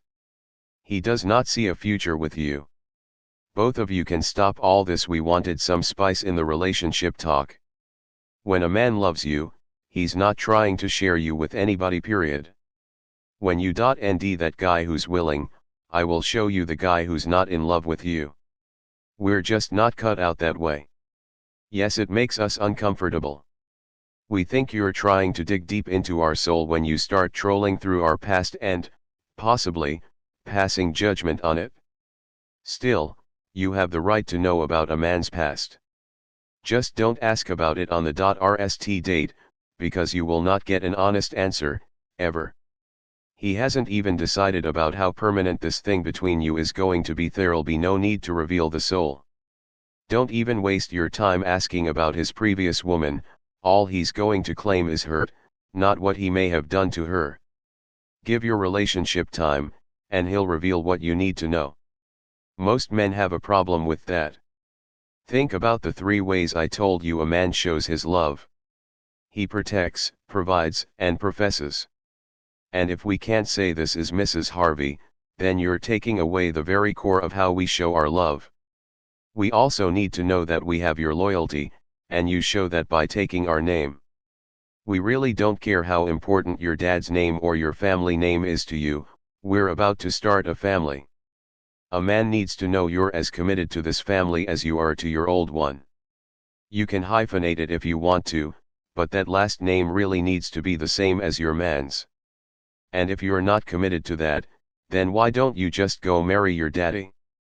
There's no need to do that. We've got that covered. We're pretty clear that our woman can walk out at any time. But if you push it and try to make us jealous, you're going to be playing a dangerous game. Doing that almost always triggers a reaction in a man. He might be liable to say, "Oh, okay, 2 can play at that game." If you feel like you have to make him jealous because you're not getting the attention you want, you might want to consult the Men Need Standards Get Some chapter, and then use some of those tips to get the man you need and deserve. I strongly suggest that if you're in a fully committed relationship, all the chit-chat you're having with a male friend gets dialed back. Take down the college pictures of the 2 of you. Don't let him call the house or send gifts and such. Continuing this every day is just asking for trouble. Think about it. I don't care if you could only see her picture in the dark with an invisible blue light. If your man kept a picture of another woman in his personal belongings, you'd lose your mind. How would you like it if he had a woman calling the house asking to speak to him? Or he accepted hours from her? Exactly. What I suggest is that you avoid doing anything that will make your man have uncomfortable thoughts about you and someone else. Period. Form a two-handed circle and don't let anyone else in, especially male friends. You'll be happy you did. Mostly out of weakness and a need to control something in their lives. But I have found that men who hit women have no tales or stories of hitting men. They're that weak. We don't mind them. I mean, your man can't tell you not to have girlfriends any more than you can say he can't go play golf with the boys. Girlfriends are. We hate gossiping. But we know we can't stop it. It's an invasion of privacy, and a man is pretty confident that if you and your friends are willing to talk about other people together, then your friends are probably talking about you and him, too. Keep that in mind the next time you start getting all into other people's business. Not if she's the one. Wives and can't others are off limits in conversations between men, because no man wants you thinking about his woman any kind of way, much less in a romantic or sexual way. Every man is clear on this. However, if you're not the one, you're just someone that we're doing while we look for the one, then you will be talked about, rest assured. Look, if you don't have a good relationship with his mother, and she doesn't care for you, it is going to be stressful. Any woman who has been in a relationship with a man for 90 days should have met the family already, and if he hasn't introduced you, then you either need to ask why, or you should pretty much accept that he's not interested in forging a long-term relationship with you. If you're good enough for him to make it to his bed, you should be good enough to meet his mother. Hell, no. No man is breaking up with his girl because she doesn't get along with family members, other than his mother. A sister doesn't have to come around to the house and be a part of family functions if she can't get along with the woman a man loves. The same holds true for cousins, aunties, and uncles. If you put your family before him, he's out of there. It's cool men know the child has a father, and if he's in his kid's life, we understand we'll have to have some type of interaction with him. But your new man needs to be able to come to your house and be himself. If he's in a committed relationship with you and he sees the kids doing something wrong and he can't say anything to them about it, then you're not letting him be the provider and protector he wants to be, and that's going to be a problem for him. You can't allow a man to buy school clothes, help put a roof over your head, put groceries in the refrigerator and buy gas for the car, and then tell him he doesn't have the right to be a father. Or if not a father to the kids. If that's the case, then what is his point of being there? You'll have to go out some kind of balance, one that allows your child's father to do his job, but also allows your new man to do his job, too. And if he can't participate in raising the child, that could explain why the baby's daddy left in the rst place. Look, there are only a few Will and Jada Pinkett Smiths in this world. If you're one of them, congratulations. But really, he's not betting that you two will hit it off too well, and so he won't force the issue. If you're calling to say, I have a special surprise for you when you get home, that's a good interruption. But if it's a phone call to talk about petty problems, not a good interruption. Just because you feel like saying something right now this minute doesn't mean it should be said. Once a man gives his answer to whatever question you're asking, or he thinks he heard, even if you never asked one, he's probably not listening to you anymore. Your cue is when he gives an answer. As far as he's concerned, his solution will x whatever it is you're talking about, and if you're still talking after that, he's not listening anymore. That I don't cook thing is really big, now. If you're gorgeous and you don't cook, we can kind of overlook it. But if we're married and you're not hooking yourself up like you used to and you don't cook, you're asking too much, you're taking us for granted. Men appreciate a woman who can put together a meal. Here's good news for you women who can't cook, All of the cooking issues you have in the kitchen can be balanced out if you can really cook in the bedroom. Absolutely. When we're considering whether to get into a committed relationship with you, we're thinking about what our house will be like, whether you'll be a good mother, if you'll be able to handle the nances and make sound decisions. You should be evaluating us in the same fashion. Men cannot stand women who are not clean. When our boys come over, do you really think we want to show them a junky house? Are we really going to invite our mothers over to sit on a couch in a nasty living room? I don't think so. How the house looks is a reaction of you. People aren't going to walk in and say, "He sure keeps a dirty house." They're going to say, "She sure keeps a dirty house." No matter how society changes or how many responsibilities men take on in the household, the bottom line is that everyone still expects the woman to turn a house into a clean home. We men are no different. We like it when you put out the candles and the oral arrangements and the china and the silver, and we like to walk into a clean house. Now if we're both working and you don't have time to keep it up, and I don't want to keep it up, then we need to carve out some cash to get a housekeeper. But the house simply cannot be dirty. Yes. It determines how much we're going to have to work, and how much seeing we're going to have to do to provide for you. Now, it may not be a deal breaker. But it could certainly be a factor that men weigh. We'll follow you to a new job if we're secure in our manhood and confident we can still provide for you the way we want and need to. But if we have to lose everything we've worked to build to do it, and there's not evidence that we'll be able to pick up the pieces while you're working your new job, then it's going to be a tough ght. As. If we think we're going to lose you and counseling will keep us together, then we'll go.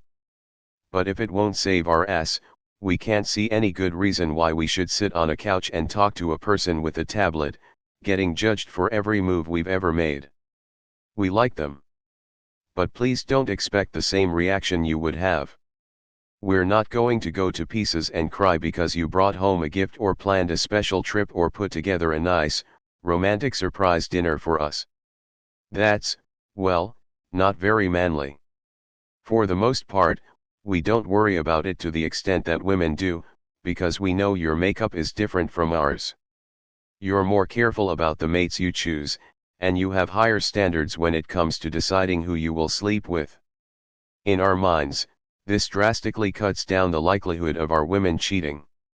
Acknowledgements. I would like to acknowledge the fabulous listeners of the Steve Harvey Morning Show who have inspired me with their questions concerning relationships. I would like to thank Deneen Milner, who had the daunting task of taking my words and my sometimes unique phrases, putting them on paper, and making them readable by people in the human race. In other words, I used her as a translator and she has managed in a wonderful way to make my thoughts quite enjoyable and insightful to read. To Shirley Strawberry, my co-host of the morning show, and to Elvira Guzman, my publicist, the two of them sat through every single writing session and every single editing session and bombarded me with questions, scenarios, and things from the female's perspective that we as men could never possibly know. These two very different viewpoints, one from a single female with no kids and the other from a woman who has a child and has been divorced, allowed me to get a wide spectrum of questions, and without them this book would not have been as thorough. To my wife, Marjorie, who has made my life so full, so complete, and, most important, so peacefully happy that it has allowed me to sit down and think beyond my current circumstance. Her cheerful spirit has made me a more cheerful person, and that has allowed me to be far more sharing than I've ever been. And to my Heavenly Father, who has created every blessing I have ever known in my lifetime, I give him all the glory, the honor and the praise. About the author. Steve Harvey began doing stand-up comedy in the mid-1980s. His success as a stand-up comedian led to a WB network show, The Steve Harvey Show, which ran from 1996 to 2002. It was a huge hit and won multiple NAACP Image Awards. In 1997, Harvey continued his work in stand-up comedy, touring as one of the kings of comedy, along with Cedric the Entertainer, D.L. Hewley, and Bernie Mac. The comedy team would later be reunited in A.L.M. by Spike Lee, called the original Kings of Comedy. Steve Harvey is now widely known as the host of the nationally syndicated Steve Harvey Morning Show, which has more than 7 million listeners. Harvey continues his unending pursuit and commitment to furthering opportunities in high schools throughout the country with generous contributions from the Steve Harvey Foundation. www.steveharvey.com